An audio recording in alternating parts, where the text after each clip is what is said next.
my job today, along with the fantastic events team, is to keep things moving and hopefully keep things on track, so appreciate your patience. Program today includes some morning tea and afternoon tea breaks and lunchtime, but the core, obviously, of the program is 4 sessions after a welcome from Professor Neil Quigley. 4 sessions chaired by experts from around the country in the AI space before Professor Albert Biffett. Then we'll make some closing comments at around 5:45, and those of you who are here in person can join us for some networking and drinks this evening. So first of all, I'd like to welcome Professor Neil Quigley to the stage to welcome you all. Thank you.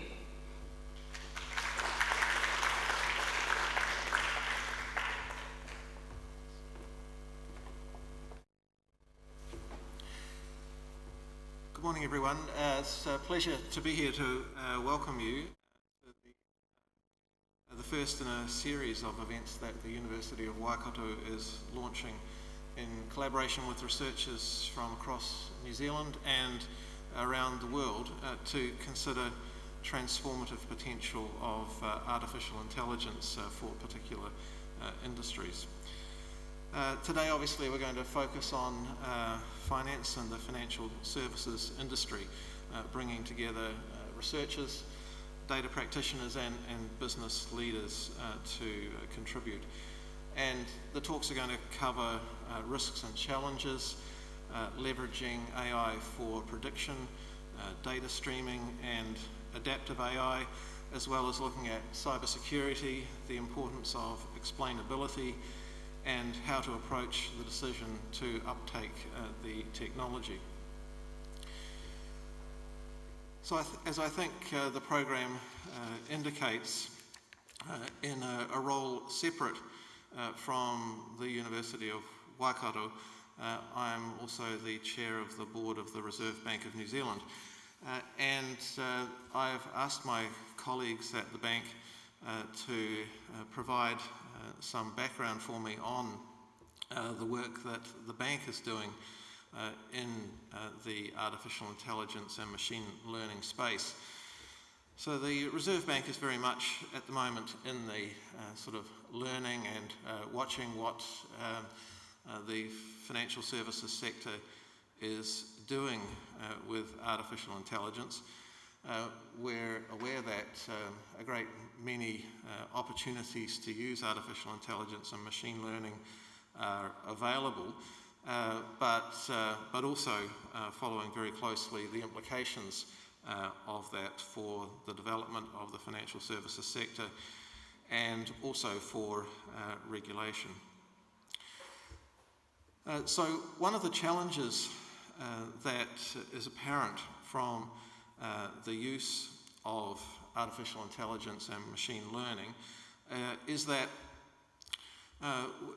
we operate in the financial services sector in a sphere of regulation where it's important that the regulators understand the models that private sector institutions are using to assess the risk of their portfolios and to make the decisions that they make. So at the moment, of course, with the technology and the models of the past, we have had some comfort in thinking that we understand the ways in which the calculation of risk in portfolios and the decisions that financial institutions make have been formed.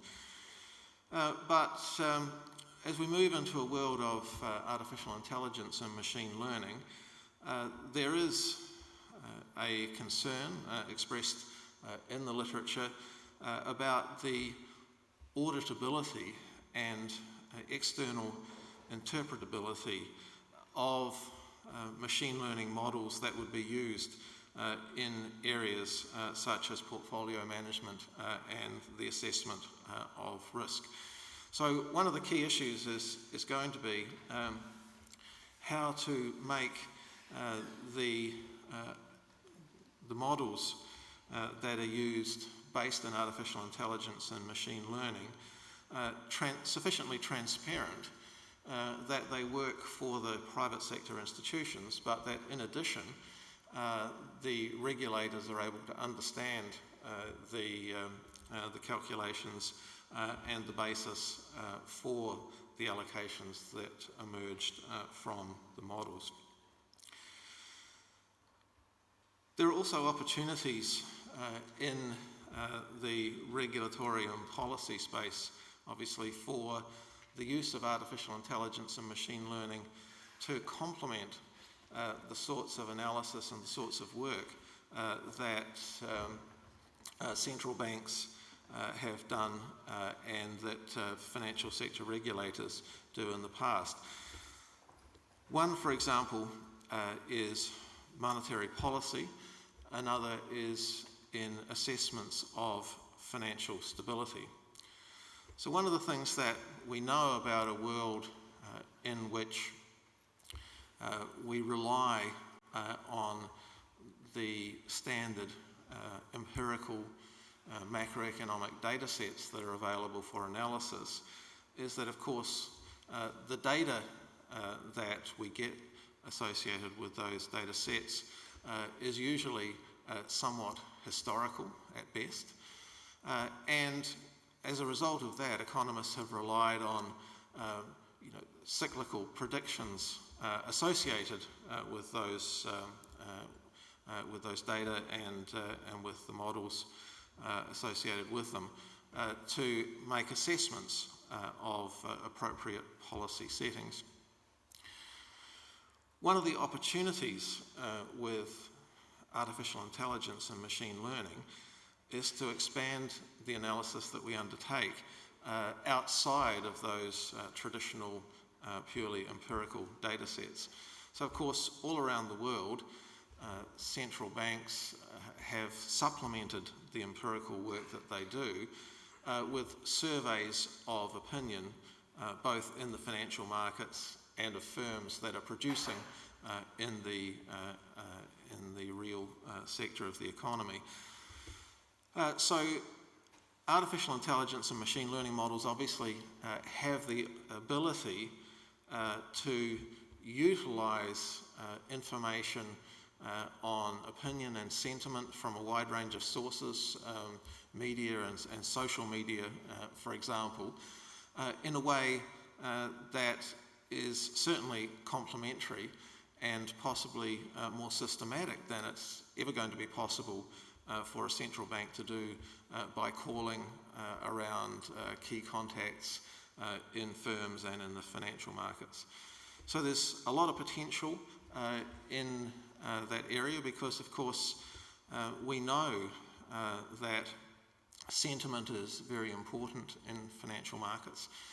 We know that it's hard to observe it changing in real time, and certainly hard for policy to react in real time on the basis of those observations. So the models that are emerging have a lot of potential to assist us in those sorts of areas. Of course, within the financial institutions themselves, there's similarly a lot of opportunity for artificial intelligence and machine learning based models to make more efficient and more accurate a whole variety of decisions that financial institutions have to make. So, for example, on credit scoring of potential borrowers, or the pricing of insurance risks, for example, institutions have tended to rely on a relatively limited range of empirical observations about individuals and about sectors to decide whether to make a loan or not, and to price either the loan or the insurance policy. So again, artificial intelligence and machine learning has the potential to significantly expand the range of considerations that institutions can actually build into their insurance into their credit allocation decisions. In the literature we do find a concern about, again, the potential transparency of those decisions. So, for example, if a consumer is denied insurance or denied a loan because an extremely complex model has suggested they should be, how do we actually then justify that decision to the consumer in a way that they would find acceptable?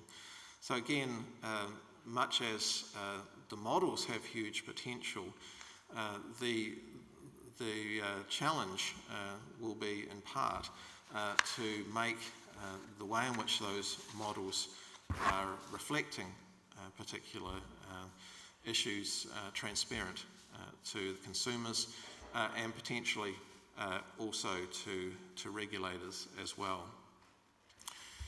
There's another area in which these artificial intelligence and machine learning models might be helpful, and that is in relation to regulatory compliance and also to the detection of fraud, including in the anti-money laundering space. Anti-money laundering is one of the big challenges for financial institutions these days. There's been a significant onus placed on financial institutions around the requirement to know their customers and to check the validity, the source of funds being transferred before they actually do so. And again, often that process of checking into transactions is highly manual and it uses a relatively small amount of information. The potential for artificial intelligence and machine learning based models to consider a much wider range of data, much faster than individual people could in checking up on those transactions is really significant because, of course, checking on those transactions manually can involve a very large amount of staff time. Similarly, financial institutions across the whole of the financial sector stability space are subject to a very wide range of regulation and the compliance costs for institutions we know are significant.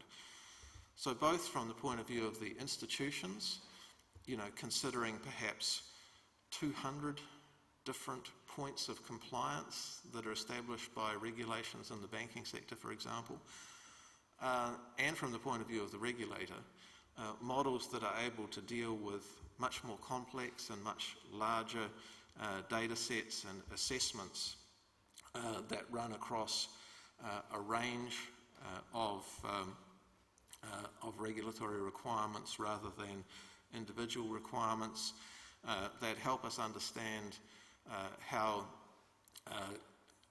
complex relationships within different components of regulatory compliance may be related. All of those things have huge potential for the use of artificial intelligence and machine learning in the financial services sector. I think it's clear that this is an area where practice is developing very quickly. We know that financial institutions are very interested in this technology. The financial regulators are also trying to move quickly to understand these new applications and to understand the implications for their work as well as for the financial sector as a whole. So I think this conference is really timely. It's of great interest to the financial institutions here in New Zealand, but I think as the range of speakers that we have on the program today and the global spread of the audience today shows, it's a really important issue right around the world. So I'd like to compliment my colleague Professor Albert Beffet for his work in pulling together this program and for the leadership that he's providing in our artificial intelligence team at the university. We hope that we'll be able to organise more forums like this and in this model, so we'll certainly welcome any of your feedback on how things go today. So thank you all for participating, all of those who are up in the middle of your Sunday night ready to speak today. Thank you for doing that.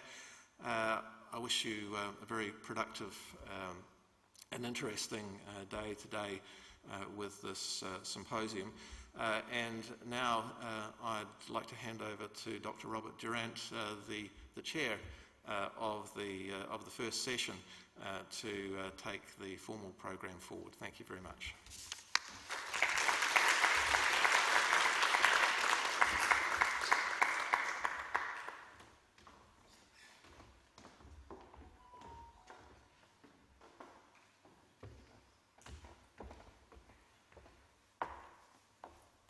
Morning, everybody. So my name's Bob Durant. I'm a theorist in the group here. So the next best thing to knowing your model or understanding your model is knowing that at least it's correct, or pretty correct. Yeah. So that's an important but rather dull area of research. Just bear with me a moment, please. Good, okay, right, so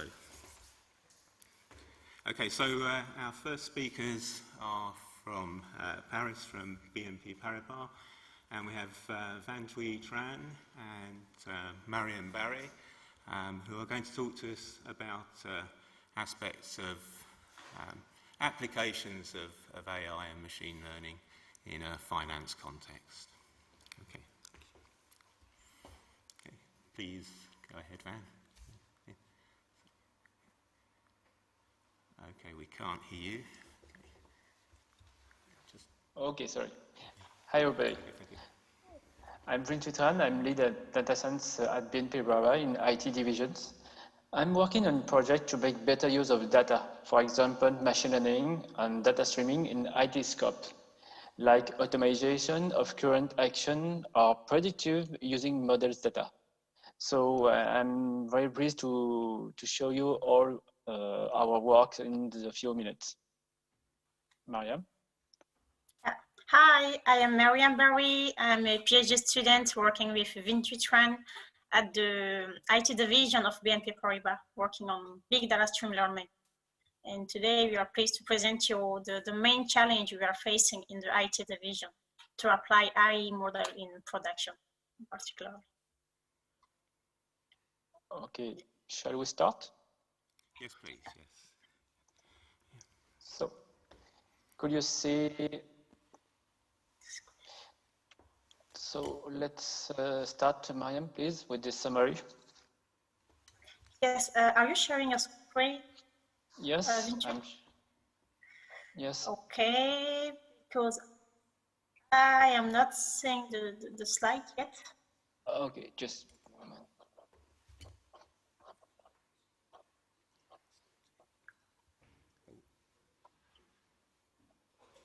It should be coming soon, I guess. Okay, I'm not either, sorry. Okay, let's do.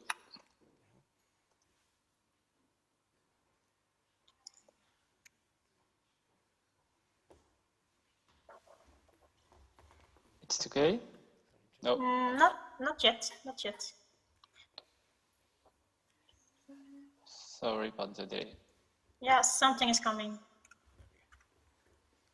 Yeah, perfect. I can see it.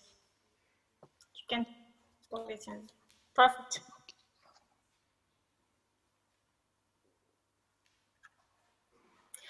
Yeah, I will quick give you an overview of the agenda of today's presentation. So Vintry will start by presenting the BNP Paribas Group, who we are and what are our activities across the world. And then he will also give you more insight about what is an information system in the banking and what are the different type of data we can have inside in IT. And then I will also present you a very summarized approach about what are the key challenge we are facing at the banking information system.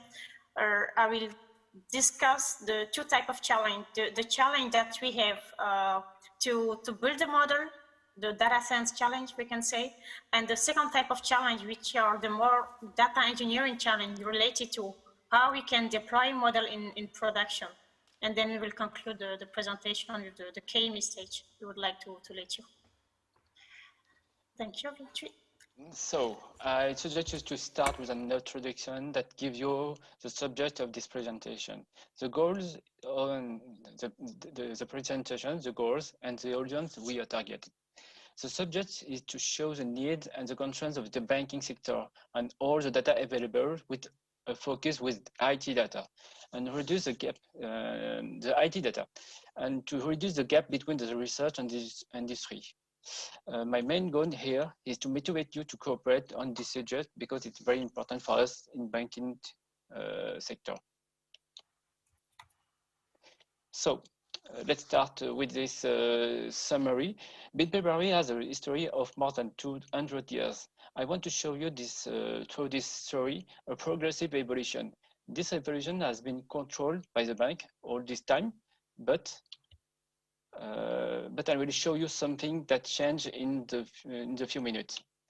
BNP Paribas operates worldwide. The main market remains Europe, but in this slide, you can see how complex the activity of an IT can be to operate many applications over the world, to cover all needs all the world. Here's a pitch from Jean Lemire that shows you the importance of innovation. In these 200 years of evolution, of IT worldwide operating in infrastructure, we are today impacted by a fast change environment. We are now in a context of disrupt and change. Now, fintech competitor are forcing banks like BNP Paribas to evolve in order to remain competitive. It's a very big change for us. In this slide, you can understand the organization by 3 operating divisions and many drivers for our evolution. Sorry for my English, I'm very bad. As you can see, banking activity on impact by regulatory, as I say, societal and digital change. One of the solutions is innovation and digital transformation. So, in this context, as you can see, our ambition in innovation is to make better use of a large amount of data available in IT. To give you some key features, we have 80% of unstructured data and not exploited right now. Data projects are becoming a priority. More than 500 projects are running at the moment in BNP Paribas. We know the importance of this project and their economic impact.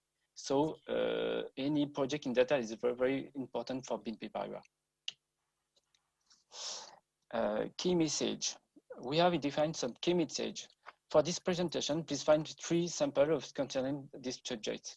First of all, we have we want to show how data can improve our business. For example, by helping in decision making on the complex ecosystem like IT scoring, IT decision, change in infrastructure. Human expertise has reached its limits. We can't not use expertise by human anymore. The second point is the necessity to cooperate with startups and research for innovating and create some new solution about data and using machine learning and models data. Finally, the change, the more, I can see, the most important change is also the job transformation in banking activity, because we have now so many new technology and new coding and new activity that need to, for us to need to do some formation for our population. So let's start with information system and context with IT data. Here we can see in the center IT activity and many difficulty we have to go on. In the center, so we have, for example, data is not centralized, data does not have any catalog or description. IT is also very heterogeneous and generate a very large amount of quantity of data by many different systems. So this is an overview of some difficulty we have now.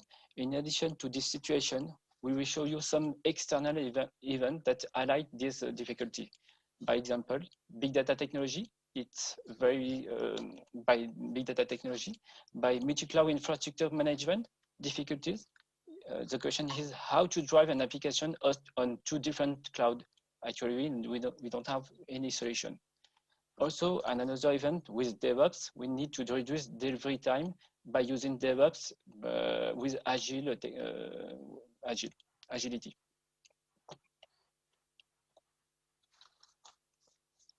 For this slide, the goal here to provide an overview of IT data, the main part of my presentation, and thus allows you to understand the organization. I will explain the organization in 3 layers and some information about which system generates them. The first layer is composed by physical and element by, for example, server on your device, the fundamental tools and database, for example. So the second layer is functional with IT activity, for example, software installation or technical incident resolution from ops.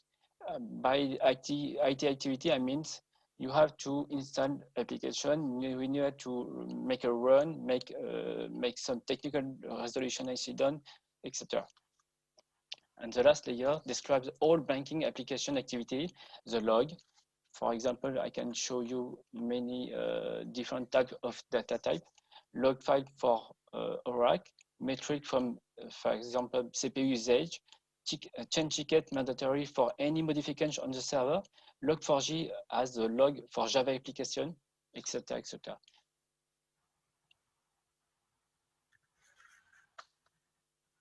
Maria. Okay, thank you, Ventry, for the overview of the complexity of IT data and the context in which we are working currently. So now in this section, I will present you the key challenge that we have. There are 2 types of challenge. There are the first type of challenge, which is related to the model construction, how to create a model that answers a given problematic. And there are the second type of challenge, which is about how to deploy a given model in production. But before talking about the challenge, let's take a concrete example of use case, an IT use case that we have to present you or to give you an overview of the challenge that we can have to try to answer this use case.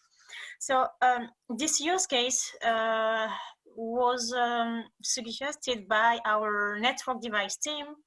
They want their goal or the main problematic is to be able to detect anomalies from network device events. Network device are like, as you can see in the first picture, is, sorry, let me make a zoom, yes.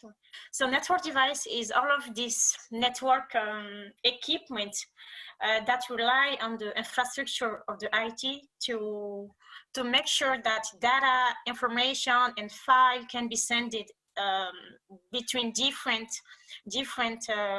virtual machine, between different laptop, between different client, and between different user. So has Ventry just show you, BNP Paribas is present in more than 60 or 70 countries. 73. 72 countries, yeah. And then this means that the IT department have to maintain an infrastructure that can guarantee, the good communication of data and information among all of these countries. So to do that, we rely on a very complex network ecosystem. For example, if a user, one client of the bank want to do one transaction or want to send a file to his, I don't know, his advisor or to another client, we have we are accountable to make sure that all of these transactions are working. So for this case, when we have a very complex network device, like at BNP Paribas, we have about 10 million, we have more than 10 millions of events that are generated per hour from our complex network ecosystem. And each event is generating at least one log data. So as you can see in the second picture, it's a brief snapshot of real data that we have, real anonymized data that we have from our monitoring tools that you're saying. Actually, I cannot explain you the error because I'm not an expert of telecommunication, but this is the kind of data that is generated by this human and customer transaction. And there are many sources of data. The first one is the one I show you, for example, and you can see a second source of data which is generated by another monitoring system. And on the right, you can see another I don't know, histogram it's another picture of numeric data set, for example, which is showing the evolution of the RAM, the CPU, the memory that are used by each of these network device. So the problematic of the network device team is that we have they have a lot of source of data, but they have many sources of data. Each of these monitoring tools are generating different type of data. Some of them are generating log data, some of them are generating numeric data set, and some of them are generating some sequence of event. The second event will, for example, say that, okay, there was a transaction between the router and the switch, and the transaction was okay, went okay, or the transaction failed, or something like that. And they have all of this amount in data, and they are using their human expertise to try to do this correlation and to prevent IT incidents. And this is a very challenging and concrete use case because the data are coming as a stream. It's a big data volume, so we cannot apply batch machine learning model because we want to be very reactive to the issue, to the event. We want to process the event online and give a response as soon as possible.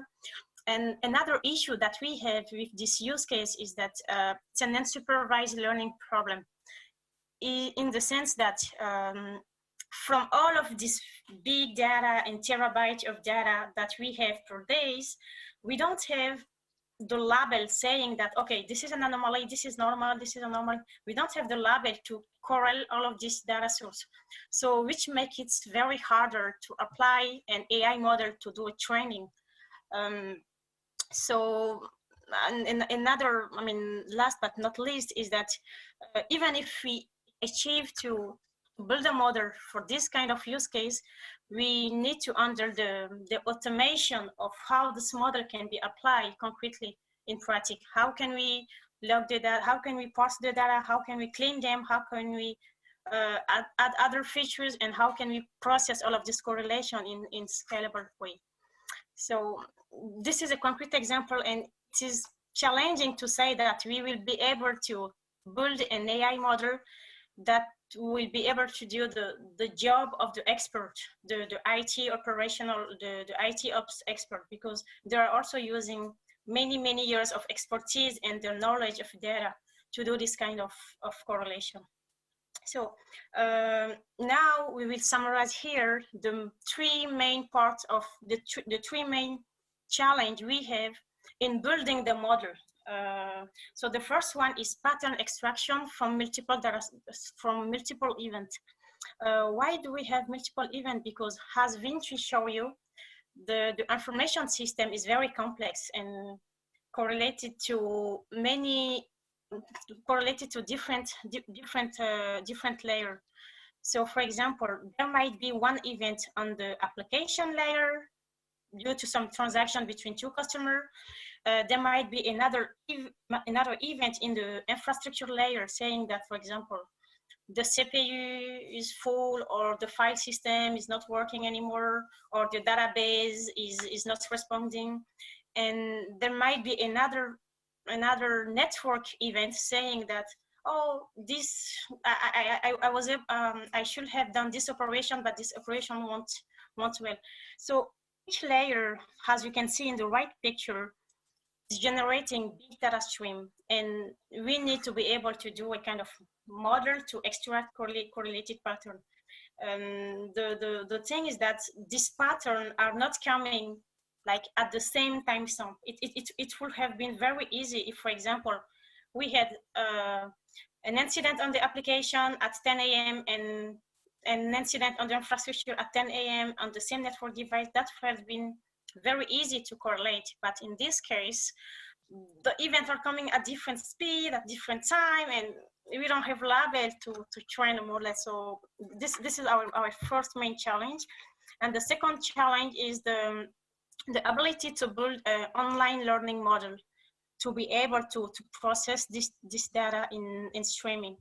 Because as I said, since it's a big volume of data, we cannot afford using batch machine learning model.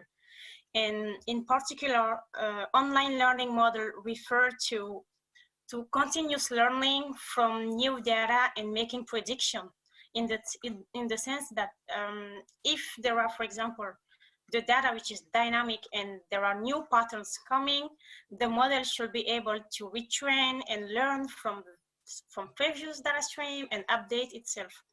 And one constraint from which also means that we have to deal with the streaming constraint, saying that we want a model that is very fast, that is efficient, that is accurate in terms of prediction. But in the other side, we also have some constraints provided by the IT operational, because they talk to us, researchers and data scientists, I don't care about your model if your model is very perfect and very fast and everything, if your model is not useful for my activity. And this is another challenge, and we need to find a trade-off between an innovative scientific model and a useful model for the operational. And it's not very that obvious. And the last data modeling challenge that we want to highlight is the explainability of AI, as you just explained it. Because we are a bank, we are subject to some regulatory constraints, and in particular, we need to have a model governance, in the sense that if we have some model in our production that are taking critical decisions for the bank customer, we need to be able to show some transparency in our model. We need this transparency for three things. First, so that the people can trust us, the IT operational can trust us and accept to replace their activity by AI model. We also need this transparency for us to trust the model and to make sure that the model is doing what he is supposed to do, or what an expert would have been done. And finally, we need this transparency for regulatory purpose, because we cannot put a model like that is just taking some decision. For example, if we refuse a credit to a client because of RGPD and GPDR, and other related constraints, we need to say, okay, the model took this decision because this, and this.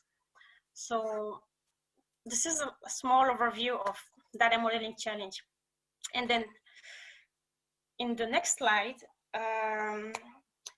I will try to give you also an overview of all the technical challenge we have to apply AI model in production. assuming that we have a very good model, I don't know, a very perfect and powerful model that is able to do all of these challenges we just did it, that is doing online learning, which is fast, accurate, and which is useful for the operational. And then we need to go further and put the model in the industrialization, let's say, context framework. And to do that, we have a lot of open questions that we need to deal with.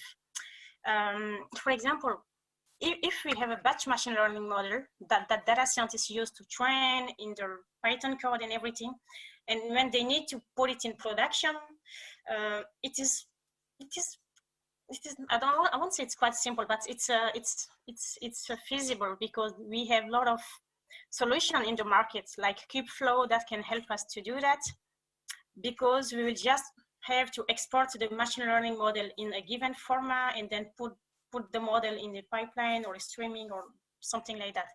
But when it comes to online learning model, many other questions are coming. The first one is, for example, how are we being able to, which kind of architecture are we going to deploy to make sure that the data stream are collected, they are stored, they are processed, and they are applied in the model? The second type of question is that, okay, the data scientist or the researcher has built the model, which is in Python, but we don't want to have a Python in production system, because I mean, data engineer don't want that for many reasons. So how are we going to convert this Python model to more applicable, I mean, more industrialized solution, so that it can be useful or used in the streaming pipeline? This is another research question. When should we train the model? When should we update the model? Because when the researchers are building new models and new methods, it's okay. They just have to put the code in GitHub and they are happy, and that's good, that's working. But in practice, when we want to do applied research and we want to take the GitHub code of, I don't know, a very good paper at KDD or OneTab conference, we have to deal with all of this challenge, okay, to say, okay, what I'm going to do with this GitHub code, which is in Python? It's open question. We don't have the answer yet, but we are working on this challenge with the research team, with Vinh Tran and Albert Bisfet and Rajesh Shiki, which are my PhD director, to try to have some research contribution that can try to do more applied research, let's say. And the two other open questions are, for example, if I have a model that is in production, how can I make sure that the model is not drifting? How can I measure the performance of my model if I don't have the label right now? Because in practice, I mean, in theory, we have supervised learning model that say that we always have the label, but in practice at BNP Paribas in the IT division, we don't have the label. Like there is some event that come and maybe we'll have the label after 3 days or 2 hours, or maybe we will never have the label for this instance. So this kind of model cannot be applied in production. And finally, we also need a data governance to make sure that personal data is not processed. So all of these constraints are adding more and more constraints in the development of the solution. And it's issue that engineers are working on, architects, and sometimes data scientists to try to find the best way of this open question. So we are keeping working on this kind of issue. And in summary, we, Vintry and I and the research team, we are highlighting the gap between these two worlds, between the industry, the laboratory that are focusing on doing a lot of research, a lot of discovery, and in the second hand, there are these industries like BNP Paribas, like, I don't know, very big other industry that are trying to do more applied use case, which are experts in production, in pipeline deployment. And there is this lack of applied research in the both sides. And we hope that in in the upcoming days or months or years, the future research direction will focus on more applied research to try to reduce this gap and cover this area to produce a very good model that can be applied in production and have a real value for real use case. Vinh-Thuy, that's Okay, sorry, I'm not good in English, so thank you for Mariam for this explanation. So, any question? Okay, thank you, Vinh-Thuy and Mariam. I have got a couple of questions up here on my iPad, but if anybody hasn't accessed Slido yet and wants to fire some more, that would be awesome. Okay, thank you very much for your talk. I'll take one of the questions I got here first. Was question asked, on top of this good work, identification of challenges, have you thought of ideas, well, I'm sure you have thought of ideas, what ideas have you thought of to change the mindsets and get researchers to focus more on these company challenges? Lessons learned, in other words, really, I guess, in how to bridge that gap over the valley of death. Yeah? That's a very good question. I think what we're trying to do is to promote applied research by saying that researcher and industry should work together, for example, by doing some partnership, by doing more applied research, because if each part of the community is working on their side, they might achieve a good applied research. So our idea and what we're trying to do with Vinh-Thuy is to do more collaboration and partnership between public industry and private industry, so that the private industry can share their data, can share the context of real use case, and in the other hand, the research community can help in brainstorming and finding solution. I mean, that's what we are doing actually. With Vinh-Thuy, we are working with Albert Biffet and Raja Shikik to try to do this collaboration between industry and research lab. I don't know if this answers your question. Okay. Well, let's make a first step towards bridging that gap. If for Christmas you could have one problem solved, what would it be? Oh, Vinh-Thuy, the first gift is maybe to get the data and get the first pipeline to get the data in data stream mode. It's our goal in the next weeks or maybe next month, I think. Okay, cool. Okay, then another question I have here then is how involved is BNP in R&D?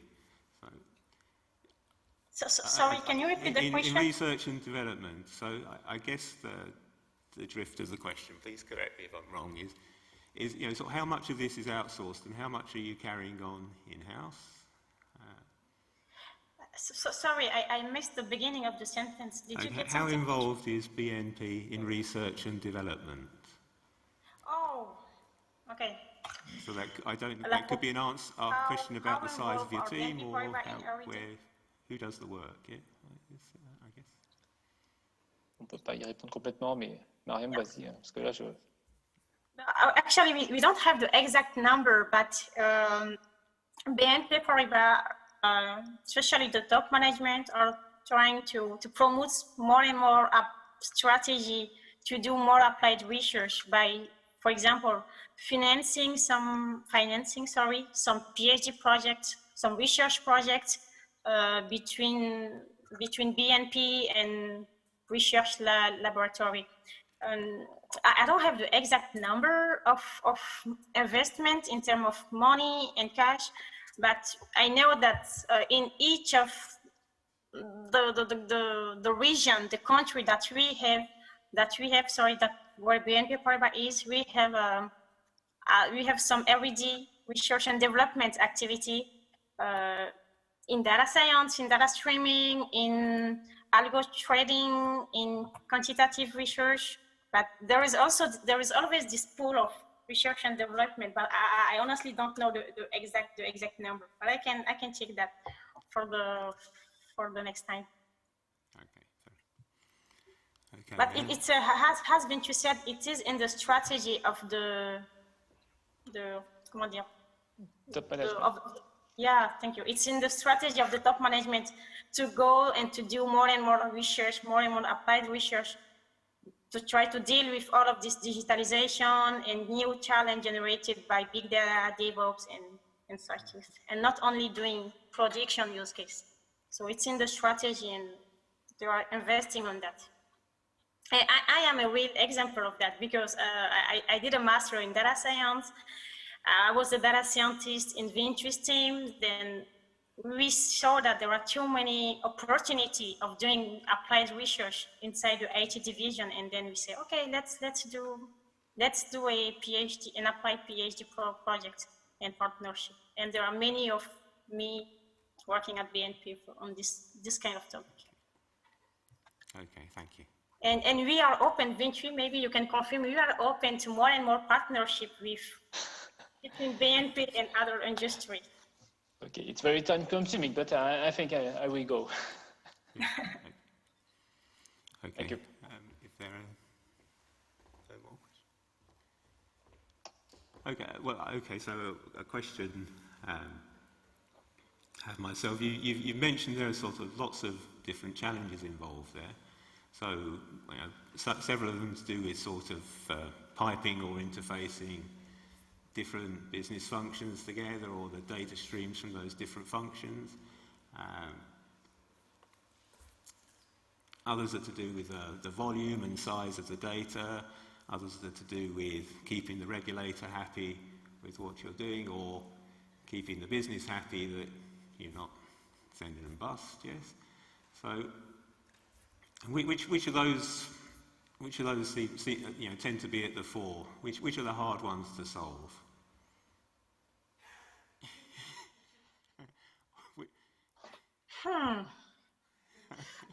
Vintry, what is the hardest one to solve?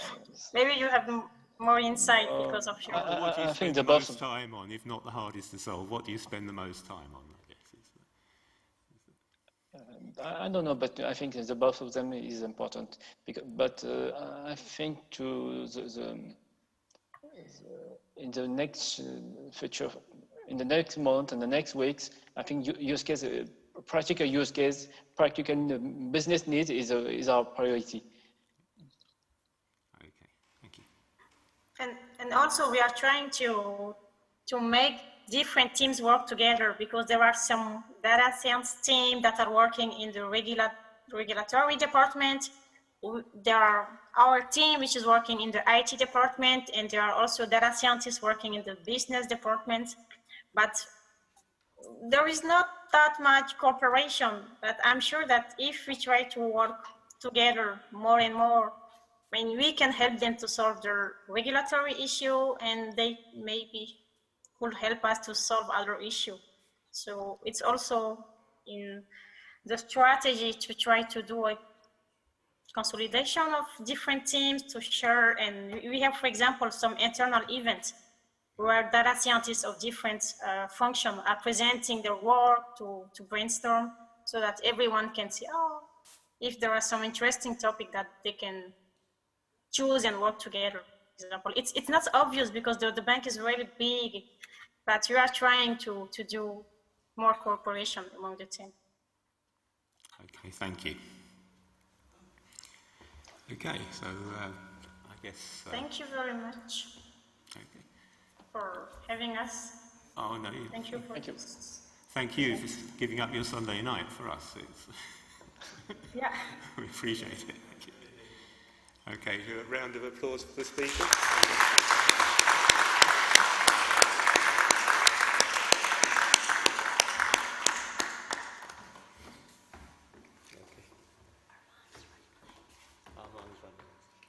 Okay. All right. Sorry, the next speaker's running late. I only know one clean joke. So, Janet, how late is he running, do we think, roughly? Okay. We'll see how we're doing with that. It's a shaggy dog story. It takes about 15 minutes. If needs must, I will subject you to it. Okay, but, Otherwise, catch me at coffee.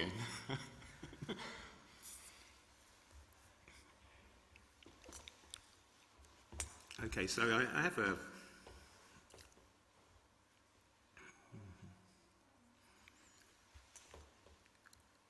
Okay, so a question I missed, unfortunately. How supportive is the government in terms of leveraging AI in your part of the world? That sounds like...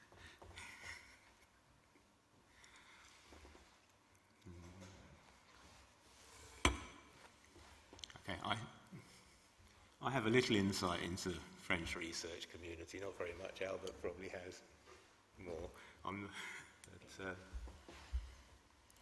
But certainly France has been our very substantial funders of maths, computer science and engineering research, in my experience, yeah. And you know, and the physical sciences as well. So probably good compared to most other countries, I would guess, would be the answer.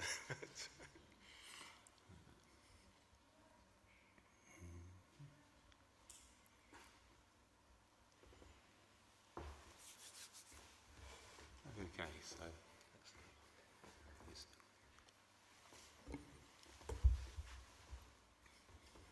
okay, so I warned you it might come to this.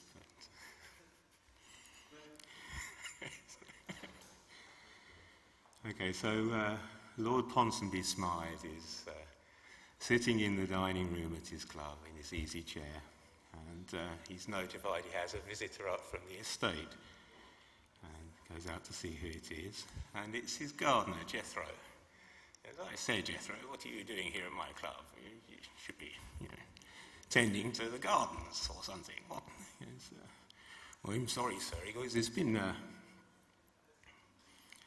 a few things turn up on the estate, not too great. I've got some good news and some bad news. Which would you like to hear first? And he goes, I suppose I'd better hear the bad news first.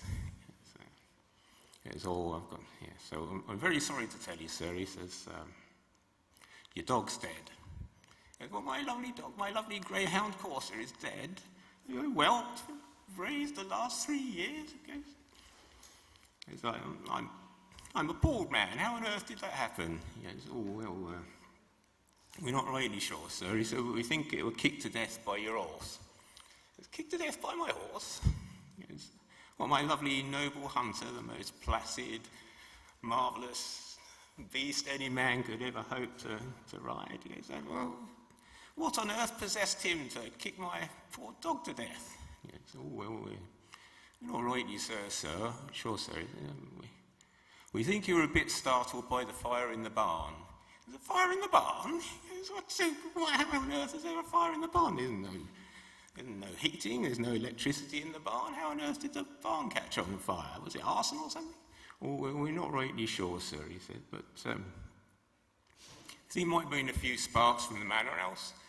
There's a few sparks from the manor house. Good God, man, you telling me the manor house was on fire as well? He goes, oh, yes, sir, you burned right to the ground. He goes, well, how on earth did the manor house catch on fire? We've had electricity for years, man. He goes, oh, well, we're not rightly sure, sir, he goes, but we think it might have been a couple of candles fell off your wife's coffin.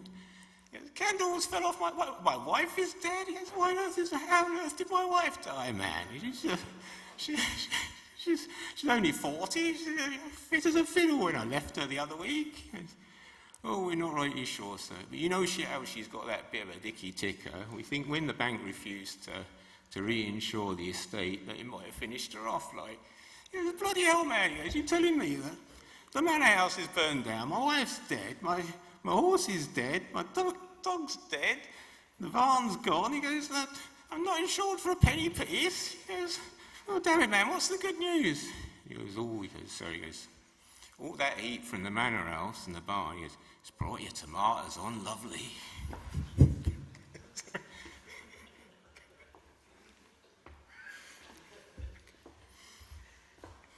All right, so sorry about that. Have we?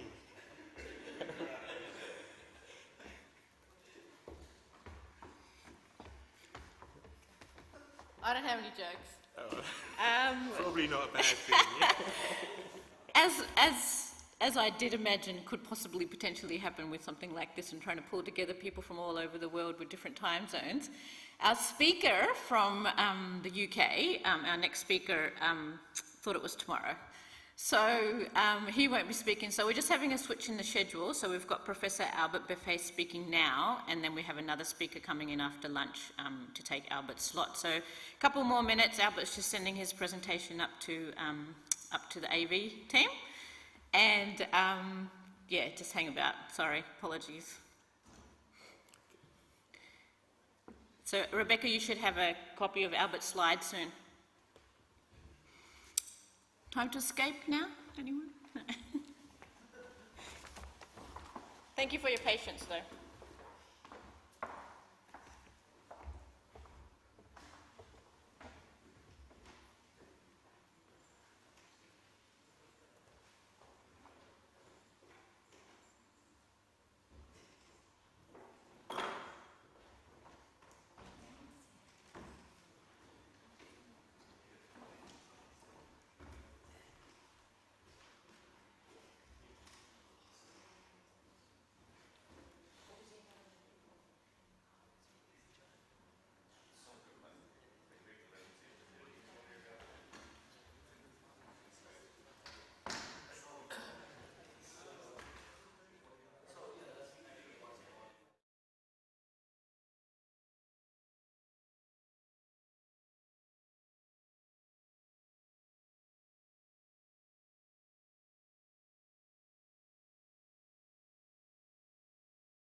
Professor Albert Buffet, who's head of the Waikato AI Initiative.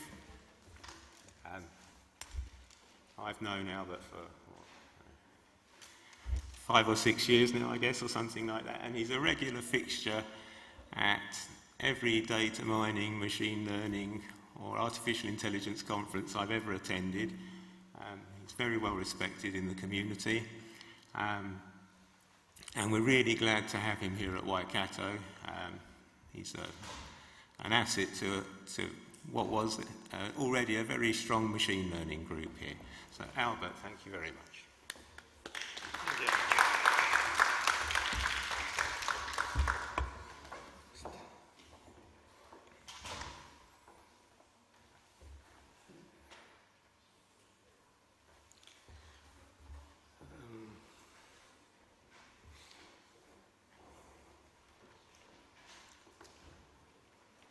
Need a connector.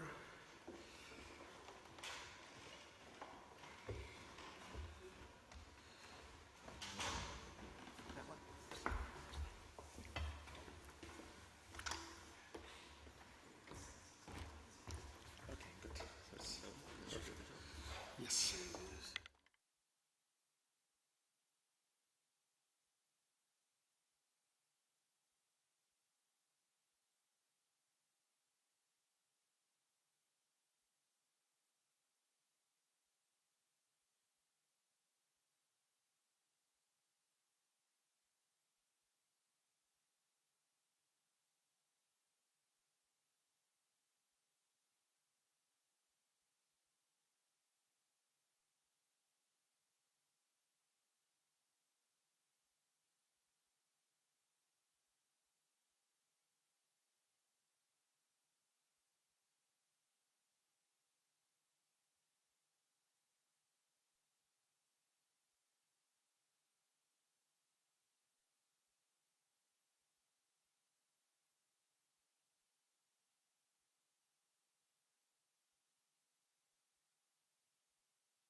Today I'm going to be talking a little bit about adaptive AI for finance. So basically what I'm going to be doing is that I'm going to motivate that in finance but also in many other fields, what is happening is that sometimes things happen and then everything changes. So this is something that happened during this pandemic, that all the machine learning models that were built with all the data that we were keeping from the past, was a certain moment that these models didn't work anymore. So there was a clear need of adaptive systems. There was a need to be able to adapt these machine learning models. So this is what I'm going to be talking about, how we are dealing with this and how we are talking about this. So just to introduce myself only a little bit, in the sense that here at University of Waikato, I'm leading these two projects. These entrepreneurial universities, real-time analytics from big data. So this is a project from the Tertiary Education Commission. And the main idea here is to help organizations in New Zealand to be able to use machine learning and AI, and also to fostering stronger connections between universities, national ones and international ones, and also with companies. And we are dealing with two main questions. One is how we can help organizations in New Zealand to use machine learning, and the second one is how we can scale these big data algorithms, these streaming big data algorithms, to be able to be as scalable and efficient as deep learning. The second project that I'm leading is this TAIAO. This is the Time Evolving Data Science, Artificial Intelligence for Advanced Open Environmental Science. This is a project of 7 years with University of Canterbury, Auckland, Beck and Med Service.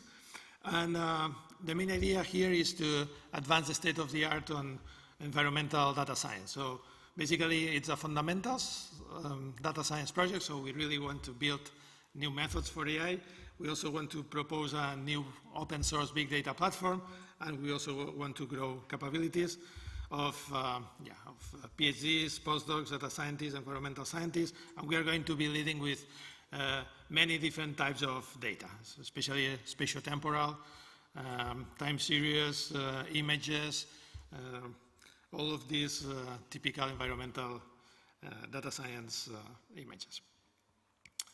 Okay, so just to introduce how we do this adaptive machine learning, this adaptive AI. So in the standard setting, so what companies have, what banks have is that they have a lot of data, and then what they do is that they use this data to build models, and then they use these models.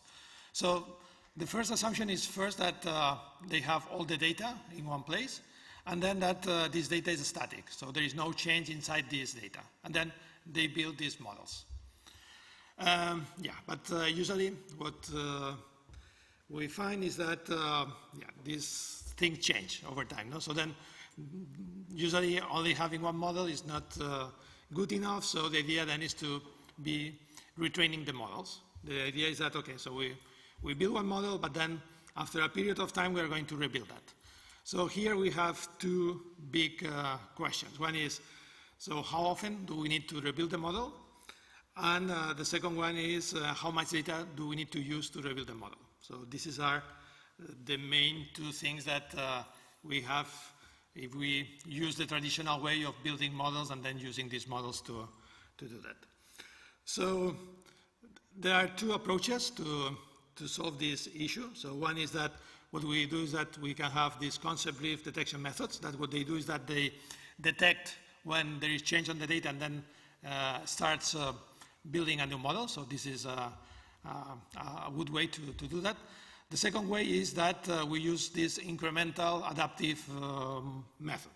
So the idea here is that instead of using waiting to have all the data and then build the model, what we are going to be doing is that we are going to be updating our model continuously, one example by one example. So the main advantage of this is that we are going to be adaptive. So if there is something that is changing on the data, then we should be able to detect that, and we should be able to change the parts that need. For example, a decision tree. Imagine that we are dealing with a decision tree. So if nothing happens, the decision tree is going to be static. But if there is a part, some data is changing, maybe then we'll need to change some of the branches. Maybe not all the tree, but only some of the branches. So that's the nice thing of this data stream approach. And there is also a big advantage is that, as you can notice, we don't need to store the data. So we can really, really be very, very efficient in terms of time and memory. So that's this idea of this stream mining, machine learning for data streams, is that we don't store the data. We are very efficient in terms of time and memory. And we can detect changes, and we can be adaptive to these changes. So yeah, and sometimes instead of looking for the exact solution that could take weeks, we'll be happy with approximate solutions that we can compute in seconds or in minutes. So this is why these data stream mining algorithms, they use these approximation techniques. So just to show an example, so the decision tree is a classical method that is very useful because first it's very easy to understand. So it's very easy to understand how the decisions are made, and this is something like in explainable AI, no? In the previous talk, they were talking about this need of explaining, understanding how decisions are made. So the decision tree is very good for that. And the second reason is that when these decision trees are combined in ensembles, they are very, very powerful. So yeah, the decision tree is a method that is not streaming, so it's not adaptive. So there is one way to make it incremental, means that we can use it very, very efficient. So this is why this method is called very fast decision tree, halving tree. And the idea is very simple. The idea is that instead of storing data in memory, what we are going to do is that we are waiting to have new instances, and we are going to use the new instances to build the model, to build the decision tree. So this is something that is quite powerful, so it makes it very, very fast. And to compute the number of instances that we need, we use the halving bound, so this is why this is called the halving tree. This method, it's from Pedro Domingos and Hulten from 2000. It's very, very, very popular, but it's not adaptive. So yeah, to make this decision tree adaptive, we need these concept drift techniques, these change detectors, And in this case, we need to have in each one of the branches, we need to have one change detector that is going to look at the accuracy. And then the error, if it sees that the error goes up, then it's going to replace the branch.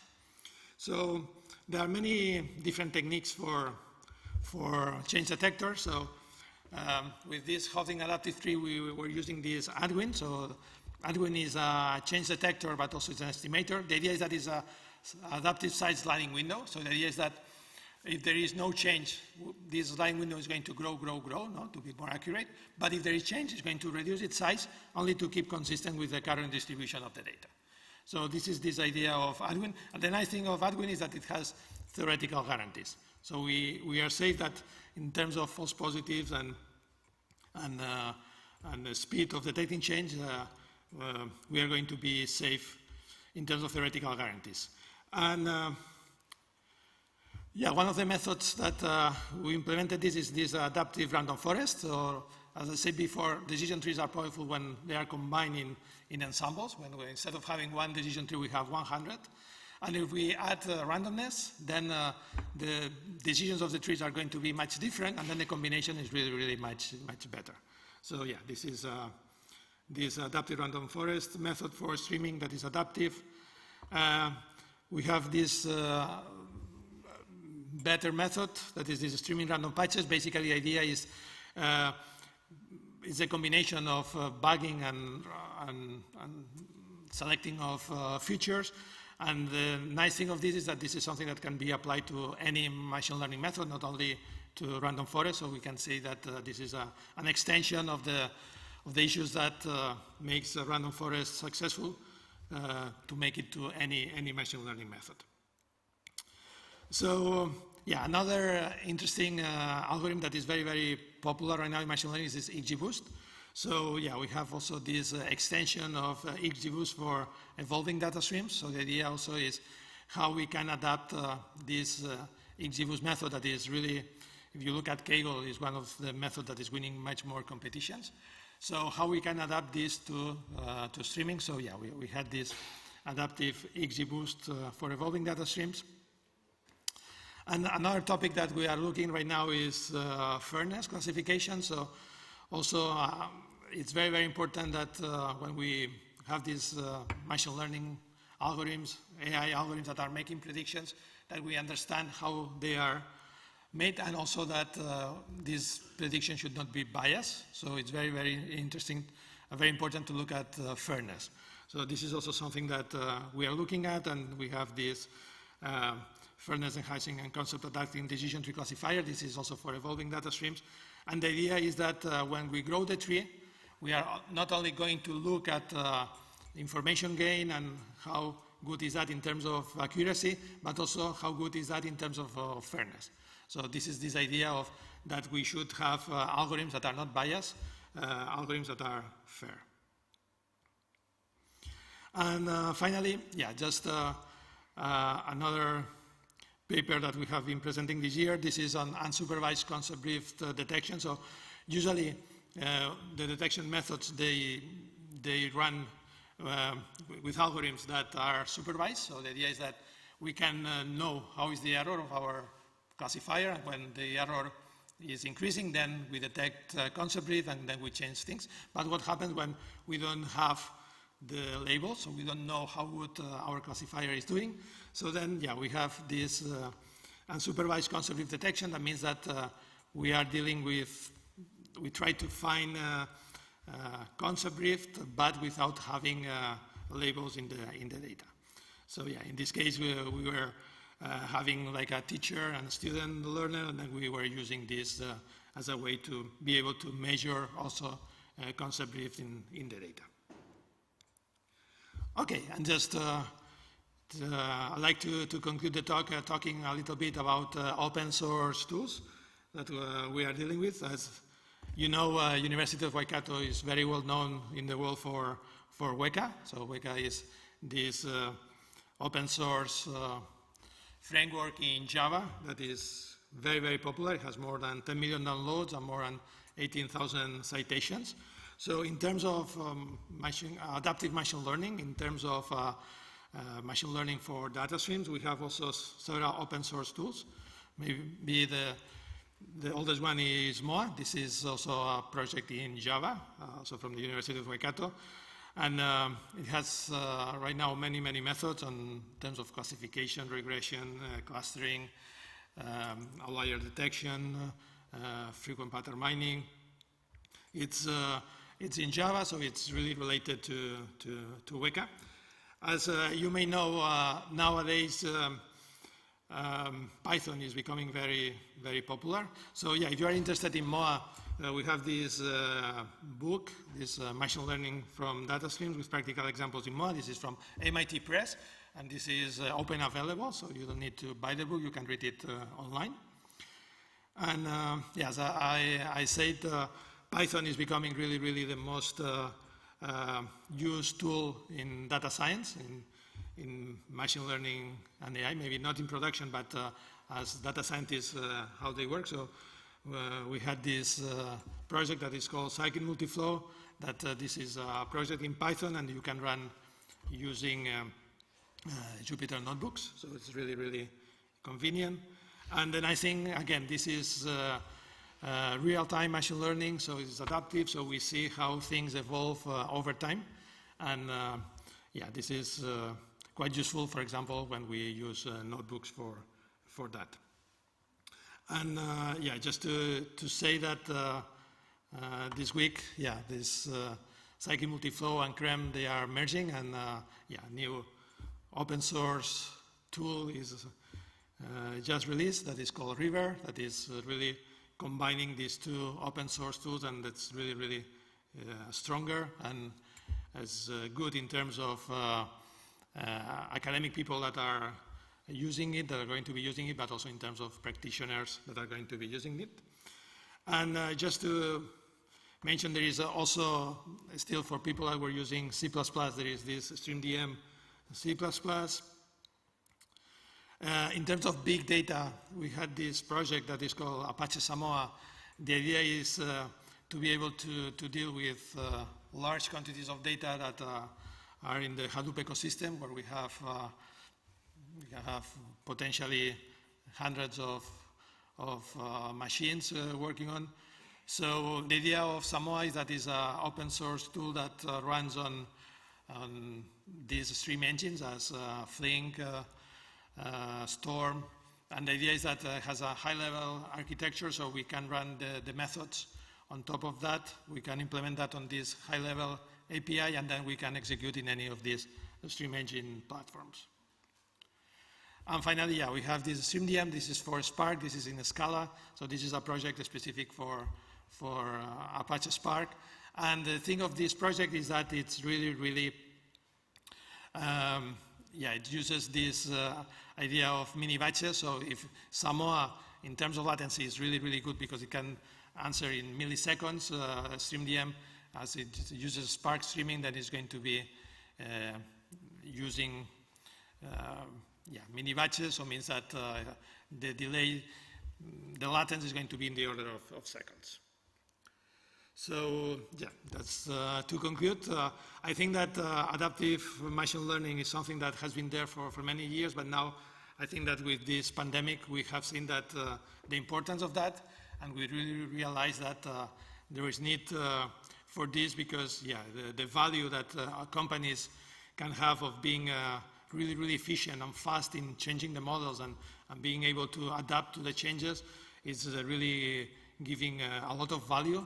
And this is why it's really important to be able to deal with these technologies. And yeah, we are very happy of having all of these open source tools so that people can use these in an open way and in a free way. So yeah, thank you very much.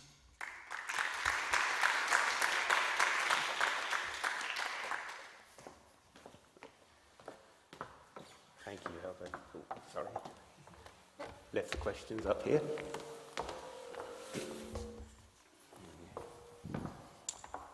Okay.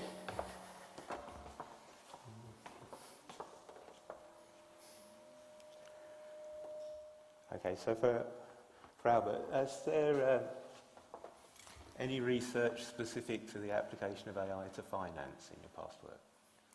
In finance, yeah. So we have been working with two French banks. So we have been working with BPCE and with BNP Paribas. So with BPCE, we were looking at this over-indebtedness. So the idea is that we were looking how to improve the way to do this. And in this case, as you know, in finance, there is a need for explainability, especially in Europe. So they really need to explain how decisions are made. And in this case, for example, logistic regression is a method that works quite well because they allow them to give explanations. So we try to improve that. So we try to, and yeah, this was part of the PhD of Jacob Montiel.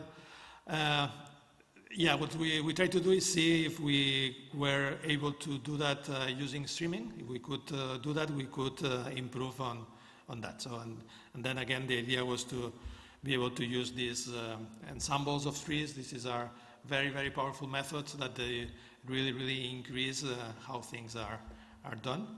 So that was the first thing. The second thing that now we are working is with BNP Paribas. So we are looking at anomaly detection. So this is something also that really, really interested in how to do that also in a streaming way. So remember, in a streaming way means that we are not storing the data. So data is going to be arriving. And we need to do that online, and we need to do that also in adaptive way. So things changes, maybe anomalies changes. So something that was a normal now becomes the new normal. So then we need to be able to adapt to this.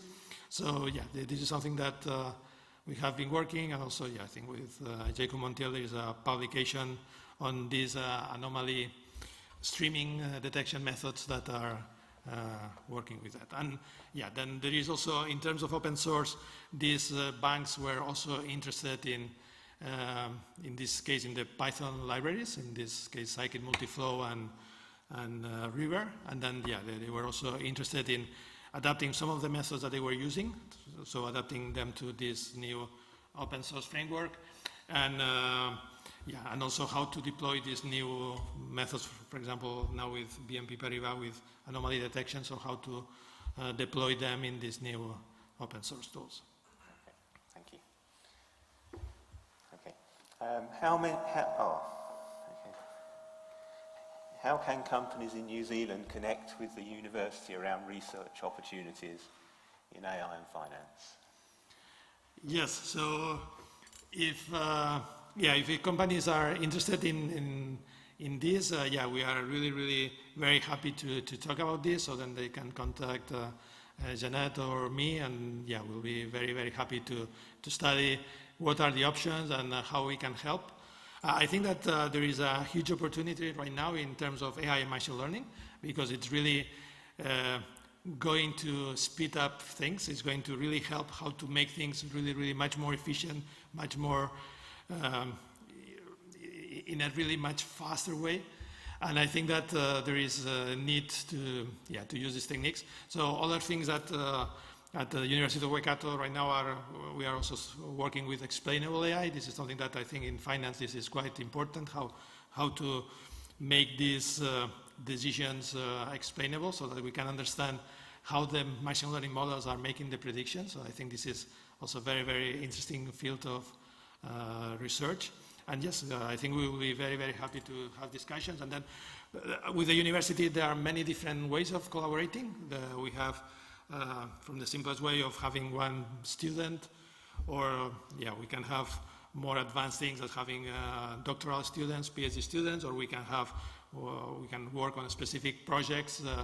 It depends a little bit sometimes on about the PI and how important.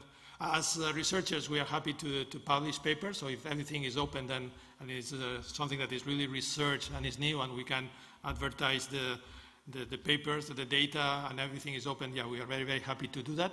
But in some cases, the companies, they don't want to be so open, and then they are more keen on working on something more specific for their needs that at the end is not going to be open. So yeah, we are also happy to talk about this and see what's the best way to handle this. But yeah, we are, at the moment, we are working on the in the two settings, in the open source, in the open, and also in the most proprietary for companies.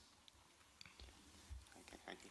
Yeah, I guess there's always this tension between industry and academia on what you would like to keep proprietary and what the academic would like to publish. So that's the hard problem to solve a lot of the time. Yeah, so. Okay, I can actually answer the next one. Do you need to have a background in programming to use these open source tools you shared? The answer is mostly no. Albert can probably expand on that. Yes.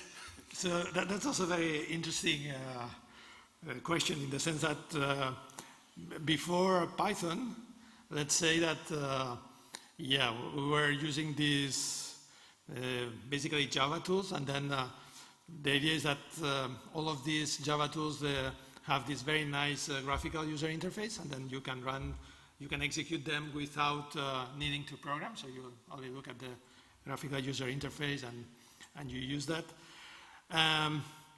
You can also use that from the Java API, and then you can use that inside bigger systems. So it's really, really very, very powerful. But there was the option of being able to use this without programming. So you can use Weka, you can use Moa without knowing how to program. So this is one of the big advantages of these tools. Now, with Python, you need to use Python when you use Jupyter Notebooks. So now the thing is that Python is very easy to learn, it's very easy to use, but still you need to do this effort of learning how to use Python.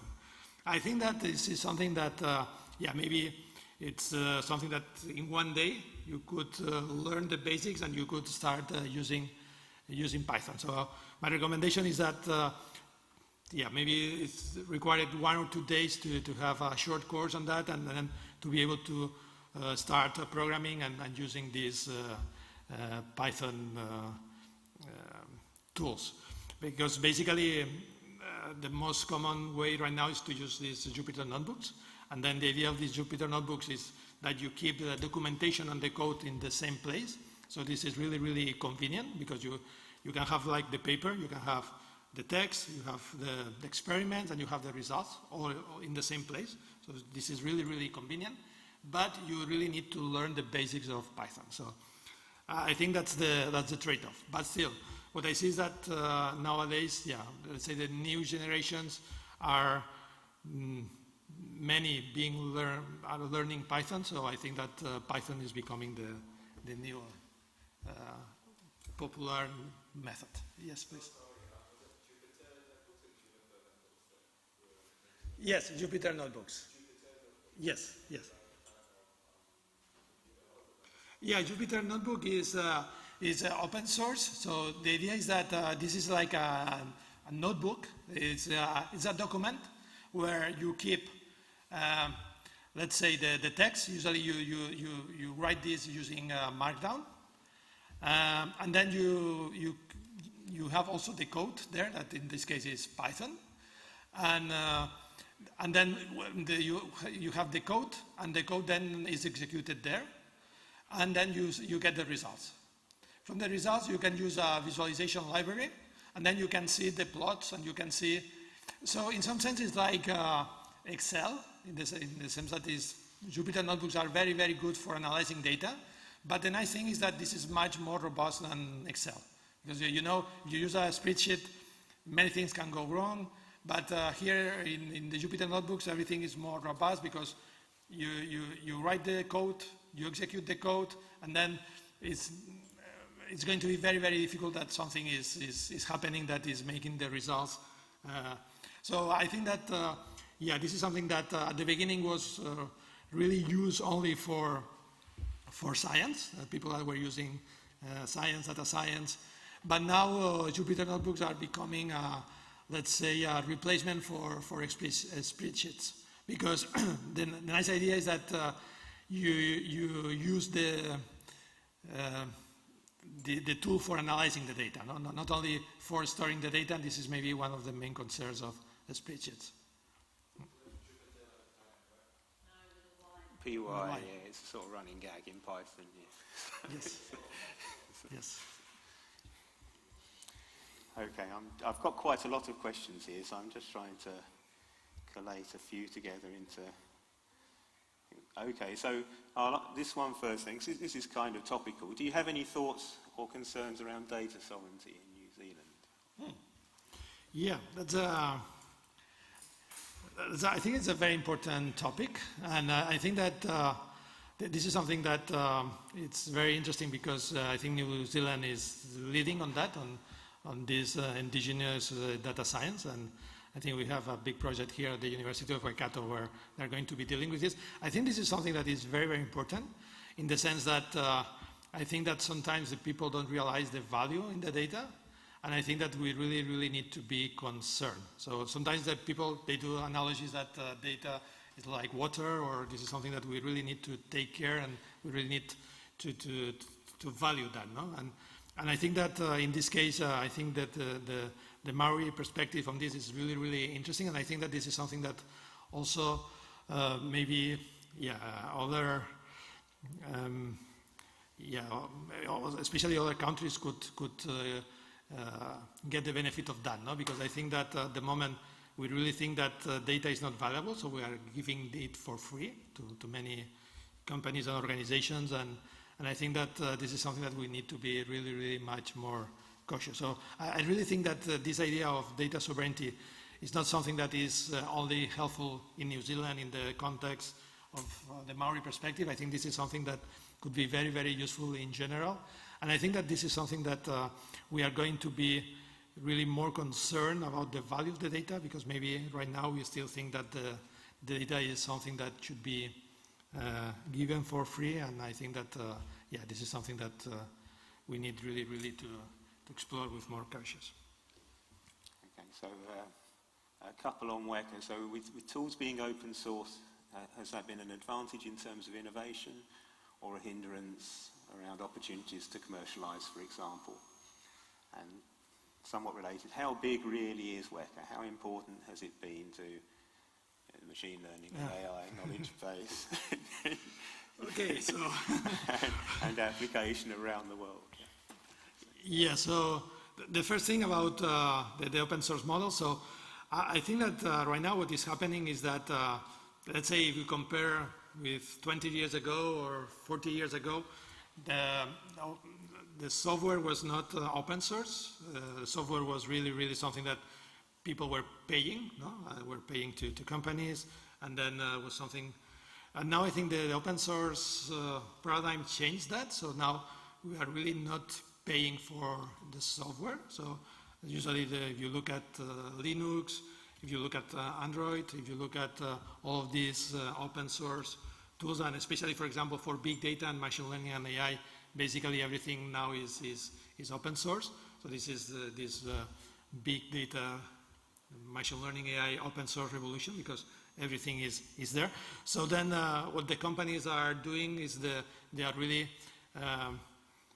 giving services around these open source projects. So this is where now the people are doing money more on providing with services than providing with consultancy or providing with help, not selling these open source tools.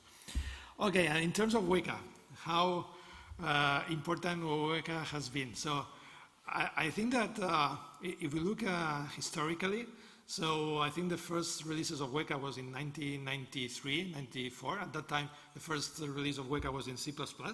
And I think that at that time, there were no open source tools for machine learning. So maybe there were one or two in the world. So it was really one of the first ones. And I think that the big thing was when the Java version appeared in 1999. So I think that was when it became very, very popular. It was also the book, the Weka book. And it's really, really from 2000 maybe until now, the new thing of Python that is also becoming very, very popular. I think in many universities around the world, maybe 90%, they were using or Weka or R. It's very interesting that R also was started at the University of Auckland in New Zealand. So I think that New Zealand has been leading in open source tools for machine learning and AI. And it's quite interesting that this is something that is not well known in New Zealand. This is well known overseas, but not in New Zealand. And if you look at this, you talk with people around the world, talk with people in machine learning, and everybody has been using Weka. So it's really, really something very, very huge. And it's quite interesting that this is something that is not well known in New Zealand, but yeah, that's how it is. Yeah, here. Okay, I have a couple on the, well, really on the dark art of model selection.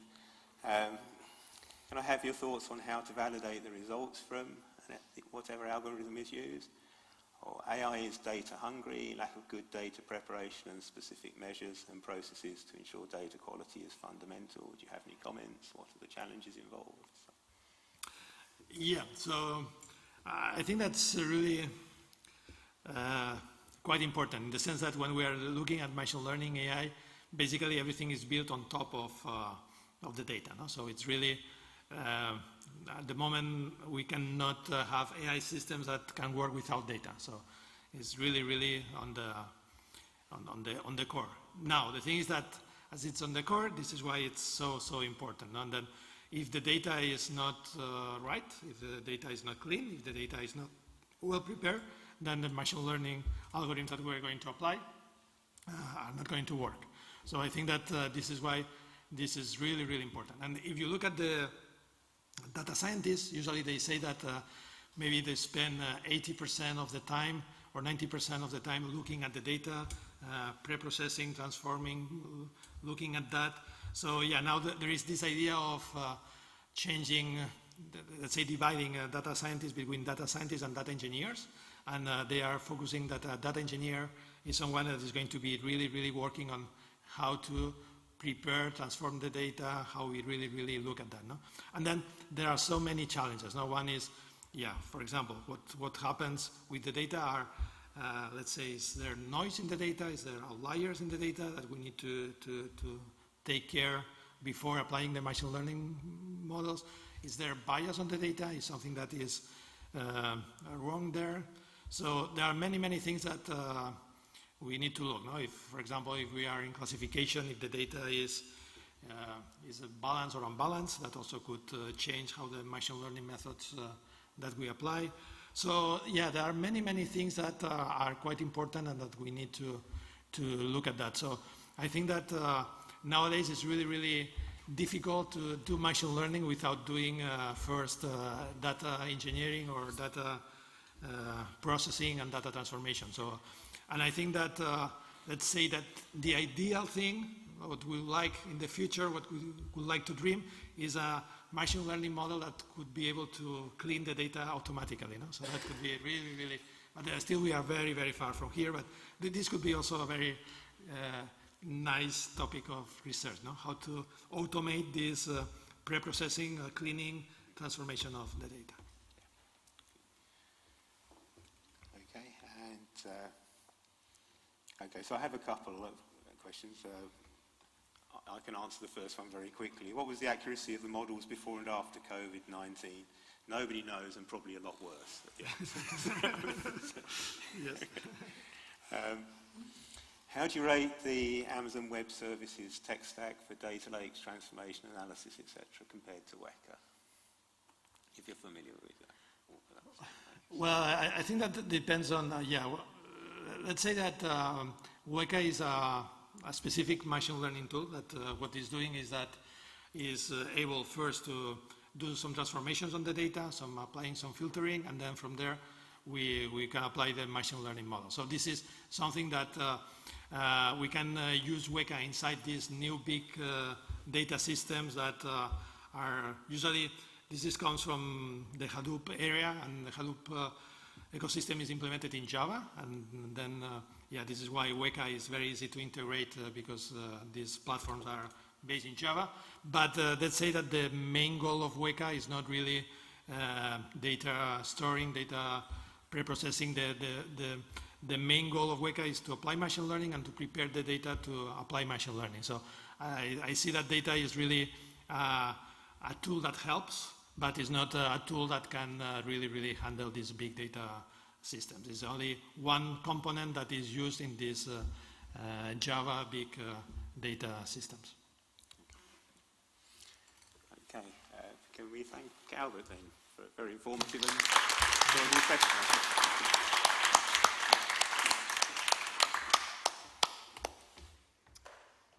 All right, for everybody that's here in person, there's morning tea outside, and for everybody tuning in online, please take a few minutes to stretch your legs, go and get something to eat, grab a coffee, and we'll be back on schedule at 11:15. Thank you.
you.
Few seconds while everyone takes a seat.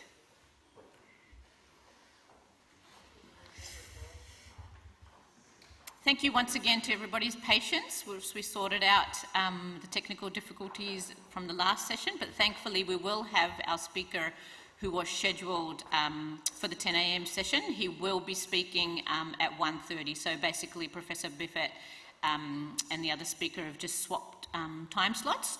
So we'll have Cardiff University tuning in the middle of the night their time to our 1:30 session after lunch today. So welcome back everybody and to everybody online as well. The second session today is being chaired by Professor Ruli Wang from Massey University, who is online. So here we go, there we go, and I'll leave it to Professor Wang. Thank you. Hello. Good morning, good afternoon, good evening, depending on time zone. This is really Wang from Massey University. This session, we have two speakers. Let me introduce the first speaker, distinguished Professor Lu Jie, is an Australian Literate Fellow, IEEE Fellow, and IFSA Fellow. She's an international renowned scientist in the area of computational intelligence, and she is the director of the Center for Artificial Intelligence, and so she also associate dean in the Faculty of Engineering and Information Technology at University of Technology, Sydney. Let's welcome her to present the presentation of prediction and personalization. And in this talk, she will focus on the detection and adaptation of unforeseeable change in streaming data distribution, called the concept drift, to increase prediction accuracy and recommend system technology to support personalized services. Now let's welcome distinguished Professor Lu.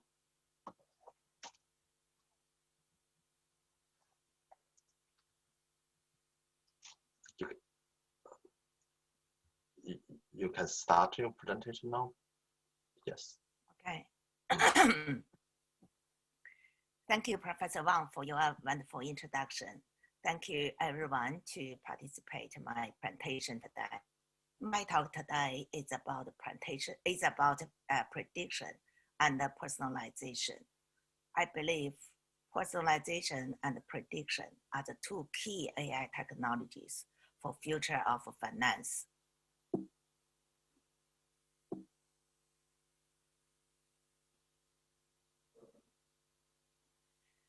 For prediction, I will talk about in the very difficult situation. Data is in streams, so we call streaming data. And the situation is very dynamic. That means fast change.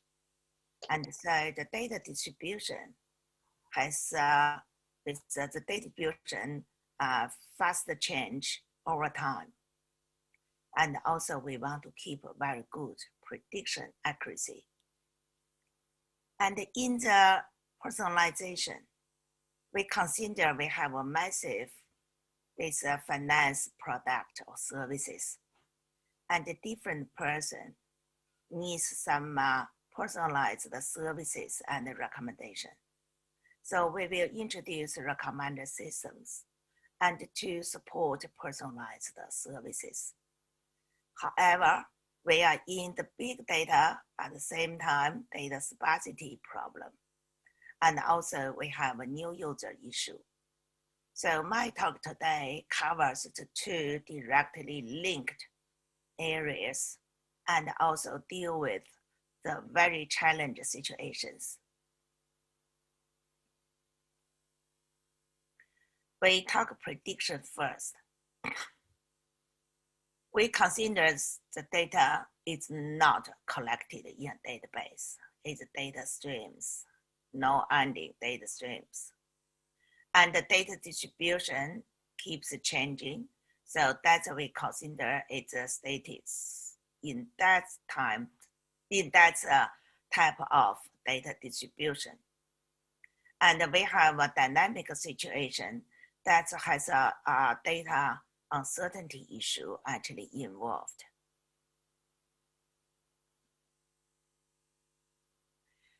We all understand we may consider data and to use data to support prediction or decision making. Actually, we need machine learning. So machine learning will learn from data, then generate some results, which is used for prediction or decision making. That is my start point today.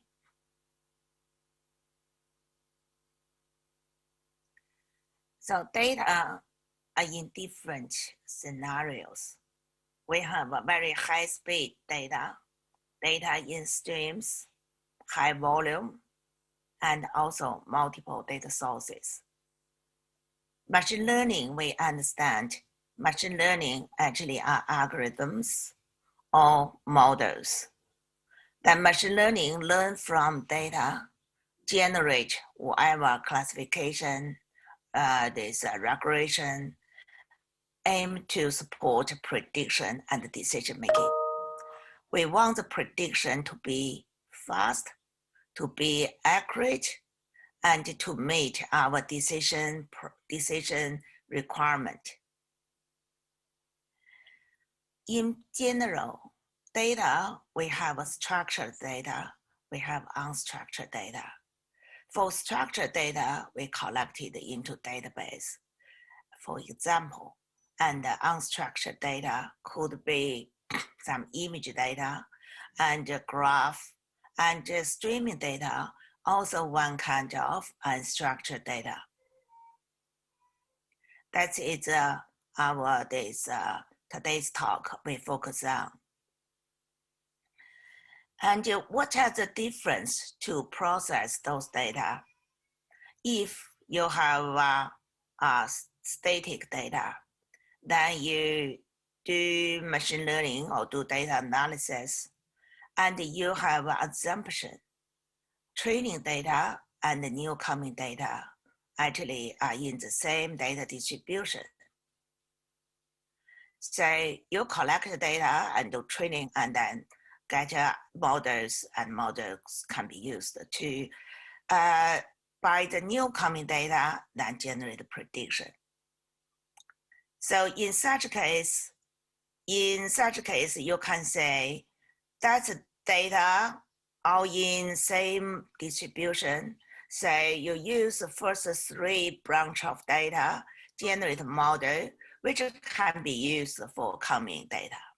However, you see the dynamic model. In the dynamic model, the things are different. The things become to, you use the first group of data, generate model 1, but if you use model 1 to have prediction for new coming data, when the new coming data become to different in different distribution, then the model 1 doesn't work anymore. So you need to train another model, that's model 2. Then work for a little while, and the data distribution has another significant change. So you have to use model 2. We know every time we build a new model, and we need to know when is the time to build a new model. What is the time the old model doesn't work, and how the new model to be, and also this high cost. And what is the concept drift? The idea is when you have the old model, that's one concept, and then when the concept has been significantly changed, that's what we call drift. So you need to have a new concept. I will give a little bit more details about the concept drift.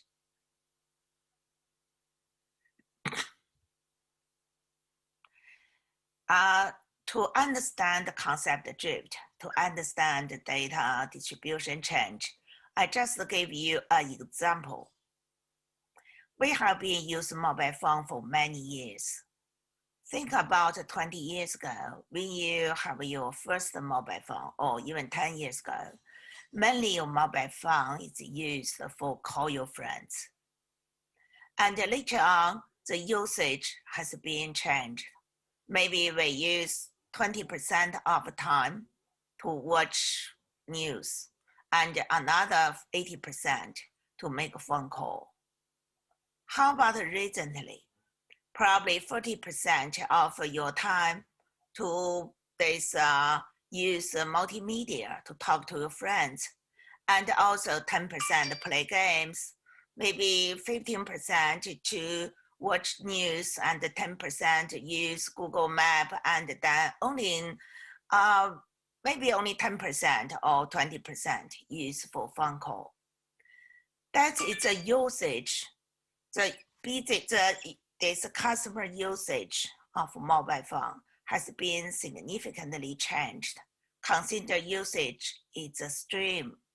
Then in such case, if you use the model established 5 years ago based on that time customer usage to have prediction about today's customer usage, I believe that could be accurate, or there's a good prediction.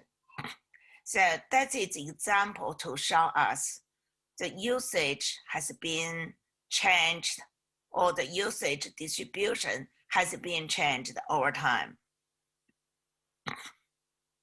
We understand machine learning. For machine learning, normally we have raw data, then we do some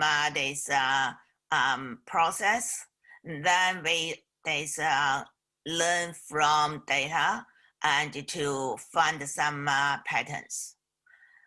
Those one we use as knowledge. When you have new data, we just use the knowledge to support decision making and prediction. So machine learning itself is a computational process to discover patterns from historical data that used for new data.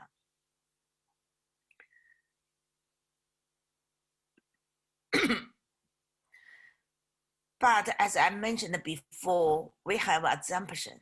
The assumption is historical data and new data have the same distribution. But we consider the mobile phone example. Historical data and new data have a different usage distribution. In such case, you cannot directly use the model generated by historical data. Otherwise, you cannot get accurate prediction because the data distributions are different. So in such case, we consider concept drift. We can say in that model, we use the first data to train a model 0. Then we use model 0 for the second, third coming data. And we realized in such a situation, we have a very high error for prediction. That means the model doesn't work anymore. That means we have a concept drift happened. Same situation, when you use new model 1 and only use for a little while, then that's what we call concept 2. And here you can see very high data errors, very low prediction accuracy. That means you need to use a new model. That is we call concept drift. That is the drift time you need to detect. And that is a new model we call drift adaptation.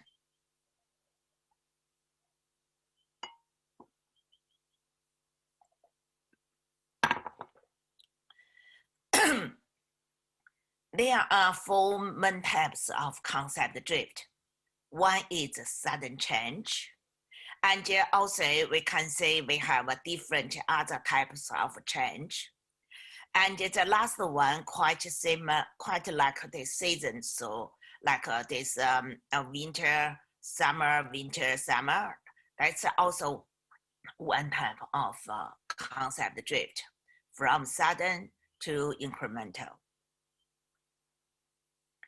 Some algorithms can be used to deal with all types of concept drift, and some algorithms or machine learning or drift learning method only deal with one or two types specifically. And when we talk about concept drift, normally we need to consider three parts. One is drift detection, two is drift understanding, and three is drift adaptation. For drift detection, just as I mentioned, that you have data, then you test, there is drift, yes or not. Of course, you need an algorithm to do detection. And when you say, no any drift happened, then you can still use previous classifier, for example, to continue your learning or continue your prediction. That's a drift detection. And when you have this detection to identify drift happened or not, if you found it, that it's a drift happened, yes, then what you need to do, you need to do drift understanding. What does it mean, drift understanding? You need to know where is the drift and how big the drift and what happened or what caused the drift. All the related issues you need to consider. And after that, we have a drift adaptation. That's we will discuss later on, how to get model 2, model 3, and so on. That means you need to update your classifier. Then the original model you established. And this, after that, you can get good this output. So 3 components in concept drift framework. 1, drift detection. 2, drift understanding. And 3, drift adaptation. We have 2 main strategies to handle concept drift. One is lazy strategy. The lazy strategy, actually my talk today is focused on lazy strategy. The lazy strategy, the idea is always do detection to say drift happened, yes or not. If yes, then we think the way to update model. But the 3 ways to update model. One is retrain the model. So we do drift detection, happened, yes, then we retrain the model to a new model. Could be totally different. That's one way, we know high cost. And the second way, we also do drift detection. Then, and we don't build a new model. We just adjust the model. So in original model, we change some parameters or we change a little bit of component. The third one is drift detection first. After that, and we don't adjust the model, we adjust the prediction. So that means we can change the input or change the output. So anyway, all the 3 methods are under lazy strategy. What does it mean lazy? That means we do detection first. So I can give you an example, just like we have a cleaner. The cleaner come to the room to clean the room. And she has 2 strategies. One, she go to everywhere of the room to check dirty here or not. If not, don't do anything. If she finds somewhere quite dirty, only clean the little wear. So that is the idea of lazy strategy.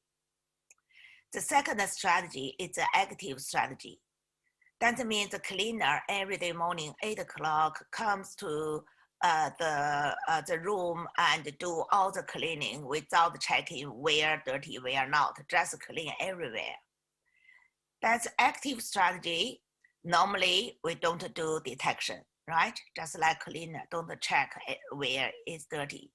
Directly do incremental learning. That's also directly do adaptation. And second, example learning, put multiple these models together. And another one, active learning. So those three also can be used to solve concept drift. And this don't need to do detection. But my talk today is focused on the lazy strategy, do detection, and after that, we do adaptation. So we need to, people will say how to do this detection. So we need to understand when you do detection, you need to have a time window, right? So in time t and time t+1. And you compare the two windows and to say any drift happened. We don't give much details, but I just for each part gave some basic ideas. So under our lazy strategy, we have two methods to do concept drift detection. One method is to check this prediction accuracy. If your prediction accuracy is significantly reduced, then that's performance is getting worse. That is possible this drift happened. So you can see here, significant drift, significant this reduced. So that is one method in this area, and to just use this accuracy reduce or not. Second one, this one is from statistical point of view. And this do hypothesis test. So you can see the distribution has been significantly changed. This with this example is a two sample test. This in T1, this in T2, or time T or time T plus. That's two main methodologies used for drift detection. For drift understanding, we use classification as example, and we have decision boundary. That is in time t. And in time t+1, and we say this the decision boundary has been changed. And if you just use a normal way, you can say here the middle is a decision boundary concept drift area, right? Because the two decision boundary between them. But if you do more work, then you can consider actually only changed in such little area. That's we call this drift area, drift region. So that means if you want to change your model or do model update, you only need to consider that is the change area. So don't need to over this look the whole change from the two boundary. And that is a drift understanding about where. If you are interested about how, what, I can give you more these references. Because that is important, just to reduce our estimation of drift region. About drift adaptation, as I mentioned before, 3 ways. One is originally, that's originally model, and we return model. Just forget about this previous one. But if you do this one, you must remove these outdated instances first, then return a new model. And for the second, this very popular one, just fine tuning. And this one, you can do data updating, or even not necessary. Some new algorithms don't do it, even our algorithms. And then you just use, for example, incremental learning. Then another one, just the example method built this the model, but more hard work in this area is to make a good weightings for each model. So that's a 3 part. For each part, we have some methods. I just tell you some applications. One is about a bank credit assessment system. So we know customer behaviors change over time. Particularly if some person is lost a job, then the assessment model couldn't be used. Because for customer data, you have some certain factor, age, so on, no change. However, you have some uncertain factor, right? For the occupation, for example, that's uncertain this factor. And uncertain factor could have a drift. When have a drift, then your model generated to evaluate this particular credit doesn't work. So you need to, you can use concept drift adaptation technology and to do a real-time update. The second application is about pricing. So for this market price, we know this also changed very often over time, and a lot of factors, increase rates and so on, many factors. And but those factors, if you collect all the factors, you do prediction, that's okay. However, it's a bit too late, because when you get the factors, it's already not real time. If you want real-time concept drift detection, we talked about today in the stream, mainly it's real-time or nearly real-time. So that's, if you use concept drift, can do this, can detect some potential change and in advance. So that is another application. Now we talk about the personalization. As I mentioned, we have lots of data and lots of products, and customers would like to have a personalized recommendation. And how to do this way? First, we understand what is personalization. So personalization, this customer just have a feeling is a one-to-one, just like you call someone, someone talk to you, that's one-to-one service. If everybody go to web page and say the same results, then one-to-many, not a one-to-one. But personalization is different from customization. If you take a phone call and to say, would you like to buy a flight ticket, or would you like to make a change? Then you say one, you click one. Then say, if you're old customer, please press 1. If you're new customer, press 2. Then you press 2. Then say, if you come from Sydney, press 1. If you come from New Zealand, press 2. Those are not personalization, because you know what will happen. It's called customization. Personalization, people normally passive. And the system doesn't need to ask you many questions, and directly identify with your very little information and use algorithm to work out and your preference or what you need or what your requirement.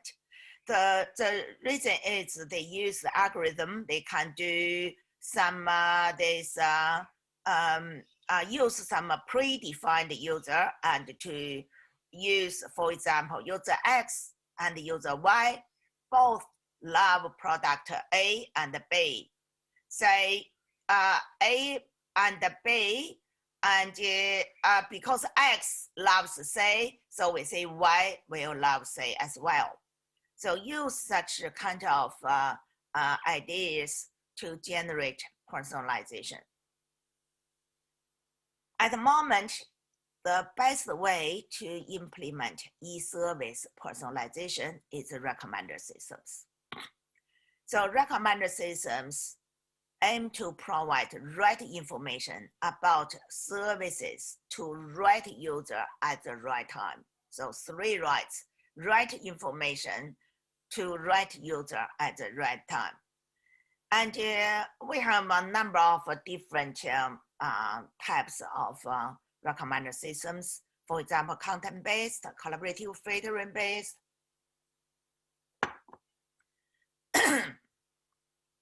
The main idea is we have this, we use collaborative filtering-based as example. We have some user item metrics. Okay, number of users, number of items, we collect a number of data already.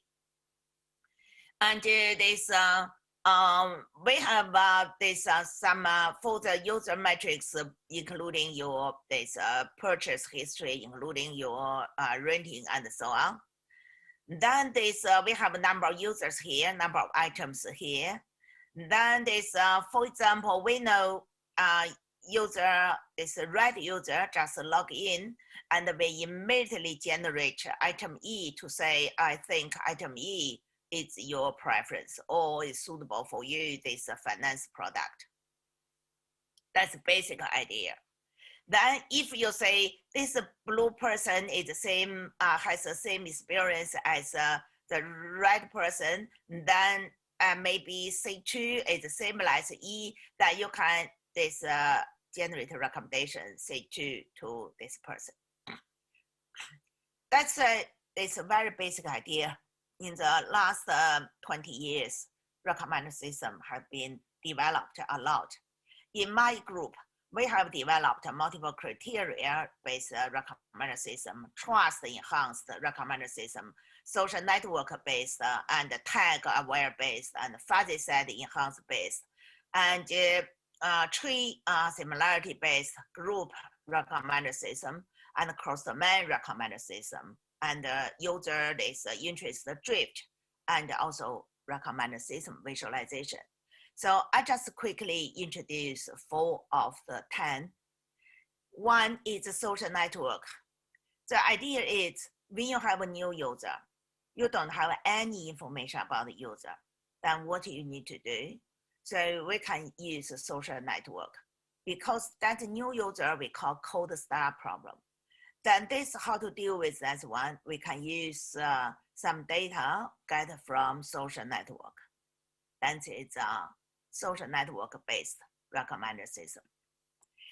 This tree structure one, actually we got this idea because about 10 years ago, I worked with one telecom industry. And I realized that the recommendation not about one book, not about this one clothes. Now it's a package. Similar as a bank, it's a package. And for example, telecom package one, they include fixed line and mobile and this broadband, because this recommendation not only for one single person, it's for a small company, like a hotel, for example, or a supermarket. Then they have lots of mobile phones, some international calls, some local call, and lots of fixed lines and so on. So in such case, you need to consider similarity. We know similar users and similar items. Those are the 2 key techniques in recommender systems, but now how to compare two trees. Then we developed these new algorithms for recommender systems to deal with tree similarity. Then we can use this one. We have been using this one in this these applications, and to deal with package recommendation, personalized package recommendation. The third one is group recommender systems. Quite often, people would like to have recommendations, not one person, it's a group. This could be a randomly built group, or could be people know each other, some fixed groups. So how to generate a recommendation to maximize the satisfaction of all group members? So one way is we can aggregate this individual profile first, then generate a group profile, and then generate a recommendation. Another way is we generate individual profiles and individual recommendations, then we aggregate individual recommendations. That's two main models, but lots of algorithms in details. The aim is clear, is to maximize the satisfaction of all group members in large. This is quite recently we worked on about cross-domain recommender systems.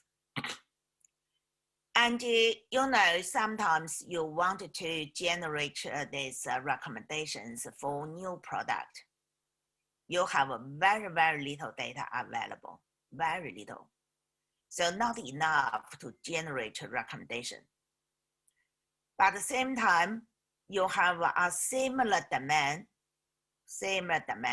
For example, there's books and movies. And then can we use the similar domain, lots of data available?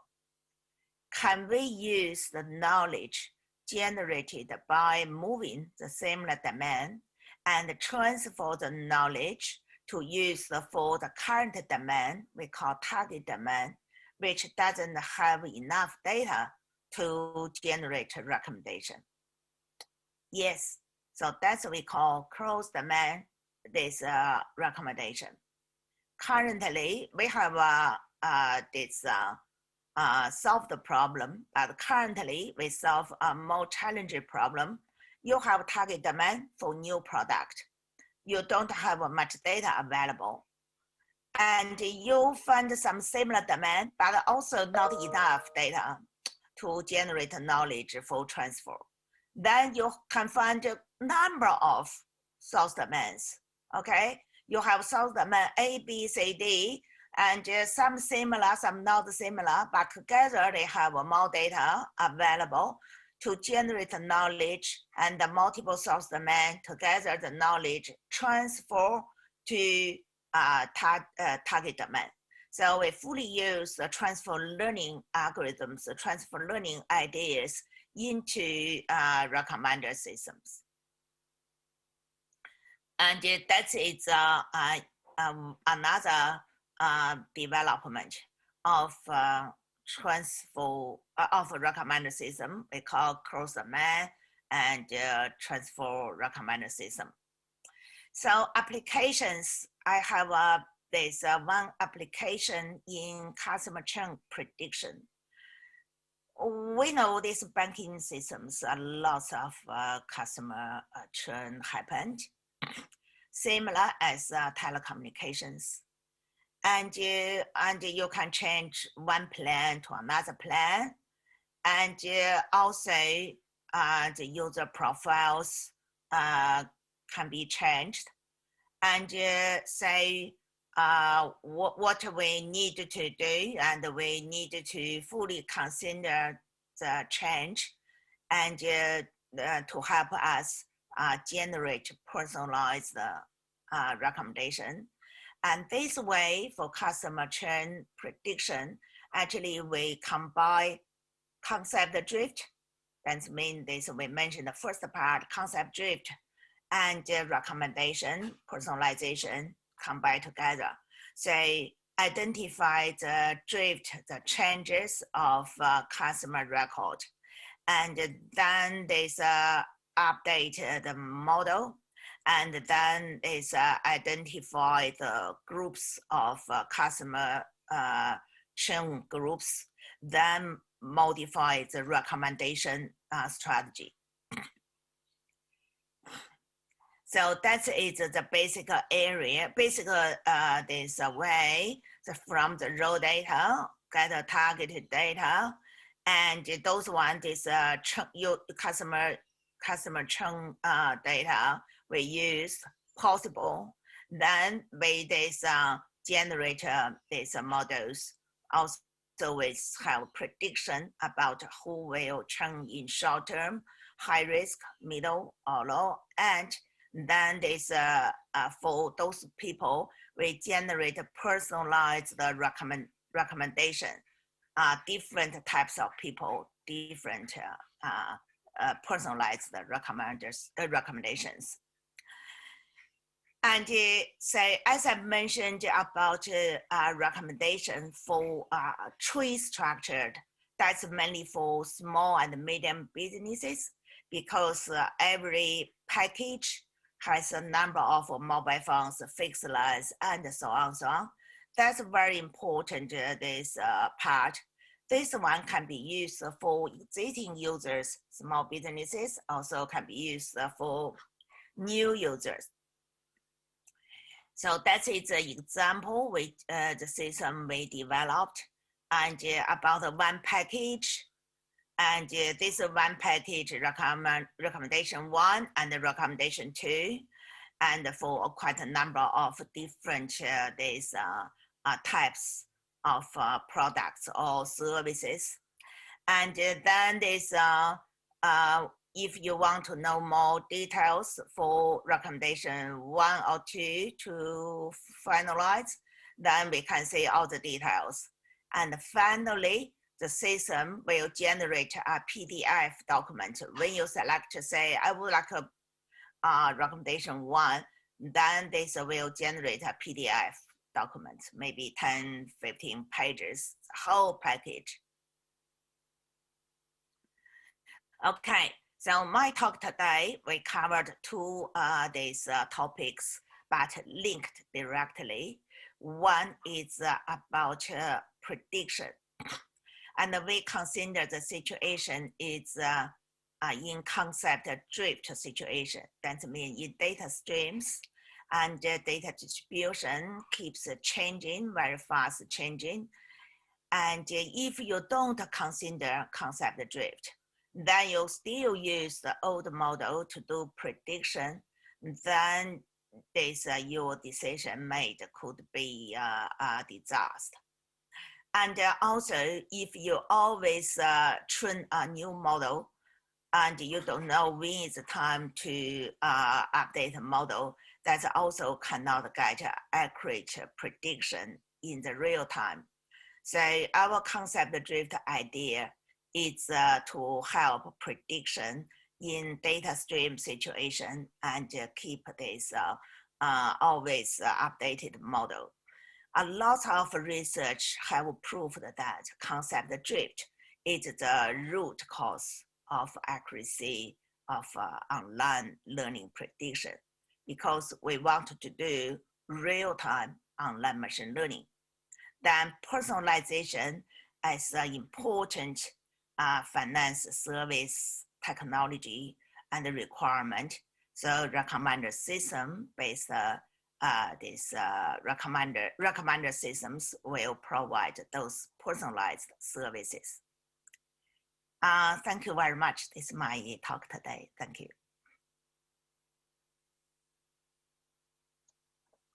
Thank you, distinguished Professor Lu, for your comprehensive presentation on prediction and also personal recommendation. I have question from the audience. So hope you can answer some of them maybe. So the first one is about the challenge around the trading of coverage for accuracy. You minimize the effect of both noise and the concept drift. Yeah, very good, very good question. The noise and the concept drift, exactly that's two things. So there's some technologies have been developed just to deal with this noise and concept drift, to make sure that's noise, not drift, or this is drift, not noise. And this, I cannot give you this some algorithms here, but as I can tell you, this is indeed the challenge issue, and indeed you need to make sure that it's a noise and it's not a drift, or drift, not noise. Okay, so basically is I guess there's a balance for the not a balance. Not a balance. So if you can identify that is a drift, that's a drift. And if you identify that's not drift, just noise, then there's that you can still use previous classifier to continue your machine learning. So you have the way to find that. Yeah, we have this algorithm to do it. Yes. Okay, great. But particularly when you do adaptation, even you identify that it's a drift, then when you do adaptation, you still need to remove this noise. Thank you for answer. Okay. There's a second question, probably not so close related to your presentation. They say any short on applying symbolic machine learning directly to temporal prediction. Applying symbolic machine learning directly to temporal prediction. Basically, yes, you can use some simple machine learning algorithm. No, they say symbolic machine learning. Symbolic machine learning. Okay. Yeah. No. So this you mean not need to be in data streams, right? Okay. Okay, yeah, that's good. That's the two questions we select to ask you, and thank you again for your wonderful presentation. Now I need to present. Dr. Peter Cotton will present his presentation. Let me just quickly introduce him. He's a senior vice president and the chief data scientist in Intertek Investment Management. Before joining the Intech, Dr. Cotton spent 6 years at JP Morgan, where he served as executive director of data science. Dr. Cotton earned an undergraduate degree in physics and mathematics from the University of New South Wales, and a PhD in mathematics from Stanford University.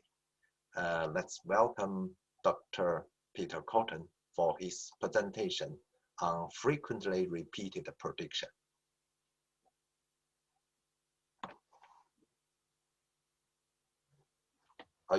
We can't hear you. We can't hear you. Oh, no, again. No, we still can't hear you. Could you click again? Yeah, okay. Okay, have you unmuted me? Great. Yeah. Hi everyone, hope you can hear me now from Connecticut. You'll probably discern that I didn't grow up in Connecticut, but closer to where you are. I'm going to be continuing the theme of streaming prediction from the last excellent talk with a little bit of a different spin. And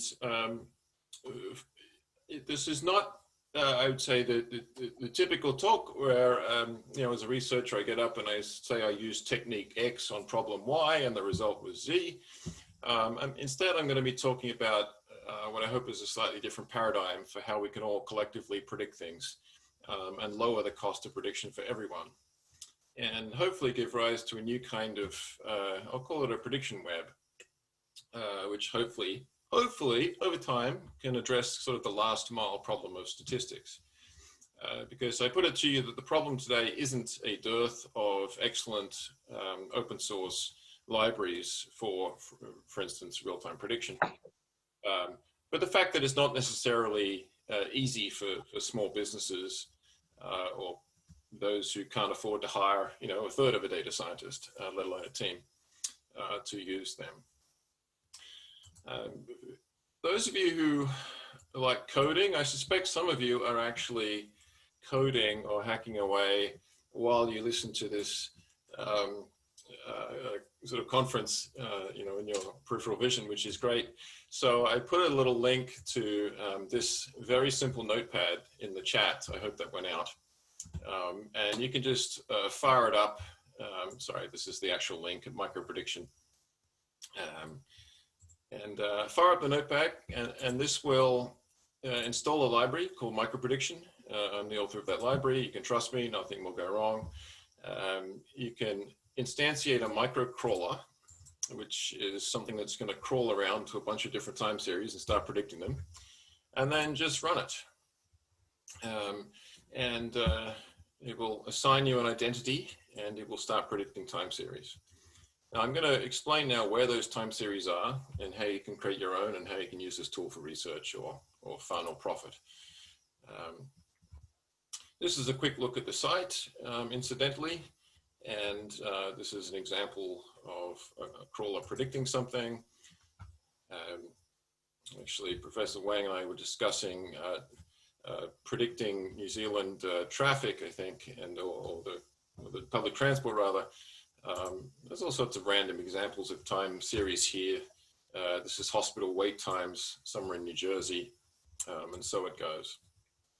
Anyway, this is all at microprediction.org. I'd encourage you to poke around if you think it's fun.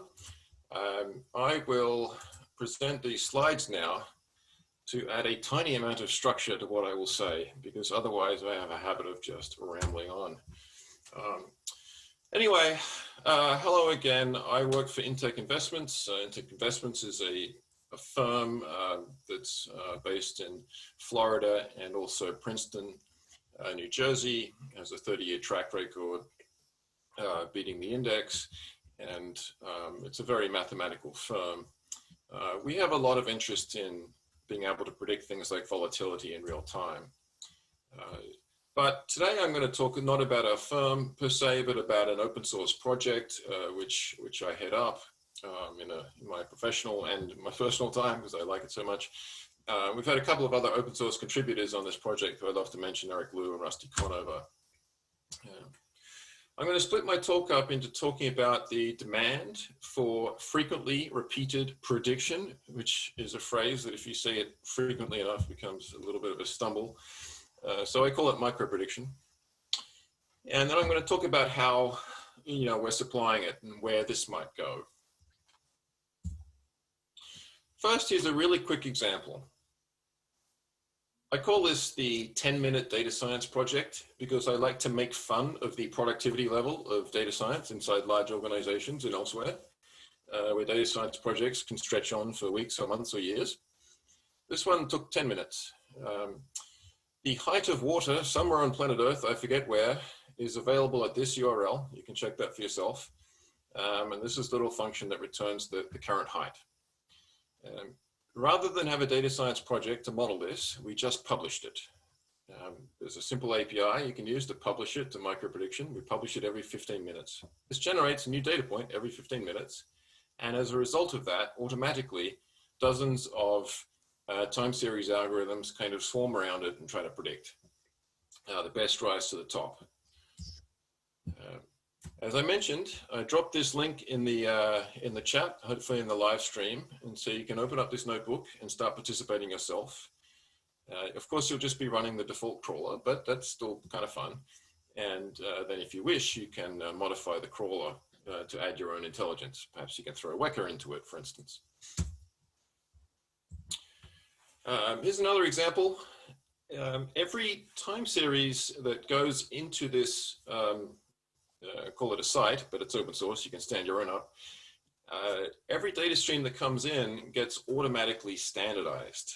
That's because we have a bunch of algorithms, including the ones that you might wish to write, that are making distributional predictions. So you have a sort of community cumulative distribution function for every single data point that's arriving.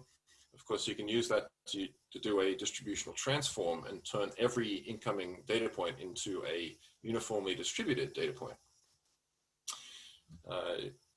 I used this on a whole bunch of emoji use live data during the presidential debate to see which emojis were being used, wildly out of proportion to their normal usage. And I don't know if you remember the first debate. It's kind of hard to forget. The internet's reaction to the first presidential debate was extraordinarily negative, at least when it came to emoji use.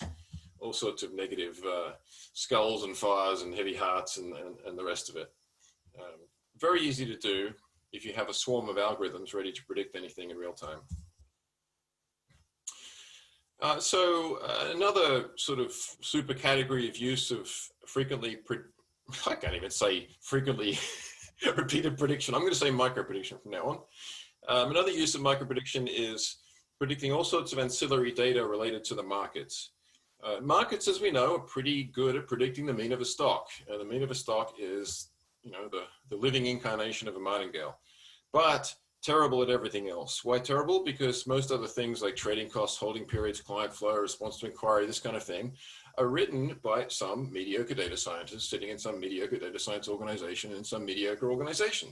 And the quality is rubbish because it's not benchmarked or compared to everything, and it's not open for challenge all the time. So if you want to have predictions of things which always get better over time because anyone, anywhere in the world could improve them at any time using any data, then this is one way to do it. Prioritizing human work is another example. We don't always think of data cleaning as prediction, but it certainly is. It's an inferential problem. You can predict which records are going to be changed. You can reprioritize human work. It's actually one of the big kind of examples. Enhancing live data feeds is another example. It's useful to have a continuous version of a data that sporadically updates. It's helpful to try to see how certain sources of live data relate to other, proxies for truth. You could, for instance, publish the number of times somebody tweets it's raining in Auckland and have people predict that. And that's not a ground truth, but somebody out there will realize that the actual ground truth is a good way to predict your fake data, and therefore this will draw the real data to your problem. So lots of sneaky ways to use micro prediction. Another example is just trying to find exogenous data that's correlated with what you have. It doesn't matter what your time series might be. There's no way to search the space of all mankind's data. This is kind of a fundamentally difficult problem. I'd invite you to compare, by the way, the sort of data science problem today to document search. If we were having a conference, 30 years ago about the best way to organize documents, then maybe we'd be discussing the finer points of the Dewey Decimal System or something. Or to make another analogy, as data scientists, we're kind of like, master craftsmen in the pre-industrial era. We have a terrible level of productivity. We're hopeless at searching the entire world's possible model space and the entire world's data space. So something else has to organize this.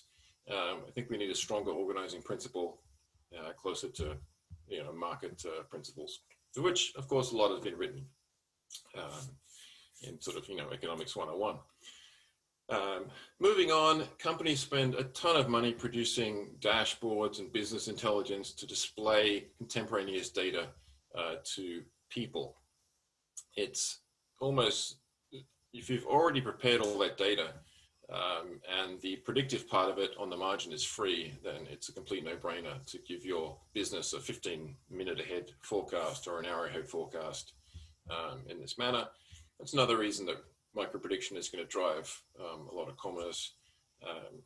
Even if you do have in-house models and you're looking, for example, going back to a previous talk of how do you detect model drift? Well, yes, you can do a lot of work yourself to predict model drift, or you could just feed your residuals into the prediction network and it'll do it for you.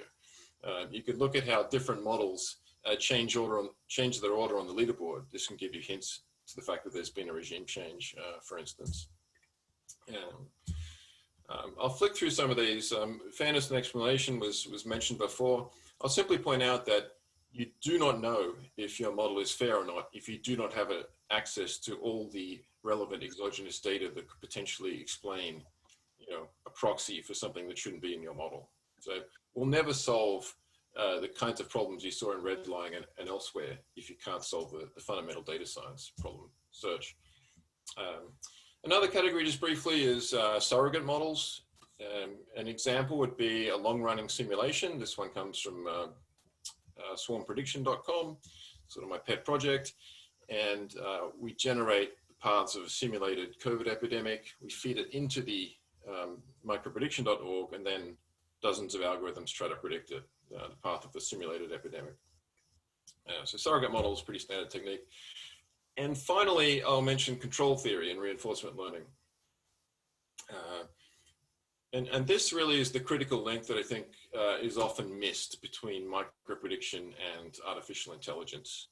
The dirty truth about artificial intelligence is that it's just a microprediction of value functions. That's really all it is. Right? There aren't really a whole lot of brilliant ideas in AI when it comes to optimizing real-time operations that don't reduce in some way to control theory, reinforcement learning, or some use of a value function. So once you realize you can predict value functions, then you realize you can drive real-time decision-making, and you can abstract away most of the intelligence of your application back into micro-prediction.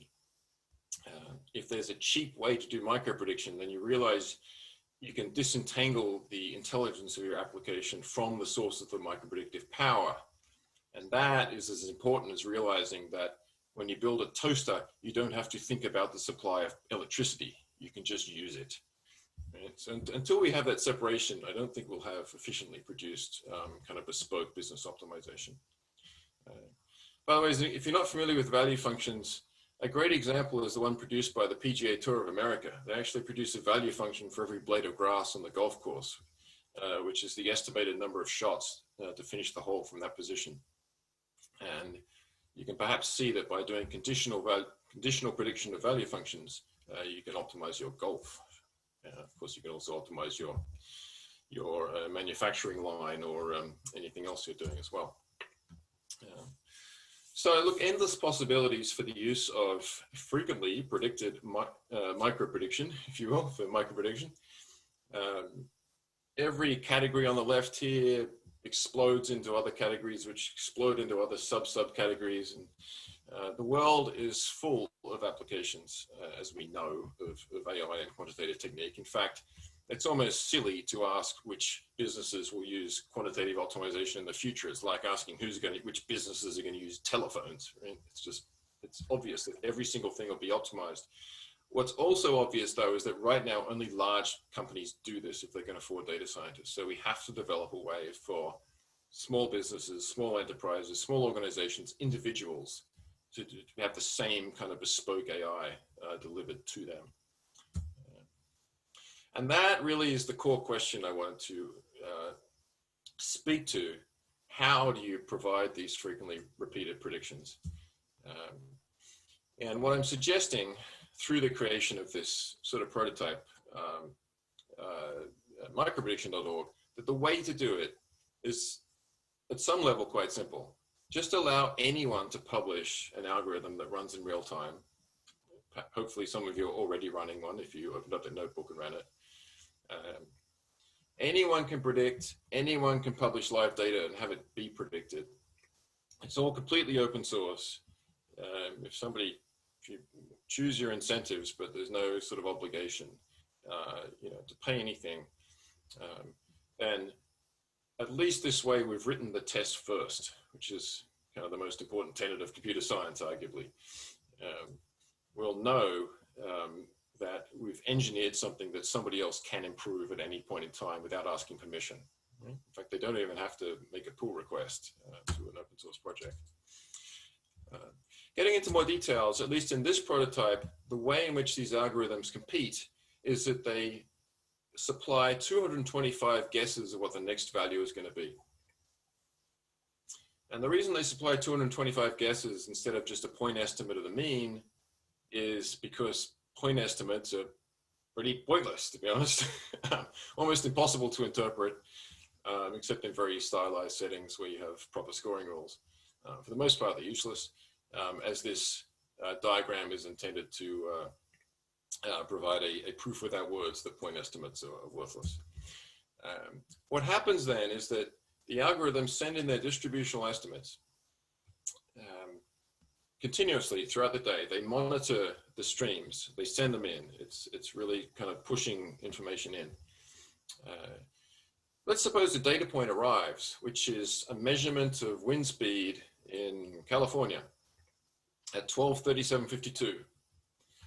We will look back 70 seconds, which is called the quarantine period. 70 seconds could be something else, but let's call it 70 seconds. We will look at who made predictions, distributional predictions prior to that 70 seconds. And then amongst those, we will look at who was close. How many of those predictions were within sort of truth plus or minus epsilon? If you're in truth plus or minus epsilon and you've got a lot of predictions in there, you're doing well. If you're not, you're losing. Very simple. But because everyone's making distributional predictions, this implies a CDF function for that data point, a sort of market implied CDF. And that allows you to transform that CDF, transform that data point into something that is approximately uniform. So a very powerful way to standardize data. This, for instance, is the approximate cumulative distribution function, sampled at 2 few points here, for New York electricity production, 1 hour in advance. Just an example. Of course, that CDF is going to change constantly in real time. So now we realize we can use this to transform live data into a market implied percentile. What we do then is we feed these back in, and those are predicted as well by algorithms. So this becomes sort of a second layer, a stacking layer, if you will, of prediction. We can be sneakier. We can take 2 percentiles for 2 related quantities, and we can have people predict those. And so as an example, there's an instrumented helicopter whose pitch and yaw is measured. The pitch and yaw generates a pitch percentile and a yaw percentile, and participants, the algorithms have to predict those. So this creates sort of a market implied copula for pitch and yaw. So very fine-grained analysis, as you can see, at the initial modeling level and all sorts of subsequent analysis of it. I sort of make the analogy to optics, if you like. You could think of what we're doing here as constructing a sequence of lenses. The lenses are like the CDF functions. They're just monotone transformations that take the data and convert it into something that's, getting closer to something we understand. But then there could be still some residual signal in here, either because the tails are too fat, or there's some source of data that wasn't taken into account, or something else. And so it goes. So this sort of collective prediction by competing algorithms affects a composition of monotone functions, which ultimately transforms the data into uniform. We could think of these as pathways, and one can be sneakier, and one can allow somebody who's contributing let's say, take Professor Wang's prediction of electricity, might use my prediction of electricity. In other words, his contribution here, call it T, could actually be interpreted as taking a prediction of my residuals and then using the inverse transformation to reconstruct predictions of electricity. So we can compete, but we can also sort of combine in this fashion. And in this way, useful transformations can build up, and different people can contribute to the final answer. I like to think of this as sort of the real-time version of the law of iterated expectations. Of course, our objective is to try to predict some quantity Y electricity, which may depend on, humidity. Turns out very important for wind generation. It might depend on, you know, wind speed, obviously, and other things. Perhaps some people have more information than others. And so by providing a prediction or a, you know, which sort of is a monotone function, almost a lens, you're really sort of providing your conditional probability, and then somebody else can add to that. And eventually the data, all the data that's required gets incorporated, and all the statistical technique as well that's required gets incorporated.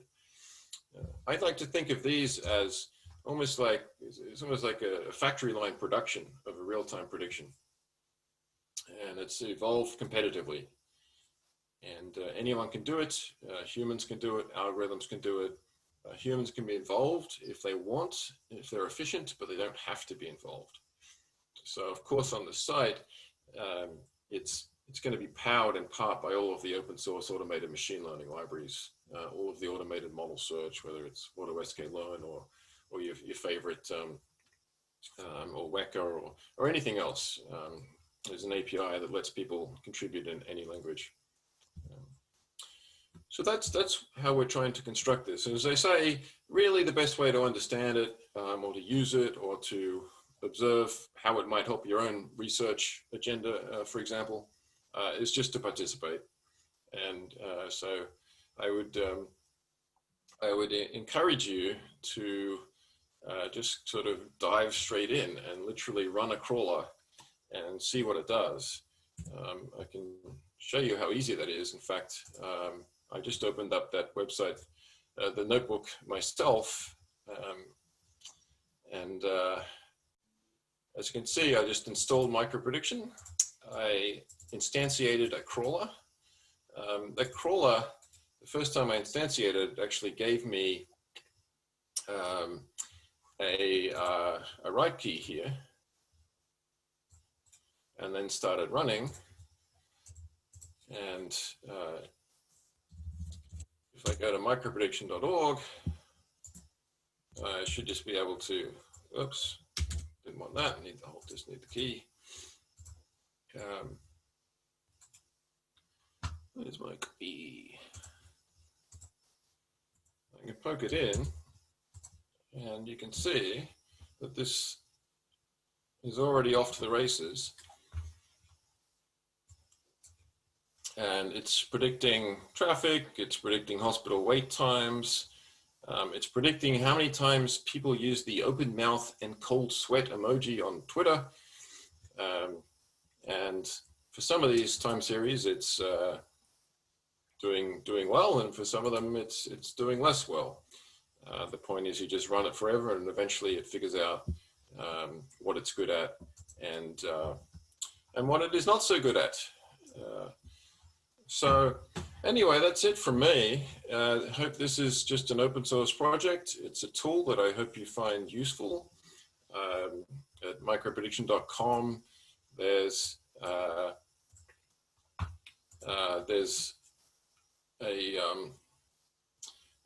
bunch of tutorials on how to use it, how to pull historical data if you want to use that for your research, or what have you.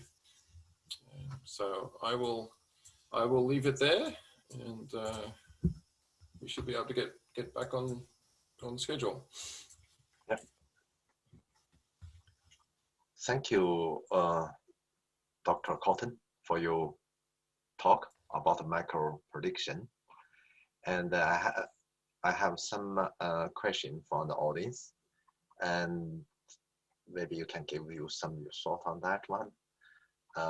The first one is not so close to relate to your presentation, your talk, but say the question is how to select AI vendors and or service provider or some sort of that will strengthen the competitive advantage without sacrificing security.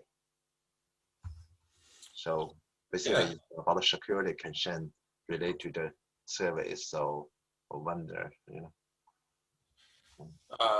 Yeah, no, that's a great question. So I actually, I think somewhere on the blog, I actually wrote a blog article about how you predict AutoML vendors. I won't try to find it now, but the simplest thing to do, of course, is to actually take a source of data that is interesting to you. It might be real data, it might be transformed data, obfuscated data, private data, simulated data, whatever you're comfortable with. And you follow these simple instructions and you just publish it on the site.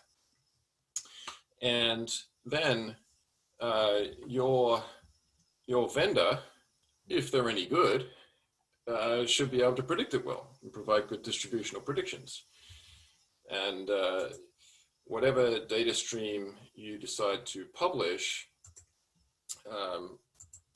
it will create a new stream just like this. And then if you go to the stream, you'll see that there's going to be a whole bunch of algorithms here that are predicting it, including your vendor's algorithm. And you'll have a good idea if they're good or not. It might also occur to you that you can get better prediction for free than you can from a vendor. Just saying. Okay.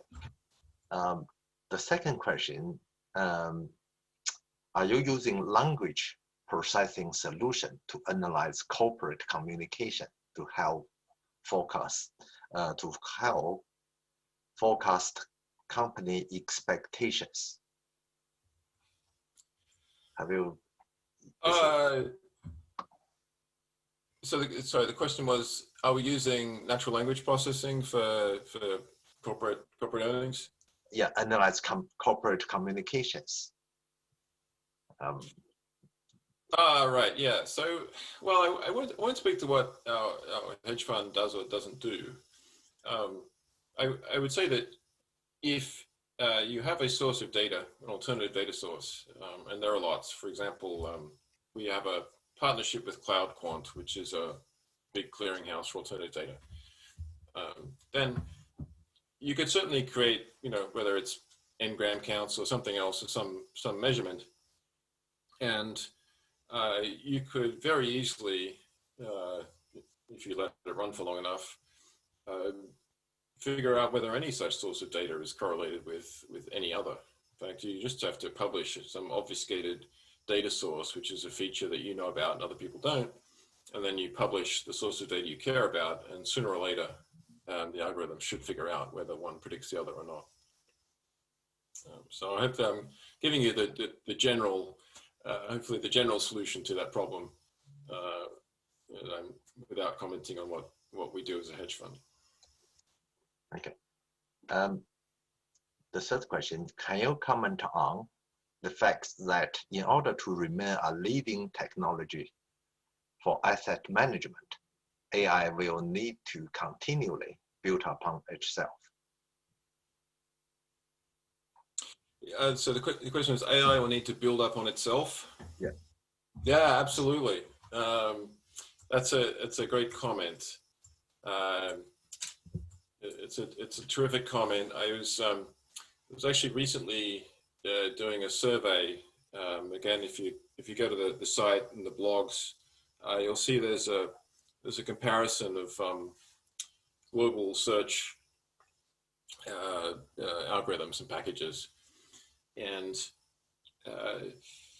it's very easy to get meta on this, right? Because you've got a whole bunch of different hyperparameters for search parameters, and you've got hyperparameters for those hyperparameters, and the AI can learn to perform the search better than it did before. It can try to learn cross-sectionally.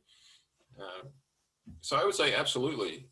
The future of prediction is, I think, algorithms being sort of like the lubricant or the ball bearings of the system, and the whole system for prediction operates independently of humans. They can participate when they're useful, but they don't have to be there.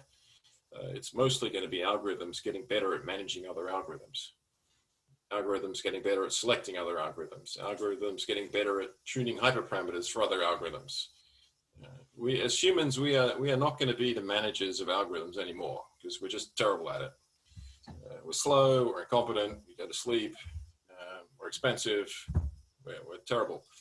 I would argue this is sort of the fundamental problem with, you know, machine learning revolution. If there's enough data for data-hungry methods, there's also enough data for automated assessment of the modeling, typically. And therefore, there's enough data for automated management of the means of prediction. So I predict we're going to undergo something like an industrial revolution for quantitative work. And there'll be an inversion of control, for better or worse, between humans and machines, at least in the domain of, you know, quote, statistically easy problems, where there's enough data to mechanically assess performance. And this is not a new thought, right? This is going back to Leo Breiman, you know, in 2000, and sort of the, you know, the second culture of statistics. We're saying, look, I got these random forests, they work well. I don't know why they work well. I can't prove X, Y, Z about the generative model, etc., but they work well. And since that time, there's just been an explosion in the domain of problems where algorithms can assess other algorithms just as well as humans can. So in some ways, this is sort of the logical, you know, just following that logic to its end. Set up as what is essentially a microeconomy for microprediction, and use that to power AI. Okay, you mentioned about the data was something like a deep learning, require a lot of data. So is that commonly used now or nowadays in financial market area, or like?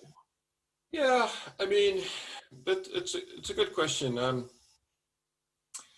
It certainly is being used more and more for certainly day-to-day operational things, things which do, well, let's say some grayer box technique. But you know, the good news is I don't think we have to be terribly normative about it. I mean, just publish the time series and see what comes.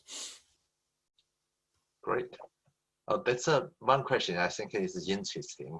That's could be our last question.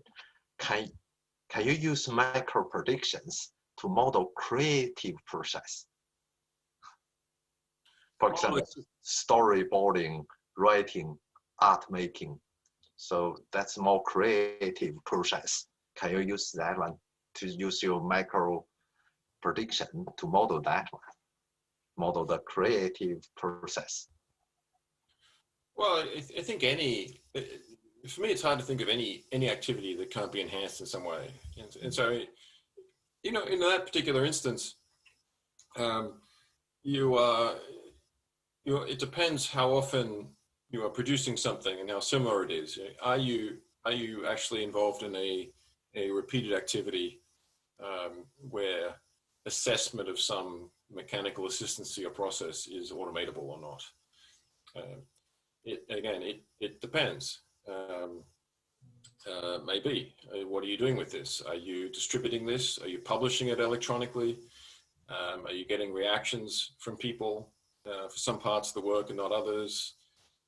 You know, are you able to optimize your creative work using something that you've instrumented, perhaps feedback from your blog users or whatever?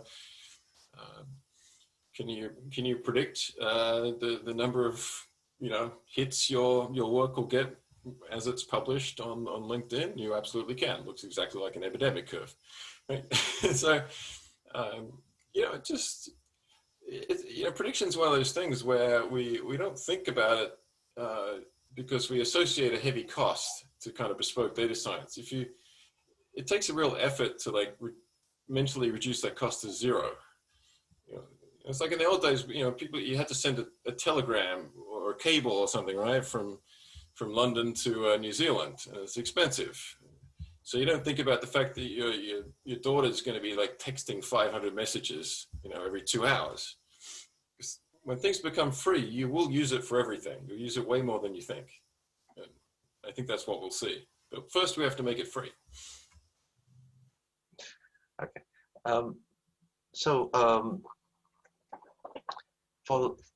For this question, I guess the answer should be yes, but there are someone asked that with the macro prediction, does it work in any data? For example, business area in predicting some financial information? I guess if I just yes, no question, that should be yes, because obviously you can predict a lot of things. Yes, you know, as I mentioned, the first category of use, I would not, I will not say that it's automatically going to create alpha for you, because this is creating a competition between algorithms. But of course, we know there's a very small number of things on planet Earth where there's already a competition between algorithms. And, you know, one of them is the mean of a stock. But if you want to know anything else about a stock, or if you want to know anything else about your business, or how you're responding to customers, or anything else you're doing in and around finance, then yes. Okay. So that's probably all for today's question. And any actual comments you can want to give audience, or if you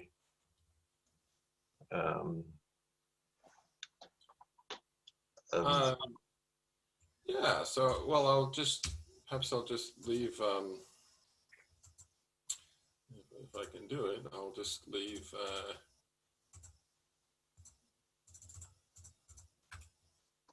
I'll mention that I'll leave one final thing I'll mention perhaps with a link to the site and a recent blog article is that actually there was from Wellington, New Zealand example of why competitive prediction beats you know, other types just recently in the general election. And so I will say, I'll leave you with that thought. Congratulations, New Zealand. You are much smarter than Nate Silver and the 538 team. And this blog article proves that you outperformed them in predicting the most recent election. So congratulations, and keep up the good work. Okay, great. Thank you, Peter, again for your talk, and also the answer to those questions. And I think we probably did end of our this session. And so I should tell this.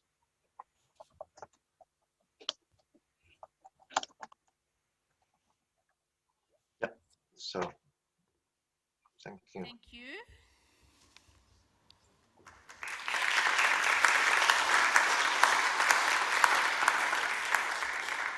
Right, now we've got a break for lunch. We've got 45 minutes, and straight after lunch we'll have our very own, as a chair of the next session, Dr. Nirosha Walalgi from the University of Waikato, who will chair a session, and as I mentioned before, Professor Biffet swapped with our professor from Cardiff University, Professor Arman Eshraghi.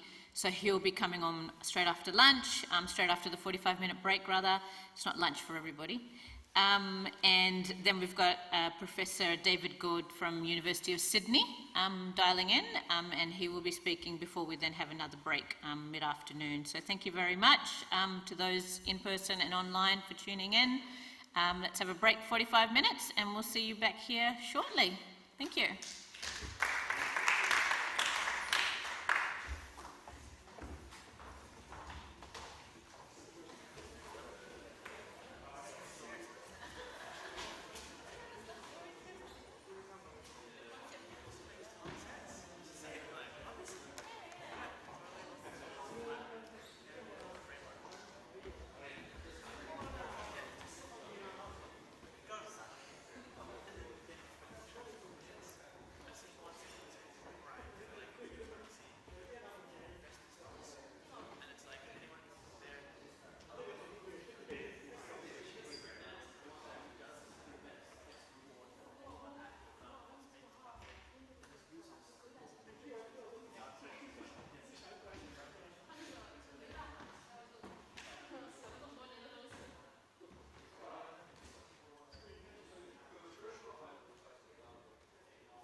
I love those events where I get to stand here and go, sweet.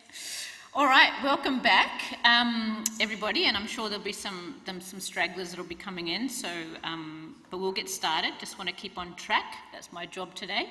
So I just want to quickly welcome Dr. Nirosha Walalge from the University of Waikato, who will chair the next session, with two speakers, one from Cardiff University Business School and one from the University of Sydney. Thank you.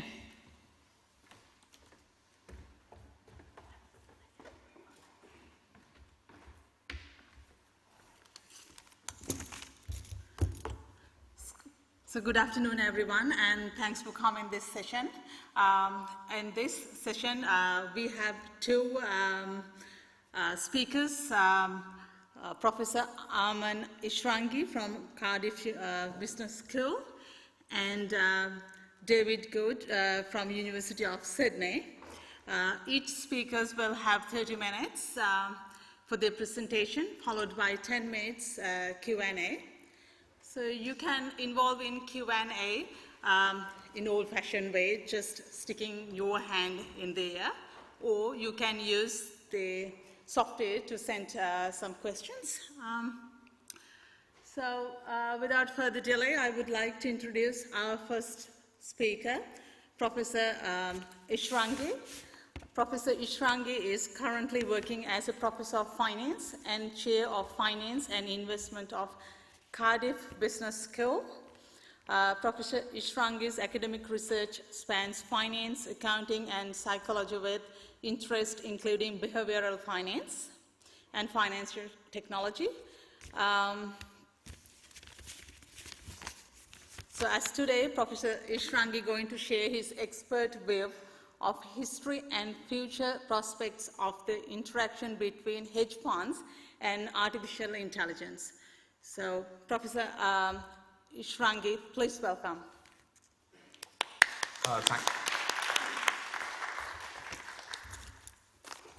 Thank you very much. Good afternoon, everyone. I hope you can see me and hear me clearly. Also hope you've had a nice lunch break. I must start by apologizing for the earlier time zone confusion between the UK and New Zealand. It's about half an hour past midnight here.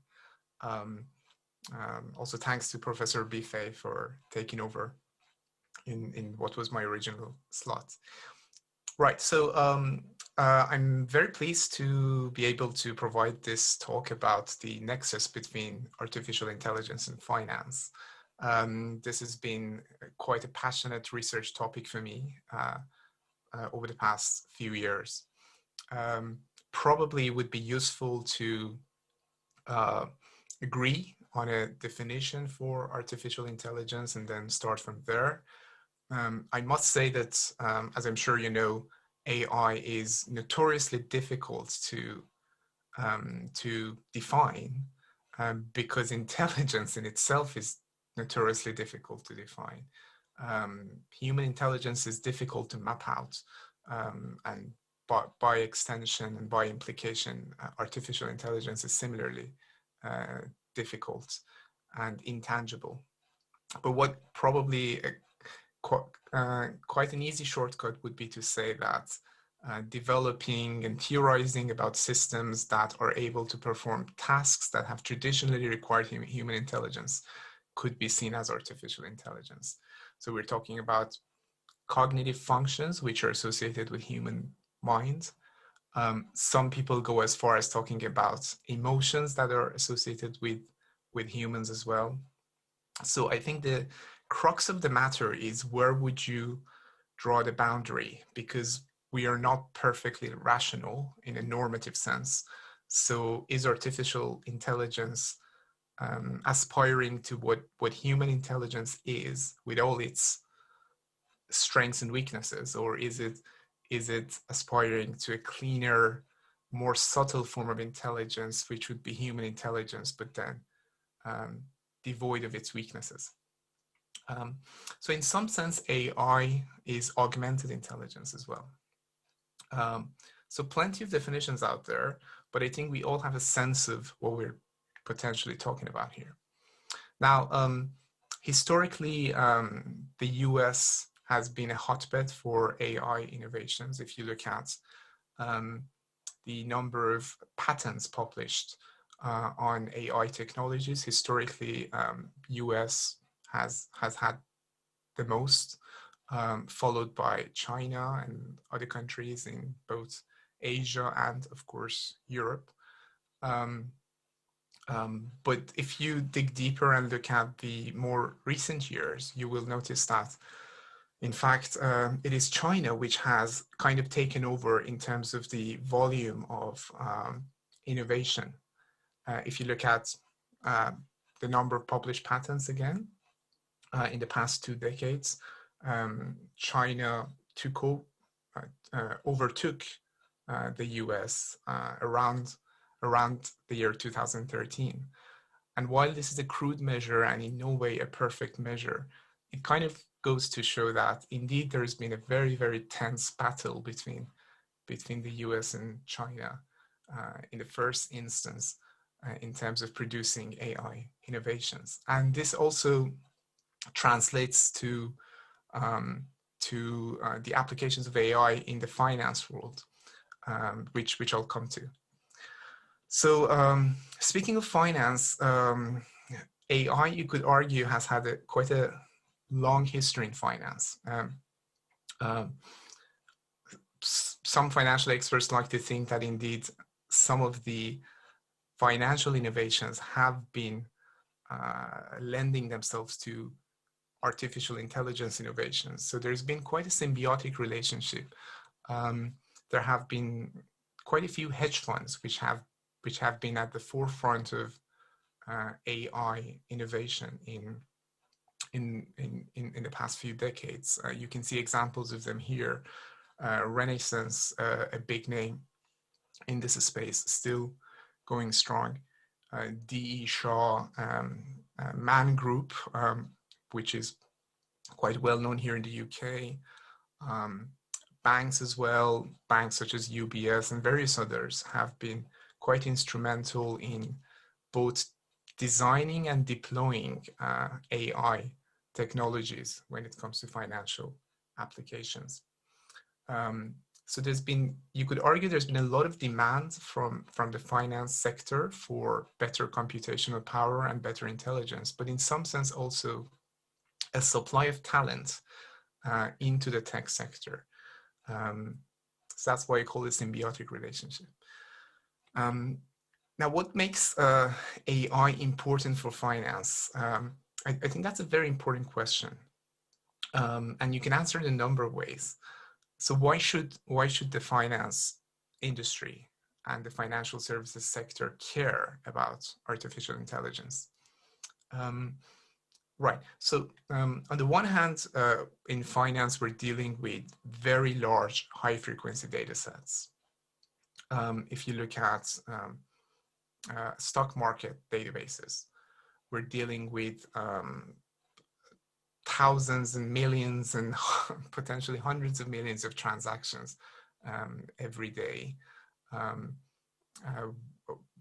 not just transactions, so we're not talking about just stock prices. We're dealing with all sorts of information related to companies, including, of course, market data, but also fundamental data.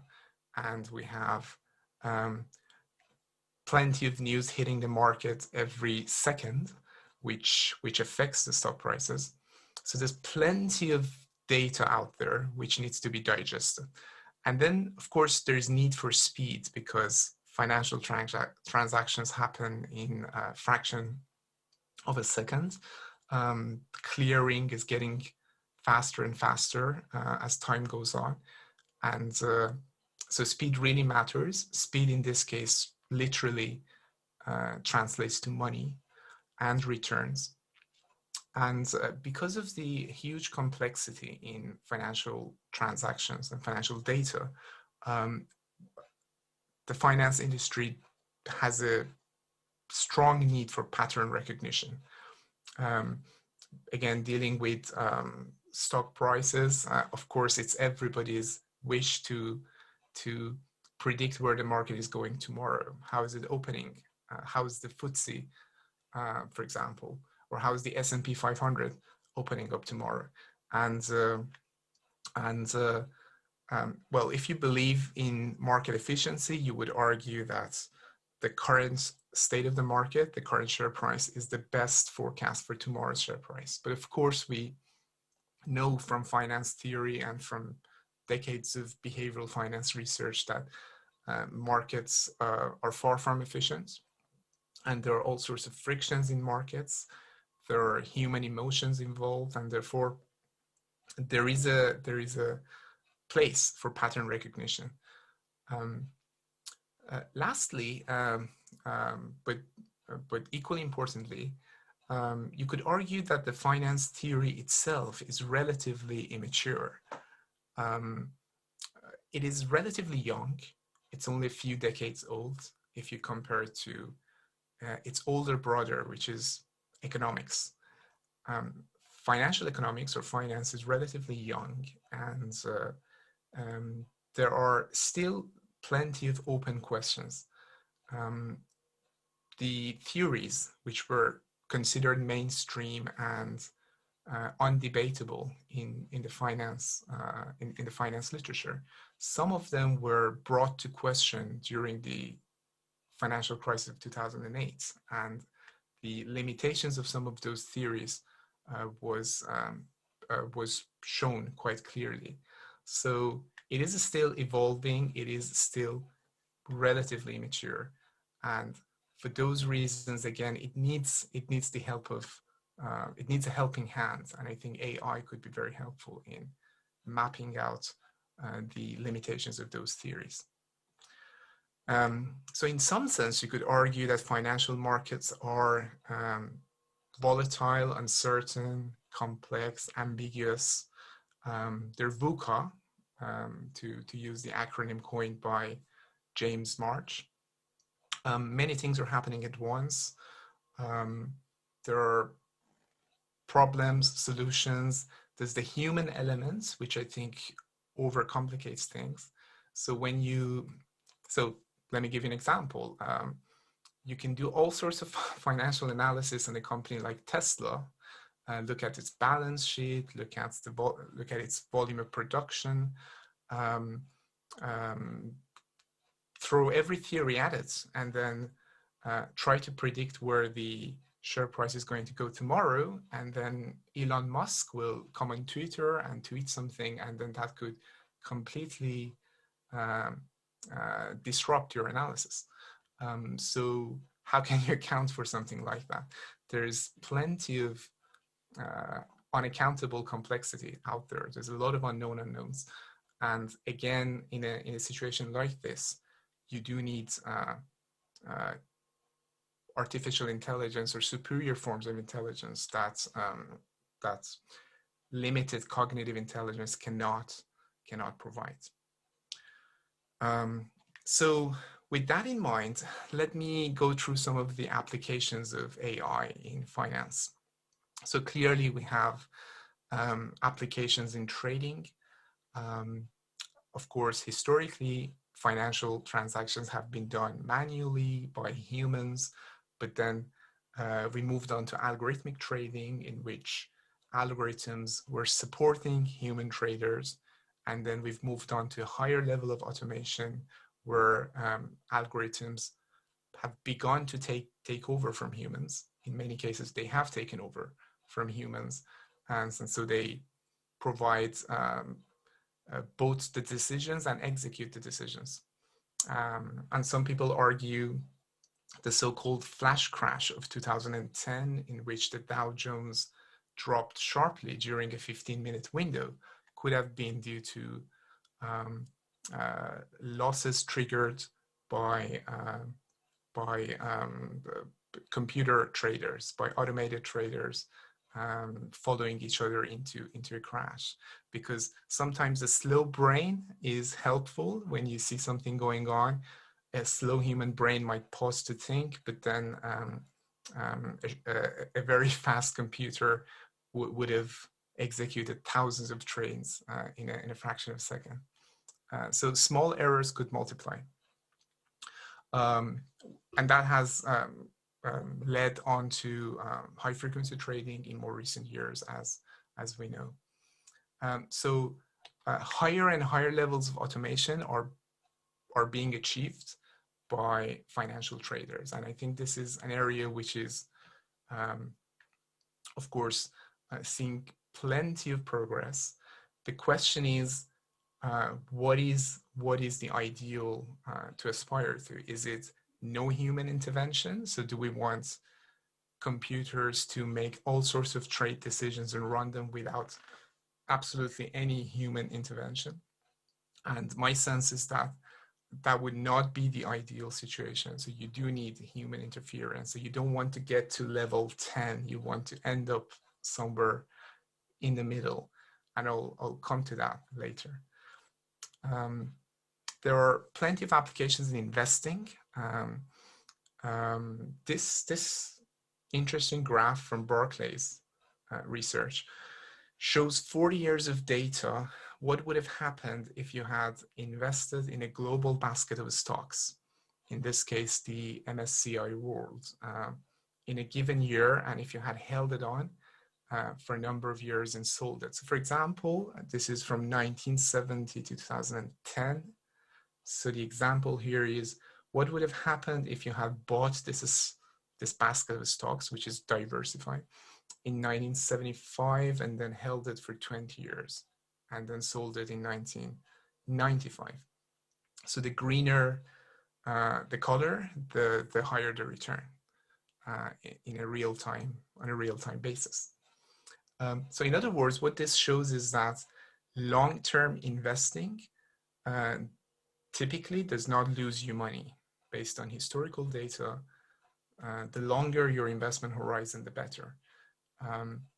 Of course, you can make significant short-term gains by playing a short-term game, but also it's hugely risky because you can get caught up in these red areas, which are all the famous crashes we know, including, for example, the dot-com crash of 2000, the global financial crisis of 2008, and so on and so forth.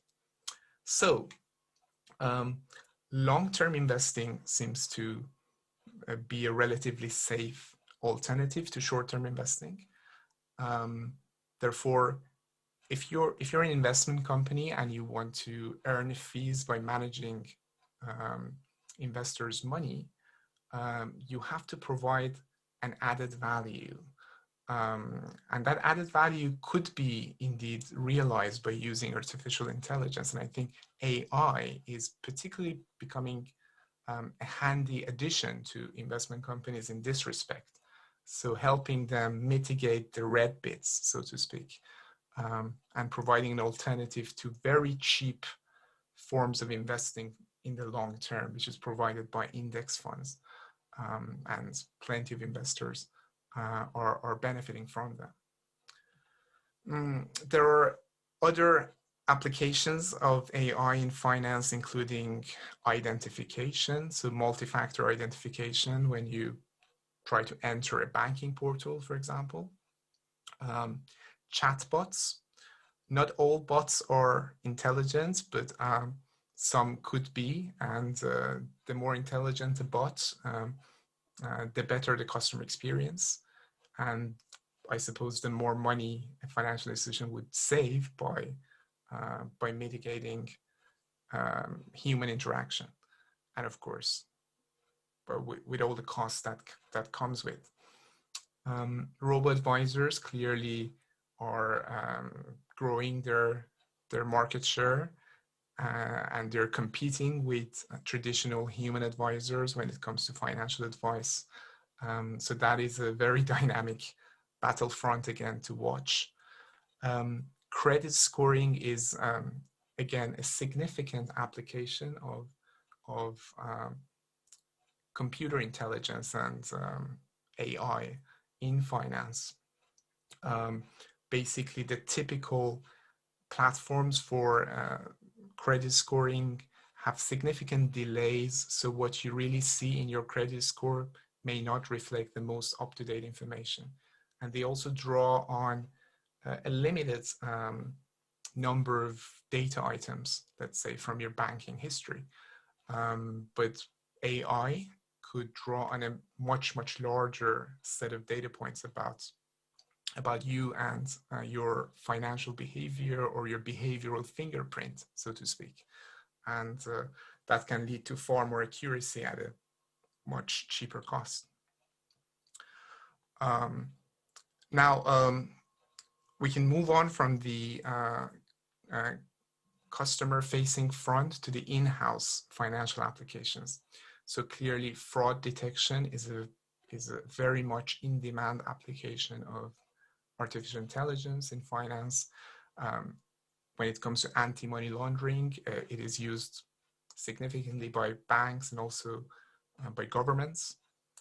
A very interesting and important application of AI could be portfolio optimization. So let's say you're an individual investor and you want to optimize your portfolio at the asset level. So how much to invest in equity or stocks, how much to invest in bonds, etc. Or let's say you have a portfolio of stocks and you want to decide what is the best optimization outcome, how many stocks should I hold, and so on, and what should be the weights and so on. So again, this might sound like a simple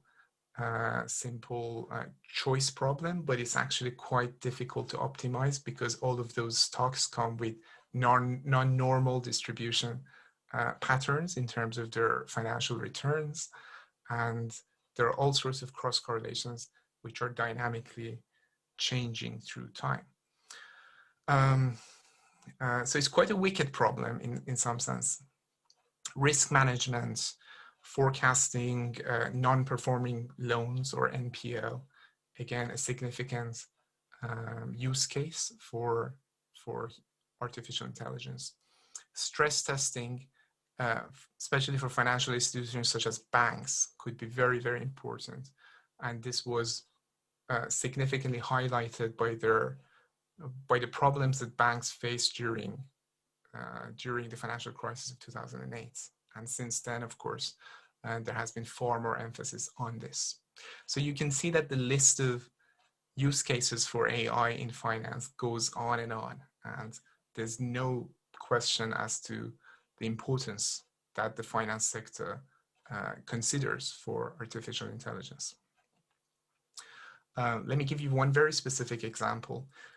If you're investing in companies, you're probably reading their annual reports, or you should be, in fact. But the problem is that these annual reports, which get published once a year, they tend to, they have grown significantly in size. So they've become longer and longer. And from about 10,000 words to something like 60,000 words in recent years. So they're long and they're not particularly readable. There's a lot of jargon in there. There's a lot of legalese. There's a lot of lawyers speaking there. There's a lot of weasel words. It's very difficult to get to the real meaning. And that's where sophisticated textual analysis softwares can work and can help. So for example, finance research has shown that low readability of annual reports can lead to volatility of share prices. And that's really interesting. So the more opaque the language, the more volatile the share price subsequently. So if we can measure that using sophisticated textual analysis in real time, that can be very telling for financial performance of the company. Now, of course, textual analysis has its limitations, but when it comes to spoken language or natural speech, for example, corporate conference calls, when the CEOs of companies discuss their earnings in conference calls with financial analysts, that's a spoken language, which lends itself to better analysis, in fact. And you've got plenty of financial speeches from central bankers, from investment bankers, from CEOs and CFOs. There's a lot of spoken word, there's a lot of natural language, which is easily transcribed and can be fed into intelligence programs.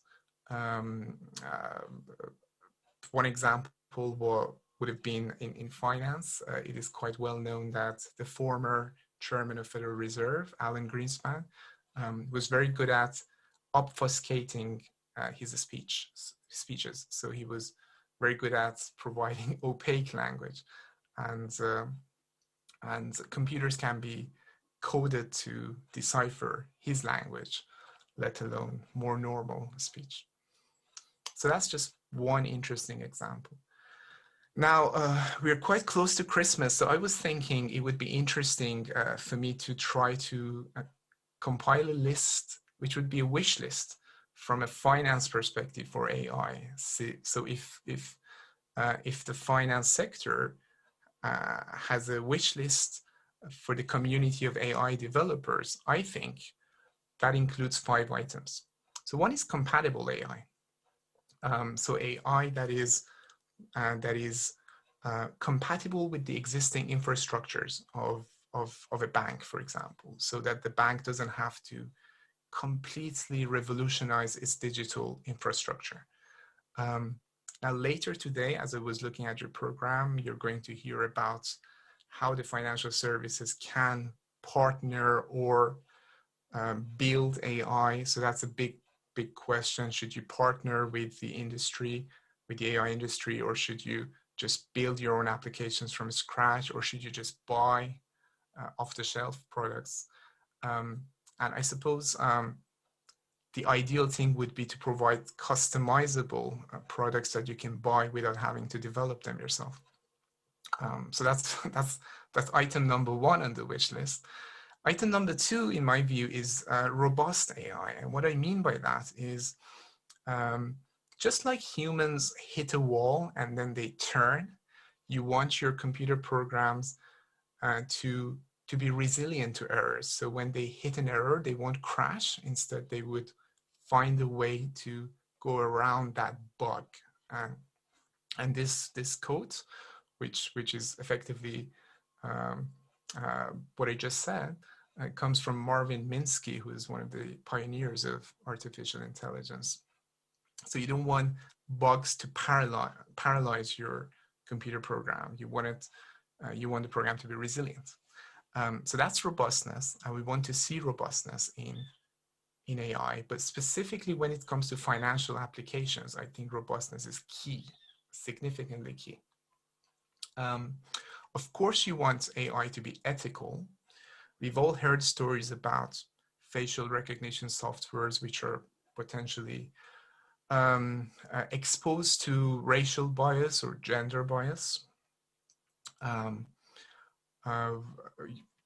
sure you've heard of the lack of diversity in the AI community, the history of algorithmic bias, which has been coded into original AI algorithms in various ways.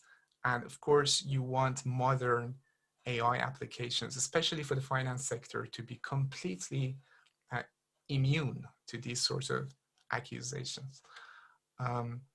Speaking of which, the Center for Internet and Society at Harvard University has come up with this disk you can see here, which is, I believe, a very comprehensive and excellent list of considerations when it comes to having an ethical or principled, in their language, artificial intelligence ecosystem.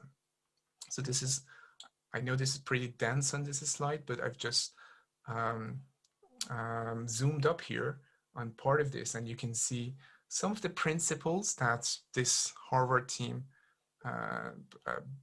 tends to take into consideration include, for example, promotion of human values, professional responsibility, human control of technology, fairness, transparency, safety, and so on.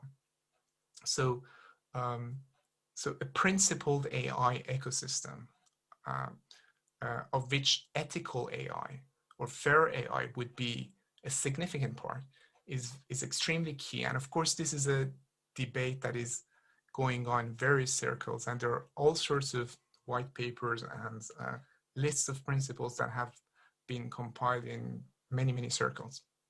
But still, there's probably little consensus on what is the level that you should aspire to when you're developing AI from scratch. So I think that could be an interesting compendium. Now, of course, AI needs to be explainable.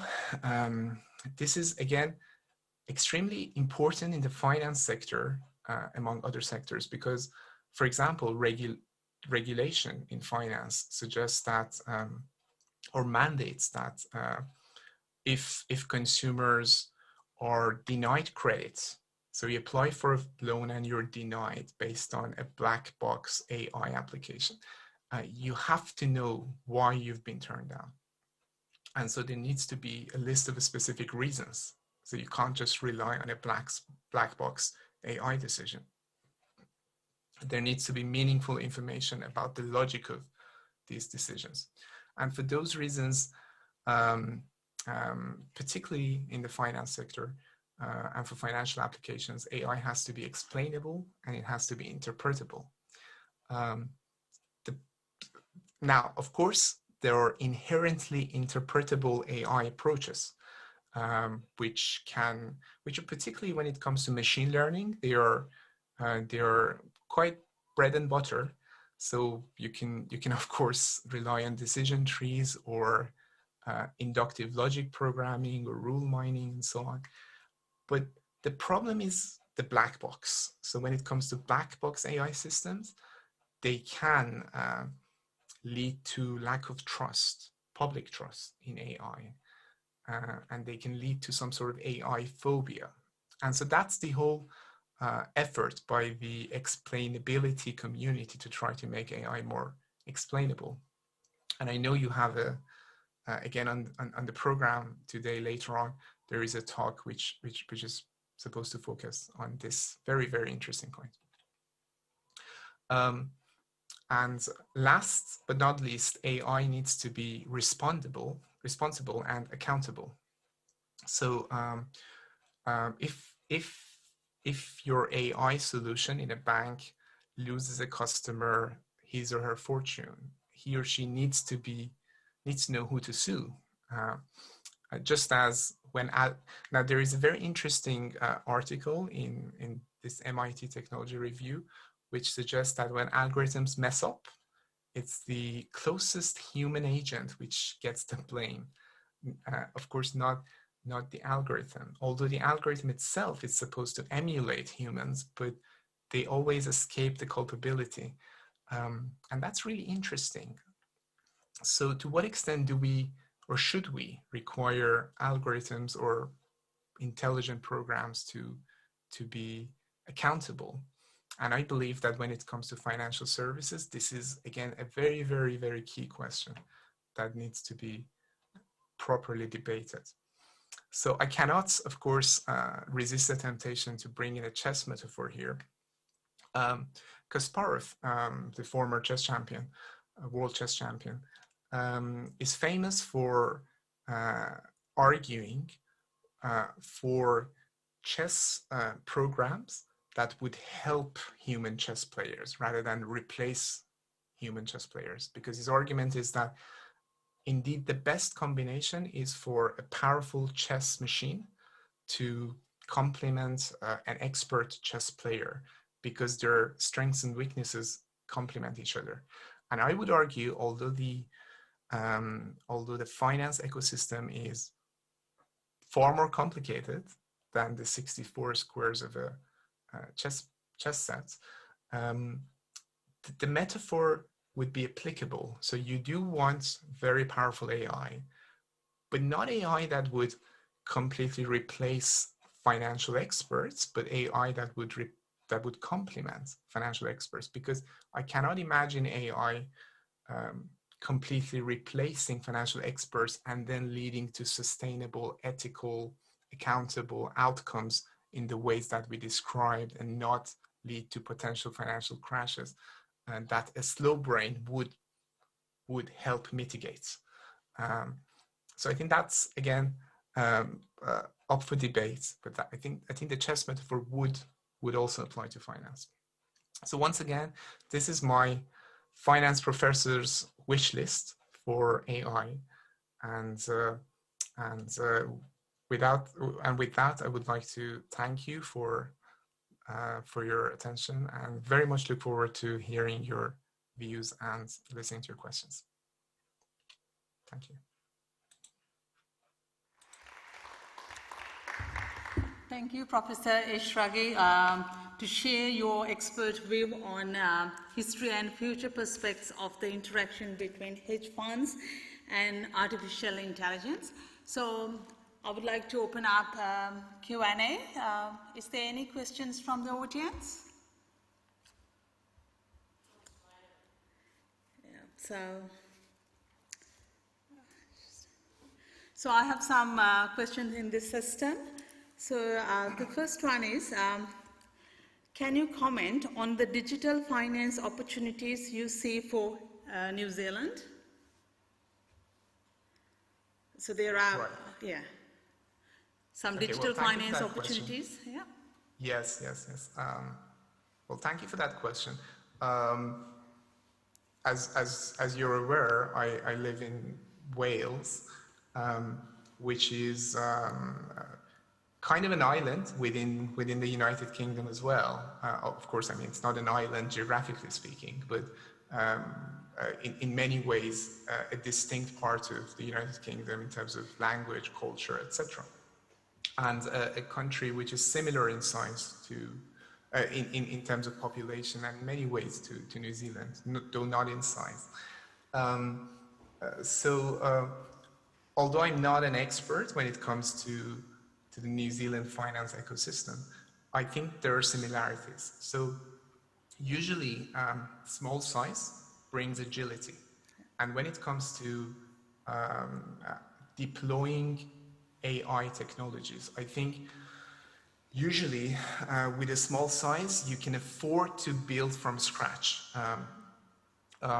So if, for example, your banking system can afford to design AI solutions from scratch rather than buy or partner, I think, my apologies, I think that could be very useful.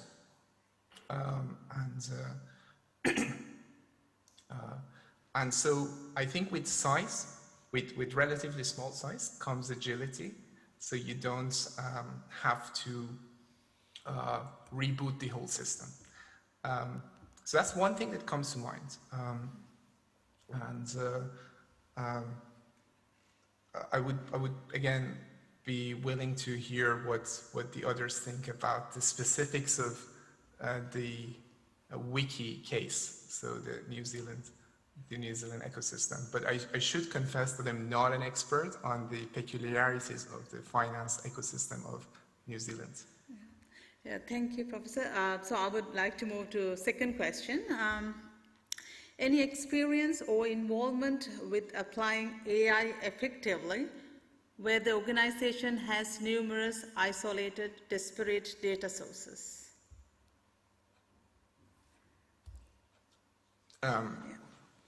So if I understood the question correctly, they're asking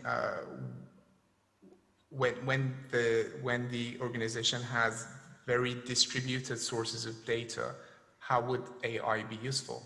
Yes. I think in a situation like this, actually AI is by definition a pertinent and relevant technology, because what we're dealing with here is disparate data, which would lead to ambiguity.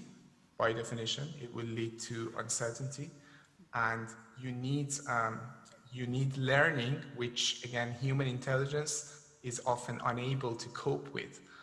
So especially the larger the organization or the larger the ecosystem, the more true this is.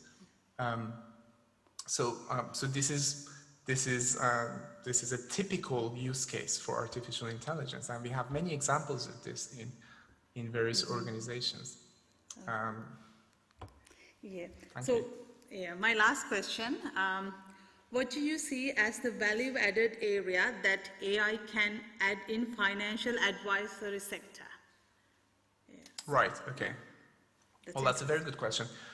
When it comes to financial advisory, there are two ways to deal with this. So you remember I mentioned in the lecture the role of robo-advisors. Now, traditionally, robo-advisors have followed decision tree type algorithms to advise their clients about asset allocation or these kinds of decisions. However, so that's kind of a weak AI solution to financial advice. However, if you resort to strong AI solutions, so that means trying to decipher what the customer needs but does not state. Because a consumer can say, look, okay, I'm interested in better financial returns, but I'm not particularly risk-taking. But another consumer may not state that, so you have to actually infer that from the way they're spending their money, by looking at their bank transactions, by looking at their behavioral fingerprints.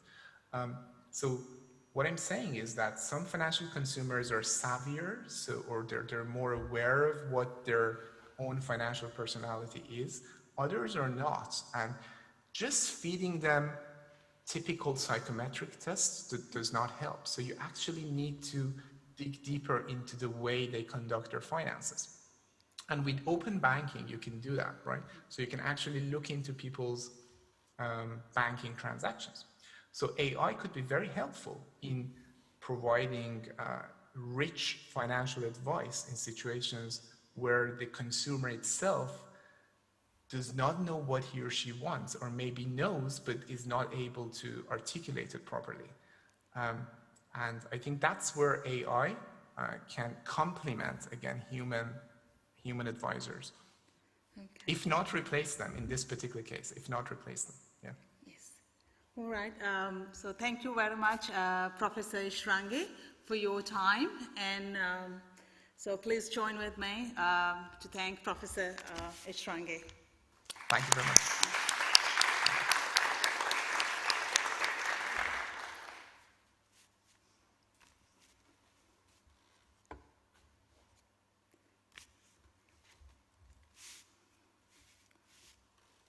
Okay. So I would like to introduce our next speaker.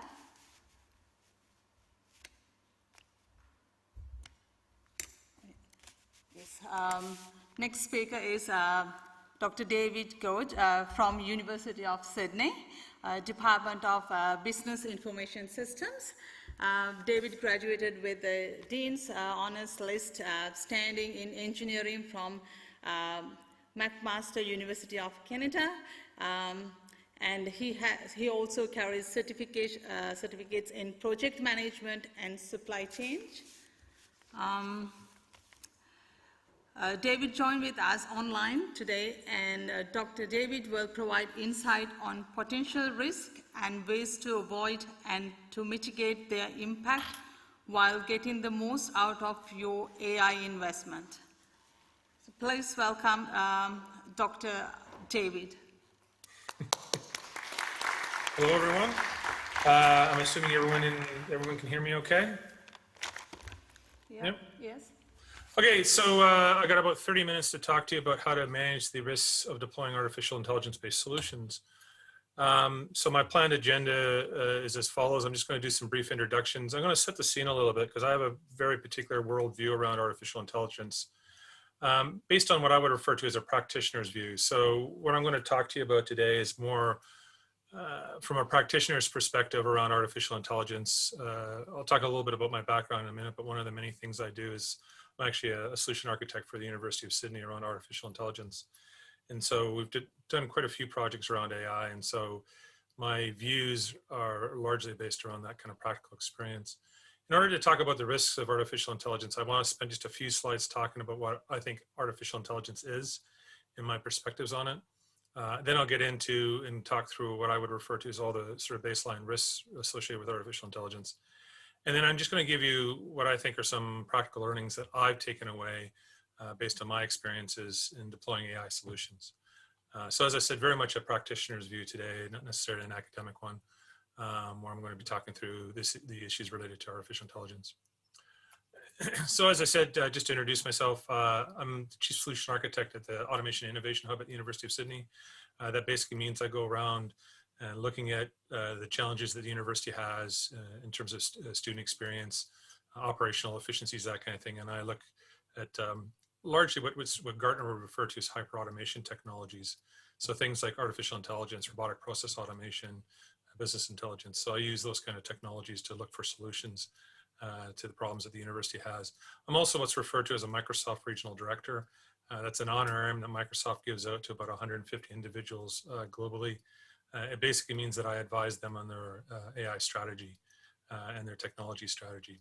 And I have a first crack at seeing what they do from a technology perspective, and I give them advice around that. Aside from doing all that and having been in industry for quite a long time, working for some quite large organizations, I currently teach at the University of Sydney, University of New South Wales, mostly in digital innovation, digital strategy, but my research areas are artificial intelligence, innovation, and the Internet of Things. I do carry certifications in Microsoft AI and Google AI. I used to own my own business, and I'm an author both academically and commercially. So I've got a bit of a broad range of experiences when it comes to artificial intelligence. One of the things that I always talk about, when I was out in industry working in technology, we spent a lot of time as technologists trying to support what was driving the business, right? So there was a lot of what I would refer to as business-driven change. What I've noticed myself personally over the last 5 or 10 years, particularly in the last few years, is that technology is driving a lot of change out in the market. Because new technology comes along and provides new answers, new solutions to old problems. And Gartner has a name for this. They refer to this as digital optimization versus digital transformation, right? So you talk about this idea that traditionally businesses would focus on digital optimization. They'd be looking to improve efficiencies, improve their customer experience, do various things around improving asset utilization, these kinds of things. These days, organizations, and I think particularly in the financial services space, with the advent of the tech fins and the fintechs, you're seeing people coming up with completely new business models, right? New business models, new ways of doing business, net new revenue products and services. And so, you know, this creates stress on businesses, financial and otherwise, right?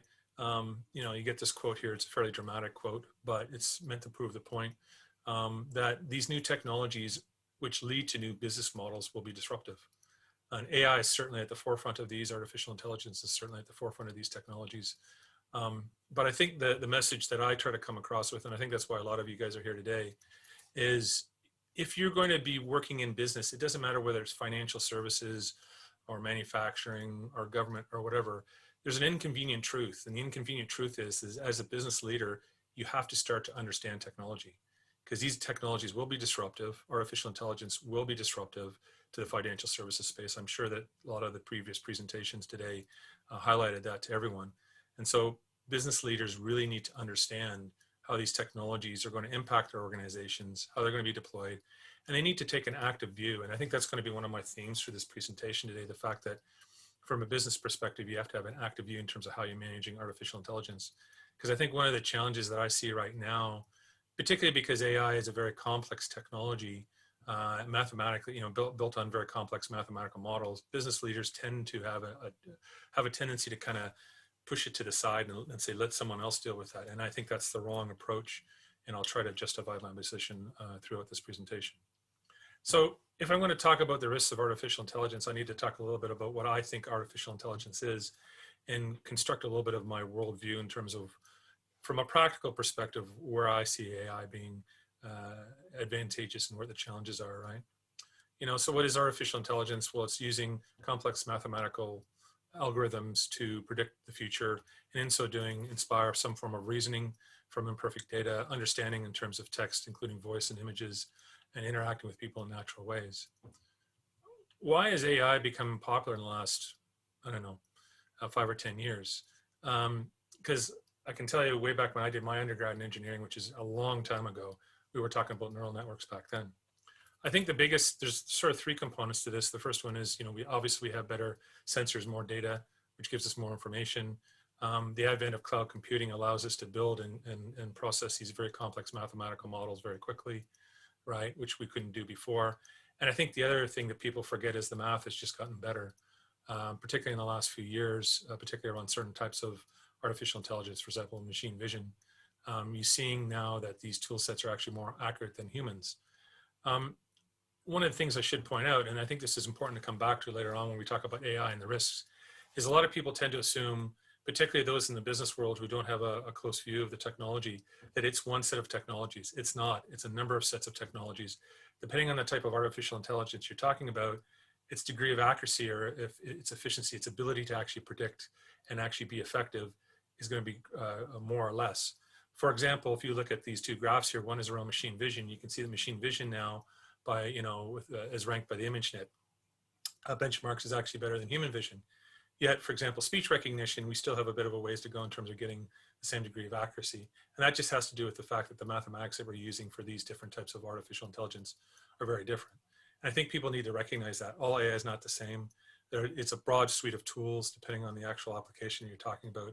And the issues and risks associated with those tools very much depends on the application and the type of tool that you're using.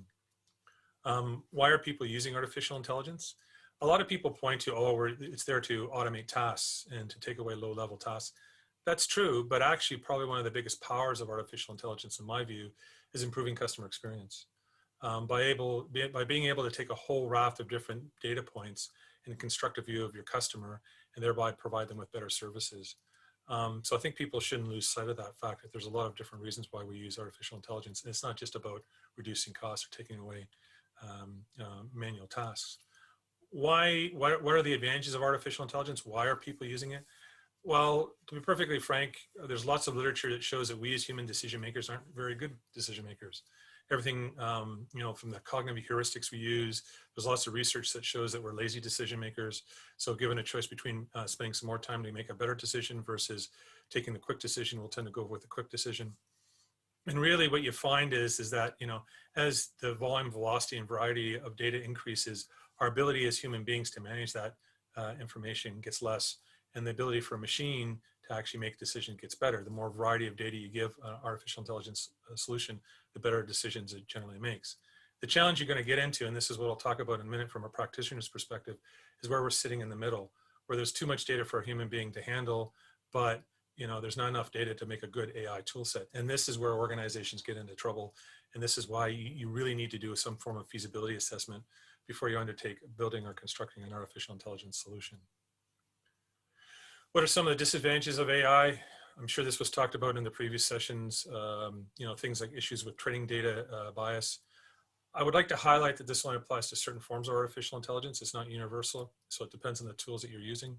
This idea of negative feedback loops, the fact that the data picking up data that reinforces your AI decision without picking up broad base of data sets. The fact that a lot of data scientists, if left unchecked and unmonitored, will often take shortcuts and proxies when they don't have enough data to build their models. And this is something you have to watch. The previous lecturer talked about these issues of opacity, the fact that certain types of machine learning models and that are very opaque, this idea of explainable AI and all the research that's going into that. And sometimes I think that artificial intelligence can create really unrealistic expectations in terms of the abilities of these tools. So this is something you have to think about when you're looking at them. If you want a really good book to read on what not to do in terms of artificial intelligence, I'd encourage you to read Cathy O'Neill's book. She's got lots of good stories and case studies around organizations using AI badly. And, to me, there's a couple of things people have to remember about artificial intelligence. The first thing that, right now, narrow AI is right here and now, right? We're using AI in a whole kinds of different specific applications, but this idea of general AI, C-3PO from Star Wars or data from Star Trek, that's, by most futurists account 20 or 30 years off. So this idea that AI is going to broadly based destroy jobs is to me very, very far-fetched.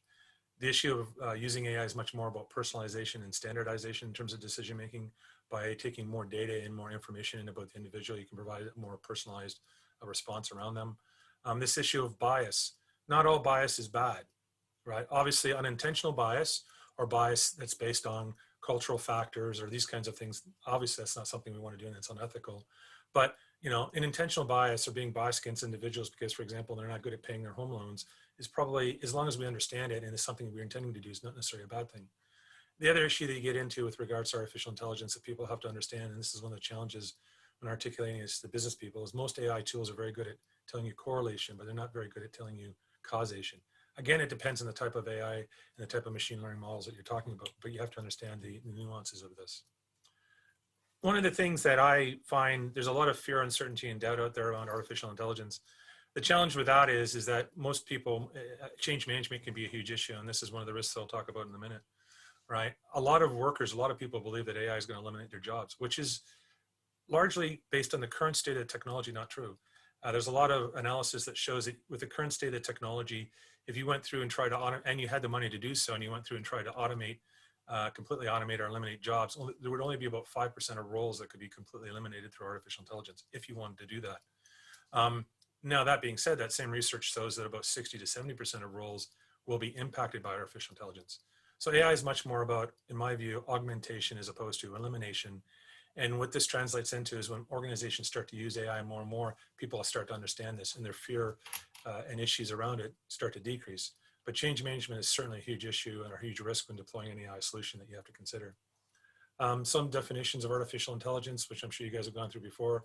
The idea that algorithmic decision making is a broad-based, using computer programming to make decisions. Artificial intelligence is a form of AI which makes the machine look and more feel like human beings. It mimics the natural intelligence of a human being. Machine learning is a subset of artificial intelligence where you're using mathematical models to build predictions of reality. Within machine learning, you have this concept of neural networks, and within neural networks, which are based on mathematical models of how the brain works, you have this concept of deep learning. And then we also talk about these different types of machine learning, for example, unsupervised learning for you're looking for patterns, for example, fraud detection in financial services, supervised learning, for example, machine vision, document learning, these kinds of things. And then reinforcement learning, which to me is probably one of the more interesting forms of artificial intelligence where the machine teaches itself. Supervised learning is probably the most common, certainly in the financial services space. I would say to you that a lot of the issues that people talk about with regards to the risks associated with AI are principally associated with supervised learning, but you have to understand the type of machine learning that you're dealing with when you're talking about risks. Some planning assumptions that I would suggest to you as a deliverer, practical experience in terms of delivering AI solutions. The first one is there's no one size fits all in terms of artificial intelligence and AI. What that translates to me is that oftentimes you get vendors coming in saying that they're good at all forms of artificial intelligence, which is simply not true. You have to drill down into each individual vendor. You have to look at their industry experience, where they have specific industry experience, not only in financial services, but in the specific application that you're talking about, to really see whether they have the right tools and technology.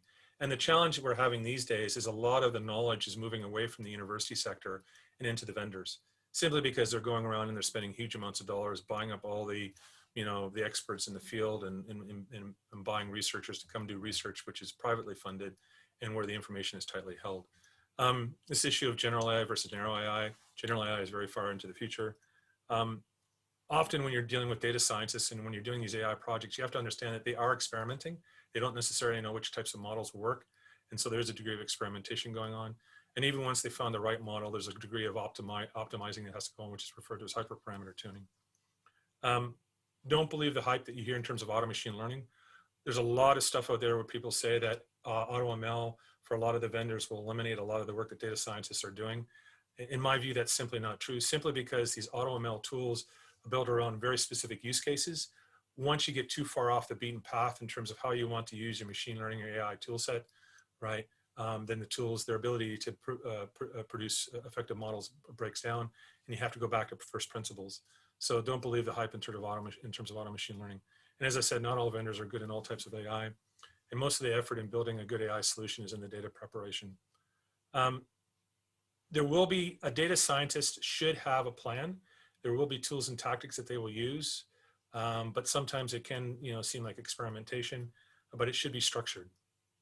And this is and probably if you take away anything from my presentation, building an AI solution requires close collaboration between the business subject matter expertise and the data scientist.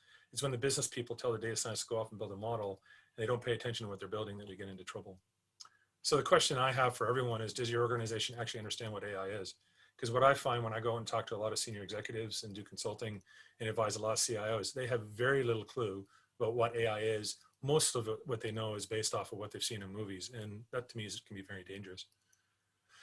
So let's talk about managing the risks. So there's a lot of risks associated with artificial intelligence. I'll go through each one in turn and talk a little bit about what I mean by each of those.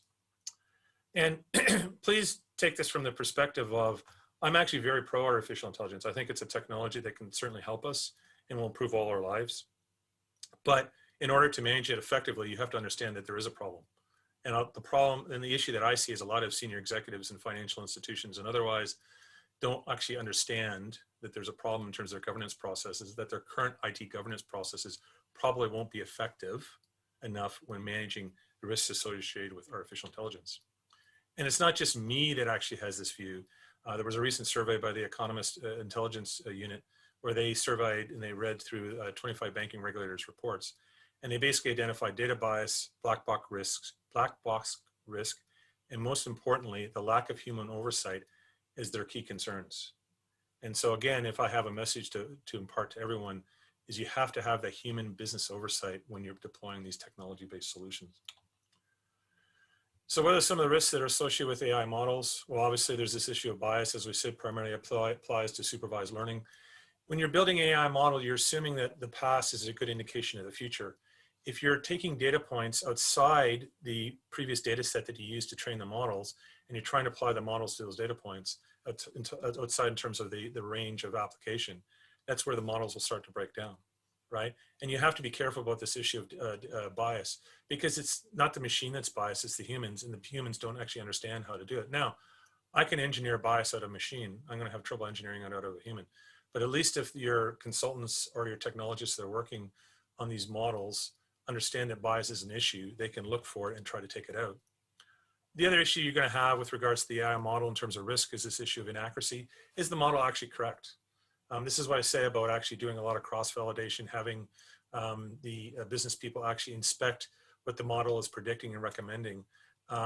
Because, you know, a lot of data scientists will throw a lot of statistics at you around precision and accuracy and recall and all these different things. But at the end of the day, you really have to look at all the different use cases and apply some broad-based business experience to see whether the algorithm is actually correct. This issue of feedback, one of the challenges that people have with AI and what they don't realize is not just about building the model and sending it off. You actually have to continue to tune these models based on feedback in terms of how the environment changes.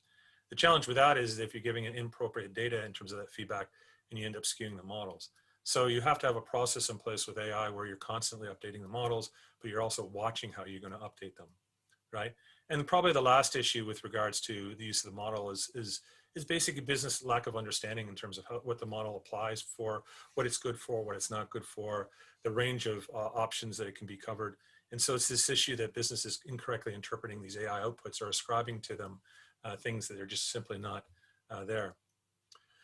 In terms of the AI technology, I think you have separate sessions later on today that talk about this issue of information security, cybersecurity risk. I was at a presentation 2 years ago where the Dean of the University of Sydney Business School basically said that he felt that Internet of Things and these automation technologies were the single biggest security risk to man, simply because now that you're connecting physical objects to the internet and then you're asking computers to make decisions about them, you're basically, you know, it's ascribing potential for physical risk. It's not just about money laundering or fraud or identity thefts. It's now you can actually hurt people, right? So if you're going to get a machine that's going to be making decisions about people, you want to make sure that you've ascribed a lot of security to that, both in terms of how the AI works, but also the information it's using in that. And then you have processes that check that it hasn't been hacked into. Other issues that you have to deal with in terms of technology is this issue of change management. If you're building AI tools that are based on upstream data coming from other source systems, and someone in those source systems actually changes the definition of those data points or changes the ranges or does other various things, that can cause the models to break down. And so you have to have a change management process in place that constantly monitors to see whether the source data that these AIs are making decisions about is the same, it hasn't changed, it's not actually invalidating the model. So there's a whole change management process that you need to go through. And then there's also an issue with regards to IT operations. right? If you're putting these AI models in place that they're doing fraud detection, say around credit cards, or they're making decisions about home loans, they start to become business critical. That means that your IT operations organization really needs to have a look at how they're supporting them to make sure that they're resilient. Regulation and compliance, again, this was talked about with previous groups. A lot of people point to the GDPR. In my view, the single biggest challenge with regards to the GDPR legislation is the fact that there's a lot of people that actually think that applies to them and it doesn't, right? Yes, the GDPR was very broad-based. Yes, it was based in the EU and really was leading edge in terms of privacy. And there's a lot of clauses in the GDPR that actually govern the use of artificial intelligence, right? The right to know, the right to not discriminate. But a lot of organizations, people believe that they're being protected when they're not. That regulation doesn't cover a lot of us, Australian citizens, New Zealand citizens. And the reality of it is there's a very much of a patchwork of regulations and rules out there from data privacy perspective. And it can make it very difficult for organizations to deploy AI solutions, particularly if they're banks and they're trying to do it across multiple different geographies. And so also issues with regards to regulatory compliance. So as an organization, you really have to be looking at the laws and regulations across all the countries that you're operating in and looking at them to see how that your AI solution is not either impinging on privacy, not impinging on security, not impinging on all kinds of other rules and regulations, because it's very, very all over the place. Other issues with regards to artificial intelligence, this issue of culture, as I said earlier, people are very, very nervous about it. There's a lot of fear, uncertainty, and doubt that goes on around artificial intelligence.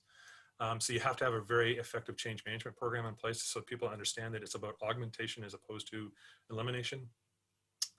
Unfortunately, people tend to throw the word AI around too much, and so they put AI in everything, but really it's not. And I think this is one of the challenges. So you have to be careful that you're not putting AI into a particular solution just for AI's sake. It does have good solutions. It is, as I said, it's a number of different technologies which will work better in certain scenarios than others.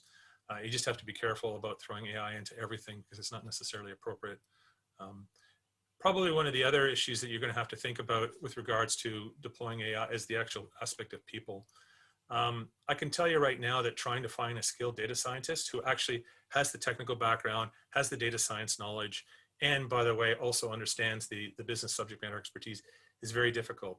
And again, this comes back to the fact that the big vendors are going around and throwing a lot of money around to buy all the good quality help, both from the university sector, but also from industry.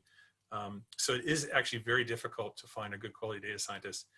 And it's very, there's a lot of people out there who call themselves experts in AI and are not, and this is part of the challenge.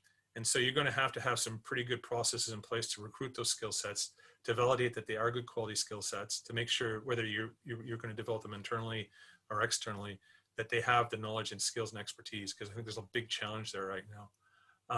And also you're going to have to make sure they have the right governance and roles and responsibilities in an organization for managing the whole AI lifecycle, both from the creation through to its actual management.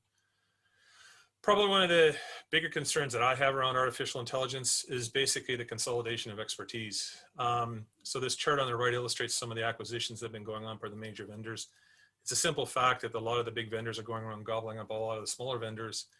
They're then going around and actually dropping large dollar sums to basically hire all the really good expertise. And this is causing a drain on the market, which not only is making it difficult to find good data scientists or good people who can actually deploy these solutions, but it's also consolidating the IP into the vendors. And this IP is becoming proprietary and they're making it more black box. And so as an organization deploying artificial intelligence, I think you have to be very, very careful about who you pick as a vendor, right? Who has access to the IP, right? Will they continue to be going, or do you run the risk that they may actually be disappeared or be gobbled up by someone else, right? Not all, as I said to you in my previous slides, not all AI vendors are the same, right? They have certain skill sets in certain industries, so you have to really pick it apart and be very critical.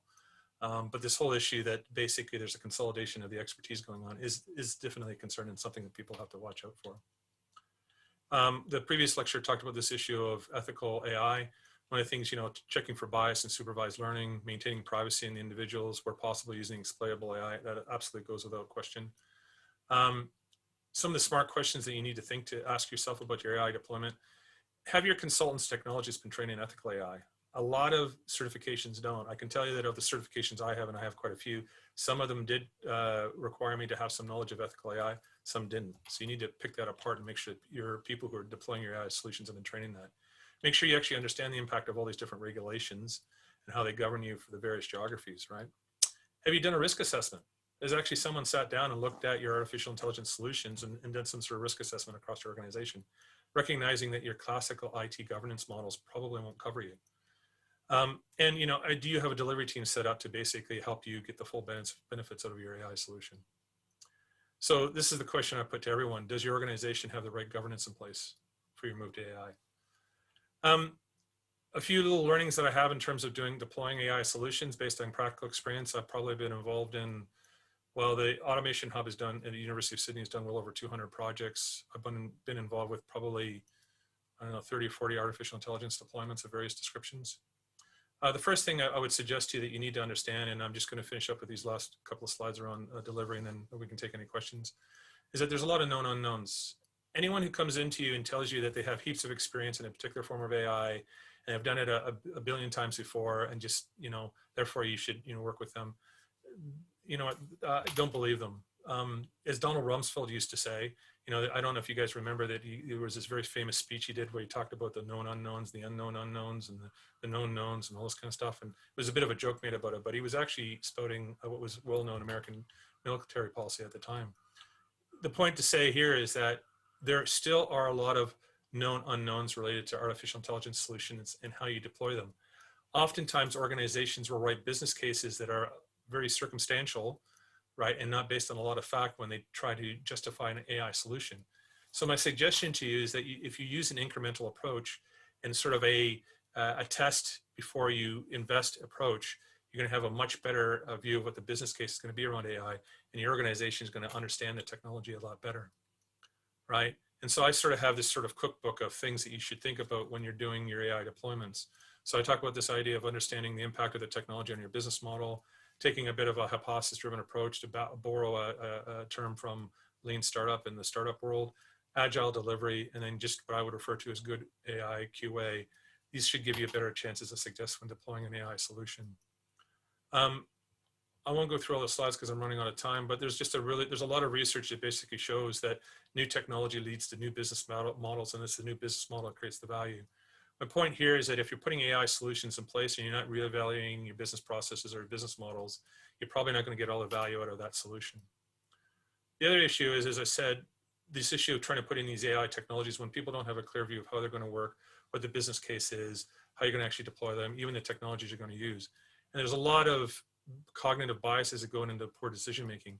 So what I'm advocating is you actually go into where you actually build a solution, you do a test before you invest methodology, where you actually go in and you use a bit of a hypothesis-driven approach, and you basically build these solutions and you test and validate that technology is going to work, that your business model is correct, and that your assumptions about the business case you're going to get out of these AI tools are correct. AI is very much a technology that leads itself to the agile approach as opposed to waterfall. Obviously, the classical waterfall deployment methodology that people tend to use in IT only works if you have a clear view of the requirements and how the solution is going to work. Going back to my comments about the fact that AI involves a high degree of experimentation, agile is just a much more appropriate delivery methodology. In terms of quality assurance for your AI solution, make sure, as I said, that the business is heavily involved, that people who actually understand the underlying business models and what you're going to predict are reviewing the results to make sure that they seem logical. Don't get carried away by a lot of statistics that the data scientists will throw at you. You need to be checking for unintentional bias, like we've talked about before. You need to be cross-validating your solution with different sets of data, testing in different environments to see if it's rigorous and will work, right? And you have to recognize that a lot of these AI solutions, when they first deployed, their accuracy and their capability is quite poor, and it takes a lot of tuning over time before they actually become highly effective. So those are my sort of ingredients in terms of a good AI deployment. As I said, my normal process when I'm going around the university deploying AI solutions, or when I'm doing it with other clients, you identify the problem, you do a bit of a feasibility assessment. If you remember when I was talking about AI earlier, there was this idea that you get this sort of bad middle ground where there's not enough data or good quality data to build a good AI, but there's too much data for a human being to manage. You need to avoid those scenarios. That's why you do a bit of a feasibility assessment before you deploy an AI solution. You need to understand your assumptions, and you need to build some solutions and test them to validate that they're going to work before you go whole hog into it. And so that's my last question to you. Does your organization have the right processes in place to manage your AI deployments? And that's it.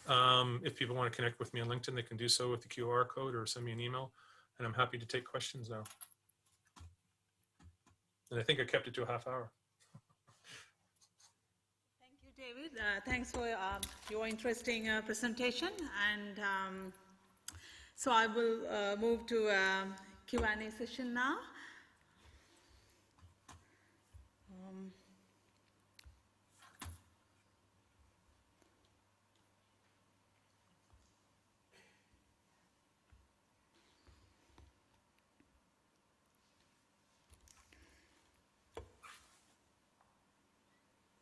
No questions? Am I going to get off easy?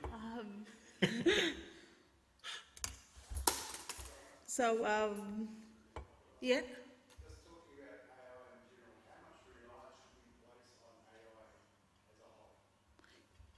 Did you hear that, David? No, you have to rephrase the question because I can't hear people from the audience.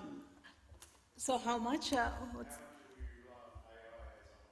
Yeah, how much we rely on AI as whole? Yes. Sorry, what was the question? Yeah, how much we rely on AI as whole? How much should we rely on AI? Is that the question? How much we rely? It's here. Yeah.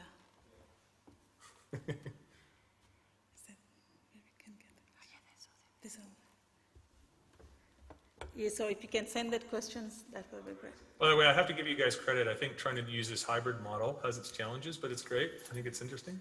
So I have one question in here. So what sort of qualifications or experience does a finance AI consultant need? Look, I get asked this question all the time. How do people develop their skill sets? You can go down two paths. You can go down the university path, try and get your master's in data science, get your PhD in data science. The other option is to go down and get your vendor certifications, right? So all the big vendors like your Microsofts, your Googles, your AWSs will offer practical certifications in terms of artificial intelligence. I hate to say it, but if you look at being an AI practitioner, probably the best place to start is with the vendor certifications, just because they're obviously a little bit more practical, and I would say probably a little bit more leading edge in some places. Getting your master's in data science is not a bad thing in terms of broadening out and give you sort of a good foundational background in terms of artificial intelligence. But if you want to get a sort of an initial taste here, it's probably easier to do the vendor certifications first and then maybe look at doing your master's part-time or full-time later on down the road. You will, unfortunately, I think, as a practitioner in the space, tend to go down one path or another. So I've got my background in certifications. Most of my expertise is in Microsoft and in Google. It's not to say AWS is not a good technology, it is. But you have a tendency over the course of time to specialize in certain areas. And you will find that different vendors have different expertise in different areas as well. So you have to do a little bit of analysis that way as well. Sorry, long answer to a short question. Yeah, thank you. Then I'll move that question. So how much can we rely on AI as a whole? How much can we rely on artificial intelligence as a whole? Yeah. Look, I think as the volume of data increases and the information increases, particularly in the financial services sector where you have huge volumes of data, we're going to be forced to rely on artificial intelligence or some form of algorithmic decision making. We don't have a choice. I talk to some people, particularly some academics, and they have this view, oh, maybe we should just avoid AI. I don't think you can. Just given what's going on at the moment, given, with COVID and the move to digital, given the fact that a lot of these organizations, it's the scale that they're operating in, you're going to have to use some sort of algorithmic decision making to support these decisions.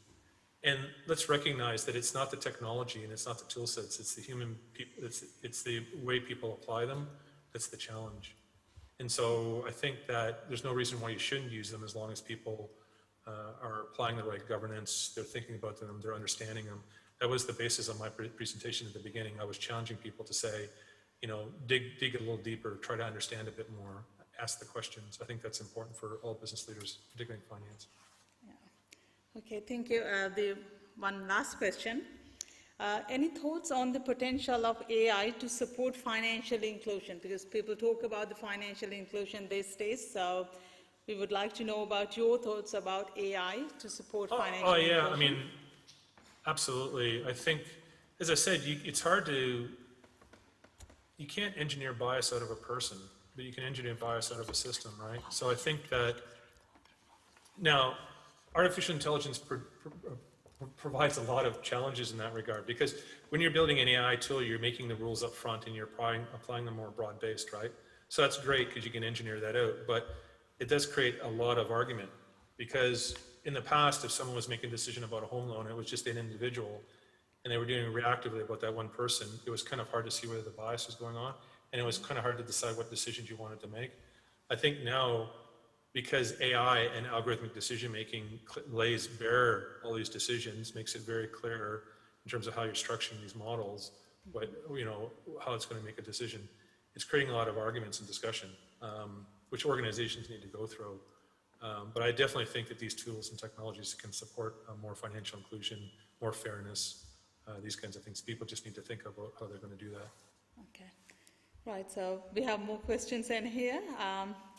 So my next question is, what role can universities play in supporting innovation with AI for the financial sector? So any insight based on your experience? Look, I would always encourage universities to get more, work more closely with industry. I think it's one of the challenges that I see, particularly in Australia, where there tends to be a bit of a divide between academia and industry, and I don't think it should be the case. It's certainly not the case in other countries. So I think that education in universities can work a lot more closely. In fact, to me, like I said, one of the biggest concerns that I have is the fact that there's a constant and slow brain drain going on from the general public into the large vendors. So I think the idea that these universities can be that sort of, you know, public bastion of knowledge and reduce that kind of brain drain is really important. And I think the idea that they can provide the sort of centers of innovation and support, you know, use of open source, for example, in AI tools, right? You know, reducing the reliance on specific vendors because they've developed, you know, some proprietary IP that they're not necessarily giving out. So I think that the financial services industry, working with the universities, it's a way of defending themselves against, you know, the challenges they're going to have with the big vendors, like, you know, your Googles, your Microsofts, your AWSs, who are, as I said, over the course of time, slowly sucking up a lot of the capability, and it's consolidating inside their four walls, and, you know, they're making it all proprietary. Okay. So next question is, can you comment on applying regular validation process to all models and the challenge of maintaining adequate independence of the validation units? Yeah, and this is, so regular validation is absolutely important. As I said, you have to be careful that you don't get into this issue of a negative feedback loop where the model is getting incorrect data. At the end of the day, and I think one of the other presenters talked about this, you have to have human beings constantly as part of that ongoing validation process. One of the other things I'd suggest to you, and you have to be careful of, and I see this all the time with data scientists, and don't, please, I mean, I consider myself to be a data scientist too, right? So don't, I'm not trying to pick on them specifically. But what often happens is that people will say, okay, you need to go and build me a model. And then they'll go build a model, and then they'll say, oh, the model works. And the person will ask the business user, will say, how do you know it works? And then they'll throw some sort of statistics up and say, see, it has, you know, a high degree of precision or whatever, recall, pick, you know, insert, because there's all these different types of metrics that you can use. And the problem happens that they tend to change the goalposts. So what's important is that the business people who are running these projects up front get the people, the data scientists and the technologists, to actually define what they think is good up front. And so it's not just about the validation and having people, and having a validation process, because a lot of people don't, and having human beings participate in that validation process to pick out the anomalies in the data. It's actually about defining what good is up front, because oftentimes you'll find that the goalposts will change and people will change what they think should be the target metrics in terms of the, you know, whatever you're going to use to validate that the algorithms are working. And so it's important to have that kind of conversation and define what good is up front, and then apply that as you're going through and monitoring the tool sets and holding yourself accountable back to those goalposts. Yeah, so I would like to connect this last question to my previous question. So are you involved with educating executives in industry to support the uptake of AIs? Yeah, so personally, I do this, what you guys saw today is a version of an AI masterclass that I do. I do 30-minute sessions up to full day sessions. I'm constantly doing, I think I've probably done at least 5 or 10 of these masterclasses style presentations over the last month or two. There's certainly a demand for it. Senior executives, I think, are starting to cotton on to the fact that they need to understand more about these technologies. And unfortunately, when I go in to do these presentations, I realize how little people do understand about them. So yeah, I do these all the time. And it's always interesting to have the conversations with people around them in the various industries that I've done them in. Okay, so one more question. Just one more. So given the data confidentiality issue, what can be done to get the universities to support AI in the industry? Well, again, it's not necessarily, there are lots of, most of the vendors have come out with tools now that allow you to build the models while still maintaining the confidentiality of the underlying data, particularly if it's PII data, personal information. So the tools are there. The challenge in order to do this, maintain privacy, maintain confidentiality, to build the models, is the lack of understanding in terms of the tool sets. As I said, to me, there's a divide between there's a divide between the understanding of the issues, but also the technologies. There are technologies out there that will address these issues. The vendors do have them. People are just not aware of them. All right. Thanks, David, for sharing your expert view on artificial intelligence and risk management. So if you have any further questions, you can contact David in following email address. So thank you very much. Please join with me to thanks David again. Thanks, guys. Hope you found it interesting.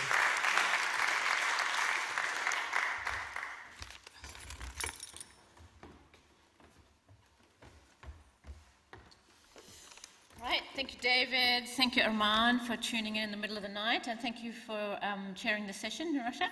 We have afternoon tea now here in Hamilton. And after the break, after we've just covered now its application and the potential and the risks and the challenges and how we can educate industry and the importance of academia and the expertise all the speakers have and their relevance to finance going forward, we have the 2 key elements, 3 in fact: explainability, cybersecurity, and whether to buy, build, or partner in terms of AI. So join us in half an hour. Taking a small break, join us in half an hour at 3:30 New Zealand time, GMT 13, and we'll have Michael Winikoff from the University of Victoria Wellington chairing this session. Thank you.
welcome back, everybody. And before I forget, I need to let everybody know that the sessions are actually being recorded. So the whole day is being recorded for those of you who haven't been able to make it or know people that haven't been able to make it to all the session. So it is being recorded. But just a quick welcome back, and to say that Michael Winikoff from the University of Victoria Wellington is online now to chair the next session with AI Singapore, University of Queensland, and our own alumni, Adrian Smith from the UK, who's woken up really early. So I'll hand it over to Michael. Thank you.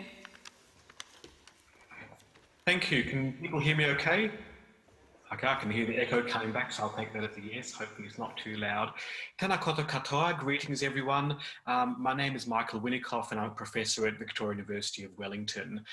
And I guess it's part of this whole new COVID norm that we managed to have hybrid conferences. And one of the good things about that is being able to draw people from around the globe. So we're very lucky to have with us 3 speakers from around the globe. Jianshu Wang, who is based in Singapore, head of AI Makerspace, and he will be talking about explainability, which is one of the challenges when deploying AI techniques, is that often they can be black boxes, and in order to build trust and ensure that they're actually doing the right thing, you need to have a way of explaining why they're doing what they're doing.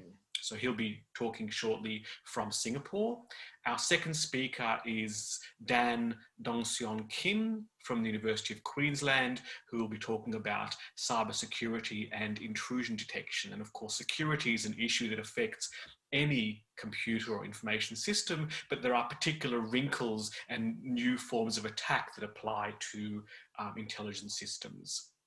And finally, hopefully not too early in the morning for him, Adrian Smith, joining from the UK, will be looking at that sort of perennial question of, if you want to deploy an information system, in this case an intelligence system, do you build it, do you buy it, do you partner with somebody else to do it, and work through some of the challenges of doing so. So really interesting talks. I'm really looking forward to hearing what the speakers have to say. And just a reminder, please, if you have questions, do post them through on Slido, and I will be keeping an eye on that. So without further ado, I'll hand over to Jianshu Wang. Hello everyone. Yeah, greeting from Singapore. Yeah, good afternoon to everyone. Let me share my screen.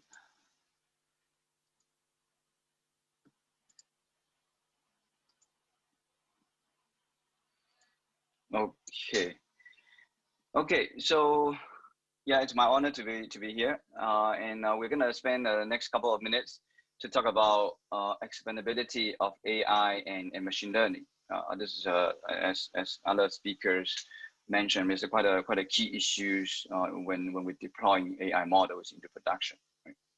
Okay, so before we start, maybe just a short introduction of AI Singapore. Right, so AI Singapore is set up by Singapore government, right? And the main charter is really to develop AI capability in Singapore, right? So it's kind of a joint effort across different sectors, right? I mean, we talk about industry, we talk about academia, we talk about government, the public sector, right?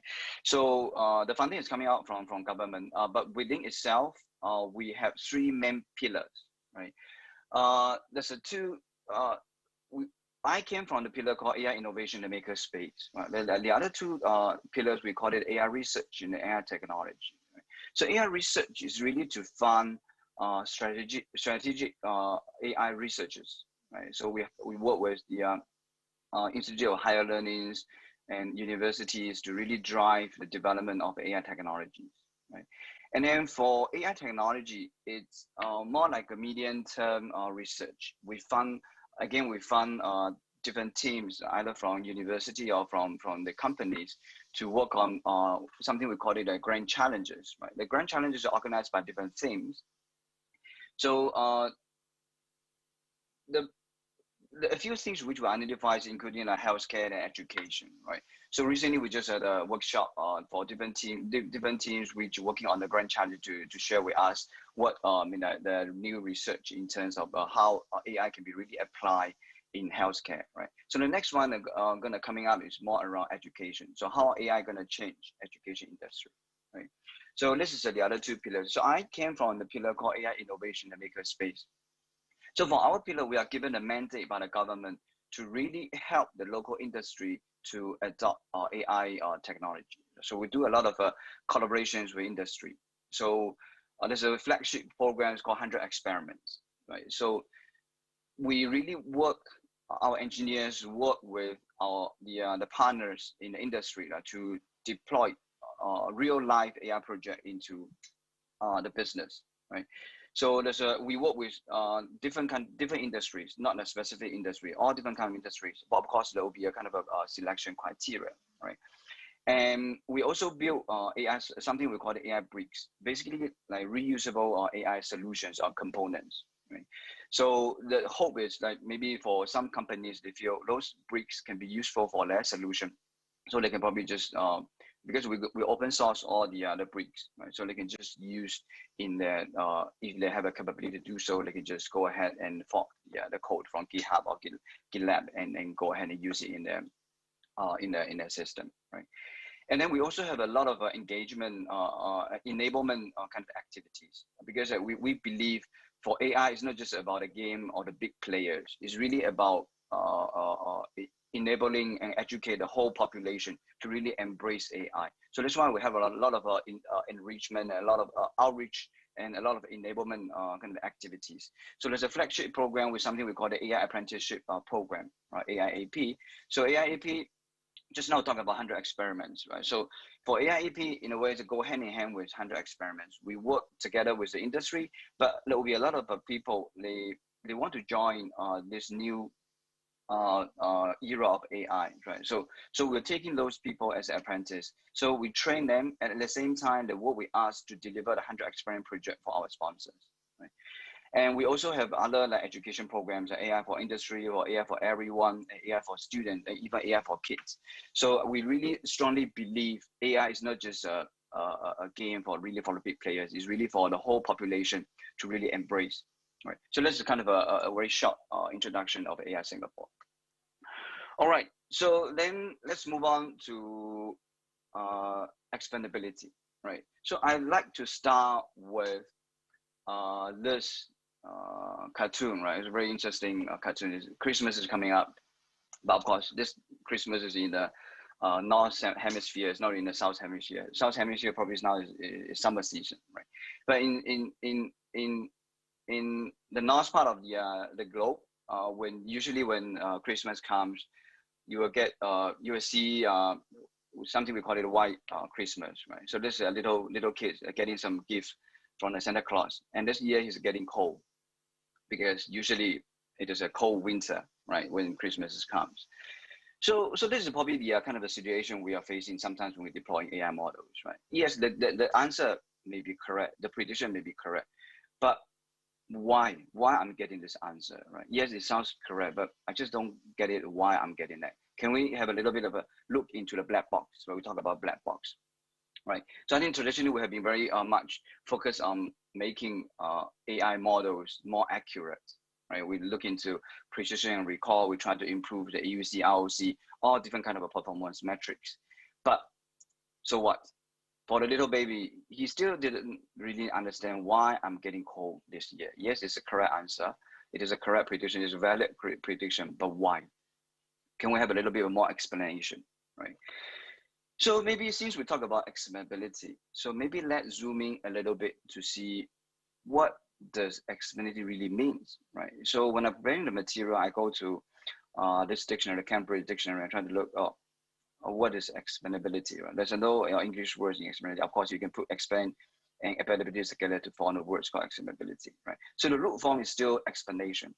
So let's take a look at what explanation really means, right? So over here, according to the dictionary, it means that the details or the reasons that someone gives to make something clear or easy to understand, right? So I thought about maybe we can extend this definition a little bit, right? So explainability of AI or / machine learning models is really about we're trying to give details or reasons to make the AI model or the machine learning models which the engineer creates clear and easy to understand, right? So the definition sounds quite straightforward. Yeah, you just try to give some details and reasons to make it easier to understand. But is it really that simple, right? Is it really that simple, right? Let's take a look, because for different people, their needs might be different, right? Just now we talk about a little baby, the little boy, baby boy, right? So he's getting cold, but he wants to verify, okay, why am I getting the decision? Why am I getting cold this year? Yes, it is a relevant forecast or relevant prediction, but why? Can I have a bit of a reasoning behind, right? Can I have a bit of the logic behind why I'm getting cold, right? So this is probably an end user view, and this end user is affected by the decision himself, maybe the subject, something we call it the subject, right? But there are other people or other stakeholders in the ecosystem as well, and not just a one-dimensional view, right? So maybe for domain experts, they probably want to gain knowledge or insight about the model itself. So maybe just to pick a quick example, let's say we talk about insurance, right? Because previously I came from insurance background.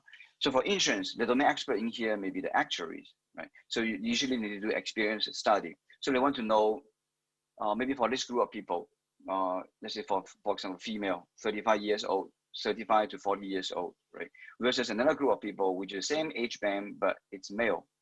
Can I get to know what is the likelihood of the male or versus female who are more likely to claim, and by how much, right? So we want to gain knowledge or want to gain insight into the model, not just about the individual decision itself, right?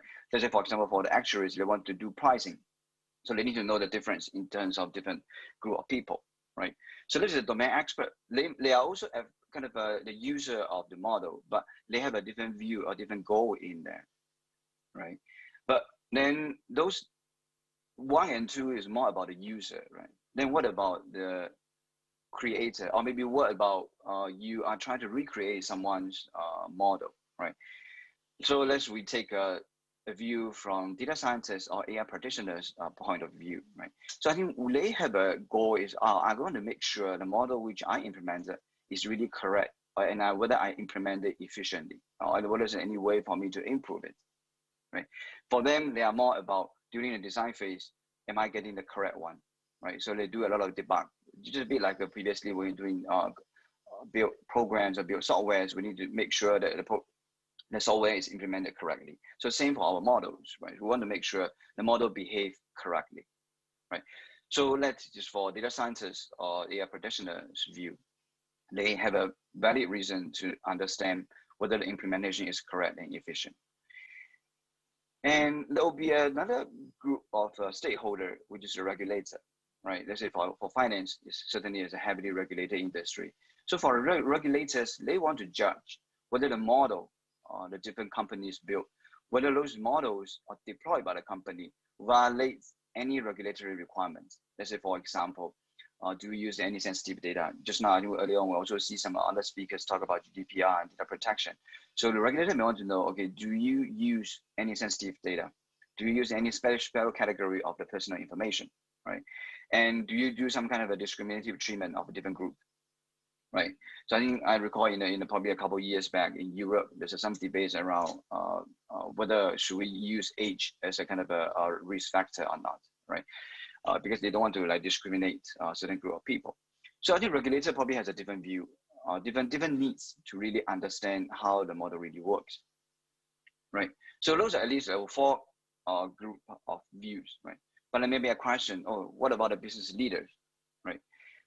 Well, it seems like we don't really cover them. No, we do cover them, right? It is like, in fact, there are some surveys or research done by different companies or different organizations. They do find, okay, business, they start to see a more increasing demand for making the AI more expandable. And the reason is really to make AI models so-called, eventually, I think what we're trying to do is we're trying to trust the models, right? We're trying to open the black box, to take a peek into the black box, no matter which view we are taking, right? Of course, different view might dictate the different type of a road we take to reach expandability. But at the end of the day, the goal is still the same. The goal is really to trust the model, right? So that is probably why expandability is important and why expandability is really something that we are we want to spend some time to talk about it today, right? So then the natural next question is, so how do we really get started on the journey, right? How we talk about what is explainability, we'll talk about why it is important. So the question is, so how do we really get started, right? So I like to start from this view. So a lot of people, especially for the technical, the audience in the audience, maybe the technical audience, they'll be very familiar with this this diagram. So this is from Microsoft. It's called Team Data Science process, right?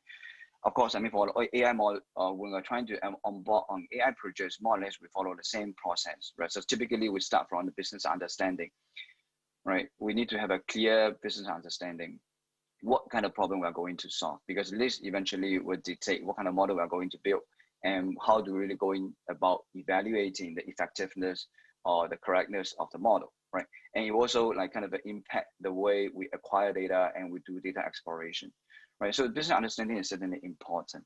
But over here, you can see there seems there's no explainability, position of explainability over here, right? So I rather want to emphasize, in fact, explainability should be part of the whole life cycle from the very beginning, right? So we need to understand, just now we see like, okay, there's a 4 different kind of, or maybe even rather 5 different kind of view of explainability, right? So we need to know different people's or different stakeholders' needs, right? If the model is going to deploy into the production system and eventually going to impact individual decision, then we probably need to take certain kind of a model to really to achieve explainability, right?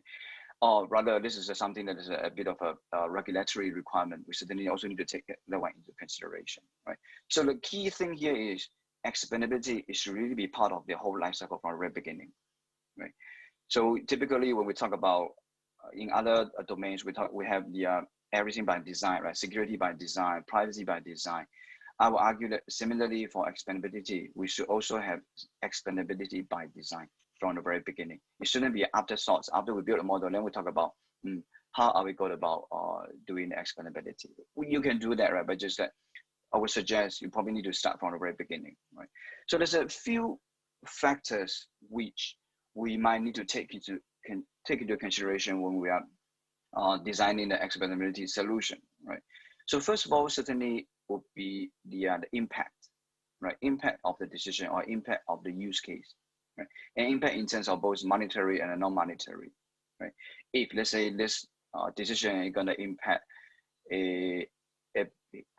nowadays we see AI model has been used a lot, probably on a daily basis, or even higher kind of a high stake kind of decisions, right? To make investment decisions, right? Now, of course, you need to be more cautious about what are the decisions which be made by the machine, right? Whereas in comparison, if let's say you are deploying an AI model into product suggestion, right? Product recommendation, then maybe the impact is less severe, right? The customer, maybe they're getting a wrong suggestion, which is fine, right? There's no monetary loss associated with that, right? But if this is a monetary loss associated with that, you probably want to be more cautious.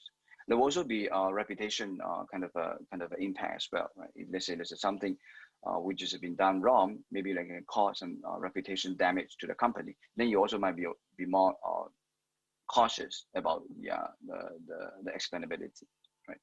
There will also be a frequency, right? This is probably tied to your questions about whether do we really need human intervention, right? Let's say, for example, we deploy a AI system, as I mentioned earlier on, right? We talk about high frequency trading, right? Now, of course, maybe the decision was made probably in one day, maybe 1 million times, right?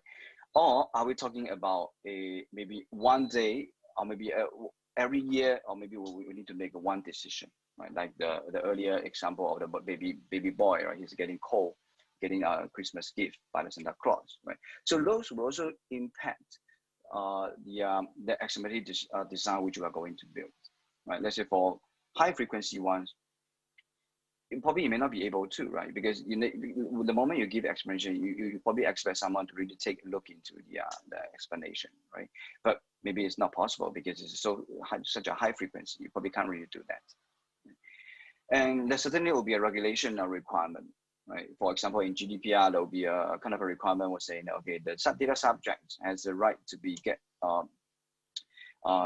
informed about the process logic which is applied on them, right? So certainly then we need to take into consideration. But of course, this will be a kind of a jurisdiction by jurisdiction. Different jurisdiction might have a different kind of requirement, right? So certainly this is something we need to take a look into as well, right? And last but not least, it is also about something about protection, right? Protection of your IP, because the moment you open your box, right? Imagine you are kind of a for-profit company. You might not want to open everything. You might not want to have a total transparency. You might not be the best interest of your company to really open out a whole black box, right? And also sometimes when you have too much of a transparency, people might start to game the system as well, right? So I think all those are the things which you need to be very careful. So that's why when we are designing it, we probably need to take this one into consideration from the very beginning. So what are the requirements? What are the different considerations which you need to take into consideration, right? So this is something what we mean by explainability. We need to sort out, do we really need to do a total explainability, right? Because they might have other implications, right? And then after we make the decision, then it comes to, okay, then which route we're going to take to reach explainability, right? So this is a high level kind of a categorization, right? So typically we have two main branches. One is when we really want to reach explainability, we look into, maybe when we build the models, we don't tend to build so-called black box models. Maybe we need to use inherently explainable and interpretable models. Right? Later we're going to see a couple of examples, right? But I mean, of course, sometimes there will be a bit of a trade-off between accuracy and explainability, right? But if let's say in certain scenarios, maybe the accuracy is probably a major concern, then maybe you need to use some other approach. One approach we can look into is a post hoc explanation, right? So you build one model to give the prediction, but then you build another model, which is something we call it the explainer, right? To explain the decision, right? But in that, there's two sub-branches, something we call the model agnostic and model specific. Right? We're going to go into that in a short while. So yeah, so this is all probably the possible approaches and detailed models, right? But of course, I mean, today in the interest of time, we're not going to spend all the time in there, but we'll give a few examples, right? So let's go a little bit deeper.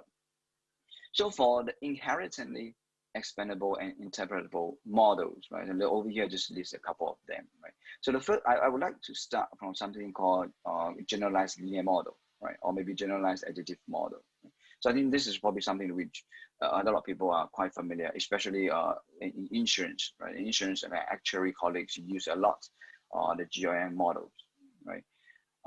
So basically over there is that you have a bunch of different attributes or so-called factors, right? And then what we're trying to do is we're trying to find the linear combination of different factors. Of course, the factor itself, if you're talking about GAM, right, the factors itself can also capture the non-linearity of the data. You try to capture in the interaction between different attributes or different factors, right, which you can do, right? But over here, the explainability comes from the coefficients. As I mentioned earlier on, the coefficient will tell us the insights about, if let's say in the insurance context, let's say you're given two cohort of people, what would be the likelihood if let's say male versus a female, how much you are going to incur claim more, right? And how much more, right? You're able to derive that insight, right? And over here, I just list linear regression and longitudinal regression, but it's a whole family of models, right? It's not just about these two. You can, for let's say in insurance, if you want to model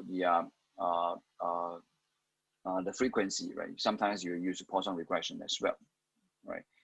So those are the different kind of models within a GRM or GAM family, right? So that's one type of a model. Another type of model is something we call it trees, right? Decision trees. So basically, this is probably a lot of people who love it, is because at the end of the day, the trees can really be converted into the English rules. Right? Let's say if your gender, over here, there's an example over here. If gender equal to male and age is below 9.5 years old, then you are likely to be classified as a died. Right. So this is we're talking about in the context of the Titanic. I mean, a lot of there's open data about Titanic, right? So you can build a model on top of that. So you can build a decision tree models, and then you can convert them into a trees. Then you will know all the logics behind why the decision come from, right? So this is a tree models. And then another one would be k-nearest neighbor, right? So k-nearest neighbor, in a way, is not really a so-called a model per se, right? So what you're really trying to do is, I look around, I try to see the similar existing cases. If your distance or your similarity to the existing cases are very close, then I will classify you to be part of the existing classes as well, right? So this over here, you can see there's a two-dimensional data, right? Class A, Class B, it's two group of classes. And then there's a bunch of red color Class A data, and then another one is the blue color Class B. Right? So now there's a new point, which is a yellow color.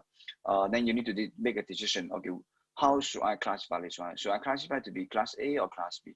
You look at the distance to the nearby data points, right? So of course, the K can be different value. It can be equal to 3, equal to 5, equal to 7, right? You try to see, okay, look around, where is the nearest neighbors? If my majority of my nearest neighbors is Class A, then I will classify it to be Class A as well. Or if the nearest neighbor, majority of my nearest neighbor is Class B, then I'll classify it to B, right? So you can explain from existing examples. Right, so this is the K nearest neighbor. So another one will be Bayesian, right? So Bayesian may not be that straightforward, but Bayesian model is basically based on the Bayesian theorem. It's a very fundamental principles in statistics, right? So you have a proprio distribution, and then you have a new observation, and then you try to modify to derive the posterior distribution. So based on that, you can also explain, because previously my assumption is maybe the distribution is 40% is true, is raining, and 60% is raining. But now, because of the new observation, because when I step out, I see some sprinkles, right? Then I'm gonna revise, or maybe I see the grass is wet. Then I'm gonna do the revise of my posterior distribution. So based on that, I can also give explanation, right? So those are something we call it inheritance, expandable, and interpretable models, right? But as I mentioned, for those models, sometimes the accuracy may not be very high.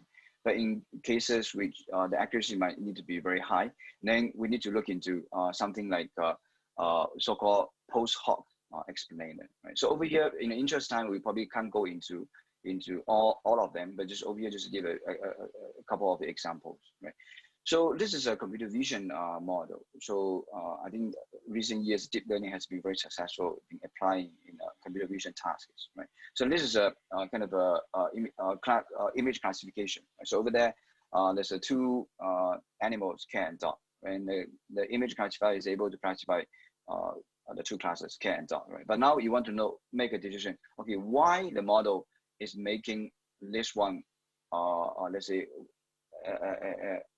why you're calling it, okay, there's a dog in the image, or why you're calling it there's a cat in the image, right? So you're trying to highlight the region which making the model is trying, making the model to speak, okay, this is because I saw this, and that's why I classify this region to be, this animal to be a cat.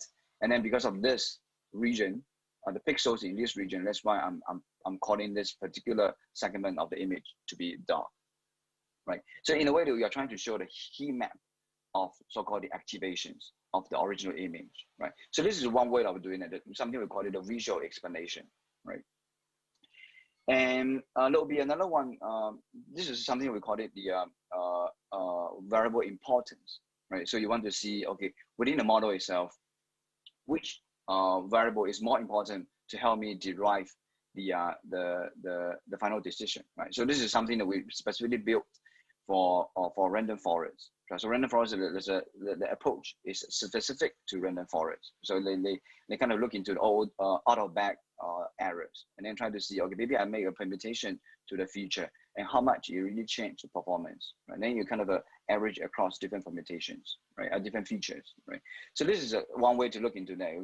We can see that, okay, maybe over here for one particular feature is more important than the other, right? But of course, this importance is one direction, unidirectional. There's no, like, you don't really know whether if you my value of in this particular feature, the impact, the influence or the impact, is it positive or negative? You can't probably tell, right? Because you can see over here the variable importance in this particular case is always positive, right?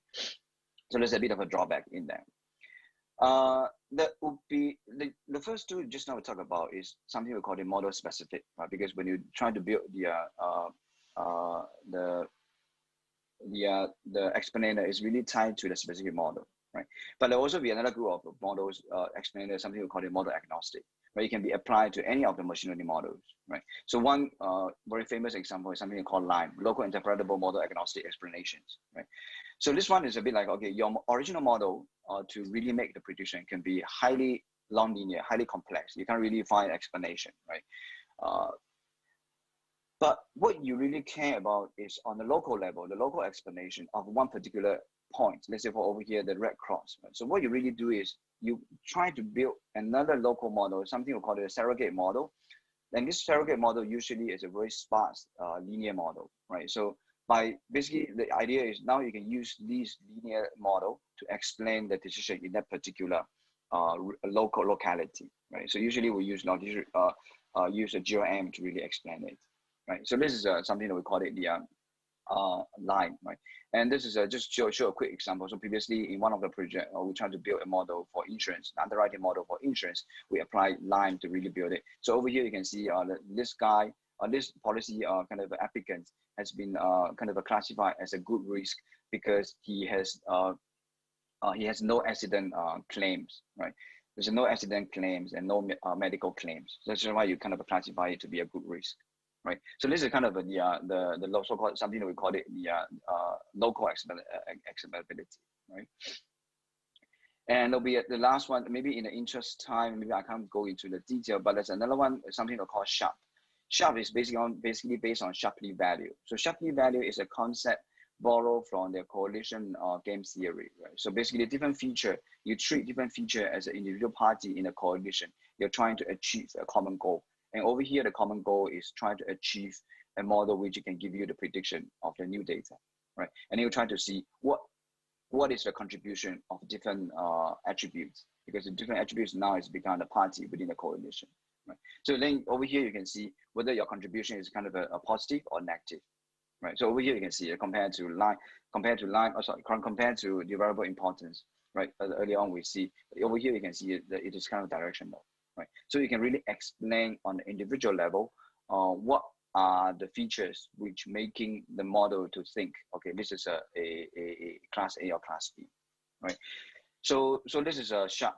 You can really explain on the local level, but SHARP can also give us kind of a variable importance, similar variable importance as compared to the one which we mentioned earlier on, right? So this one is, they try to kind of calculate the average Shapley value. So basically, in the earlier slides, you can calculate different features contribution for each of your observation, right? And then the global kind of a variable importance, we can do some kind of average or some kind of aggregation. Then we have this variable importance. And also give us a kind of a global view of whether my model has performed correctly as I expected, right? So those are different possibilities of ways to achieve expectability, right? So I think this is probably the last slide, but I want the audience to maybe take away with a few key messages, right? So explainability is really important as it helps to build trust in a model, right? And we should really try to achieve explainability by design. Is really we need to design it from the very beginning. And to do that, we need to understand the context of explainability. Who are the stakeholders we need to explain the model to? Right? Do we need to explain individual decision, or do we need to know their global kind of insight? Right? So we need to know that, and also we need to know what tools are available. What are the limitations of different tools? Right? Today, I'm in interest time. We can't really go into the detail, but feel free to reach out to me if you want to know more. Thanks. Okay, thank you very much. So let's see a quick round of applause. Okay, so I have a number of questions that have come through. What I might do is just ask you the sort of 3 questions that relate to explainability, and you can answer them. I can remind you what they are if you need to, and then ask the 2 questions that are more broadly about AI Singapore. So the explanation questions, one is it easier, and why or why not, to explain certain types of machine learning / AI over others? And how do you explain to the level and the language of the person asking the question for more information? And do you have an example of explainability where it was considered successful? Okay, so there's a probably different question. So the first one is why does a certain model is easier to explain than the other, right? Am I getting it right? So this is something that maybe I need to reshare my slide. Just now we talk about, let me just go back.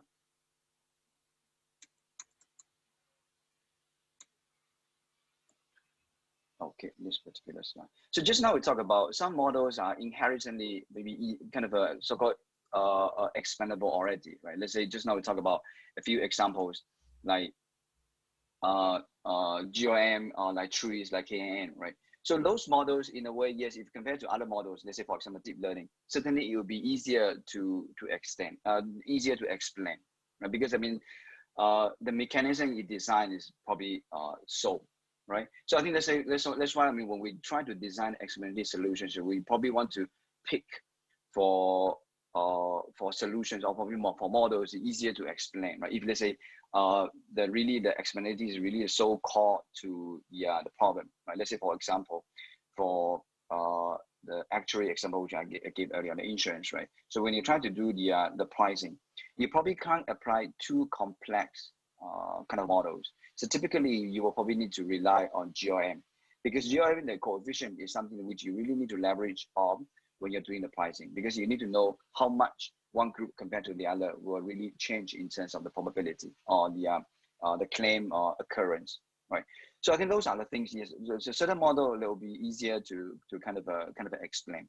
But deep learning, in a way, is too much of a high nonlinearity involved in there. So a bit difficult to really explain, right? Because I think if you really want to explain it, I mean, I see, if you see, like maybe we'll pick next one as an example, right? So typically, function from a mathematical point of view, the function is probably easier to understand if your function is kind of a monotonic. So over here, you can see that, okay, the function is kind of keep on increasing. Then if you want to explain it, also easier to explain, right? Because simply you can say, okay, the value of y will increase when the value of x increases. Right, intuitively, it's easier to understand it, to explain it. But if let's say now, if let's say there's a very sophisticated functions, right? Probably like maybe like linear, piecewise linear, right? Maybe it'll be a little bit more difficult to explain because you need to chop it into different lines, and then you explain the line within a locality, right? So that's probably, I mean, in a way, intuitively you explain why certain model is probably a bit difficult to really explain, right? Yeah, maybe a little bit long answer. Yeah, and then what is the second question? Sorry about that. Maybe I forgot it. So, do you have an example of explainability where it was considered successful, and then how do you customize the explanation to the person asking? Yes, right. So, I mean, how do we really like see that the explainability is really successful, right? So maybe 2 examples. One is, as I mentioned, the example which I quote just now, and in the pricing practice. So that has been proven. I mean, even before the AI kind of wave came, right? I mean, the actuary colleague has been using it for decades, right? By using GOM models, and then it is achieved the purpose. So I say that one is quite a successful application of explainability. So even without us realizing that this is also part of the explainability, right? Applying the inheritance explainable models, right? But if you're talking about deep learning and more sophisticated models, and then trying to use a post hoc explanation to explain it. So I think for the one which I gave just now, I mean, this is a real I'm not sure whether we can call it successful, kind of a successful per se, right? But this is something that which we indeed deploy into production, right? So I mean, at least give underwriters a bit of a understanding of, oh, this is the reason behind the reason of why this particular the policy applicant has been labeled as a good risk or bad risk, and you can see the reason behind that. right? So that, I mean, to me, is kind of in a way, it's a successful code, a successful application of the explainability. But of course, it is, as I mentioned earlier on, it is important to know the context, right? We need to really speak into whether we are dealing with a regulator or whether are we dealing with a kind of a data or practitioner, or are we talking about an end user, right? So end user typically you just need to explain the decision itself. But for other group of the stakeholder, or other group of the users, maybe their requirement will be different.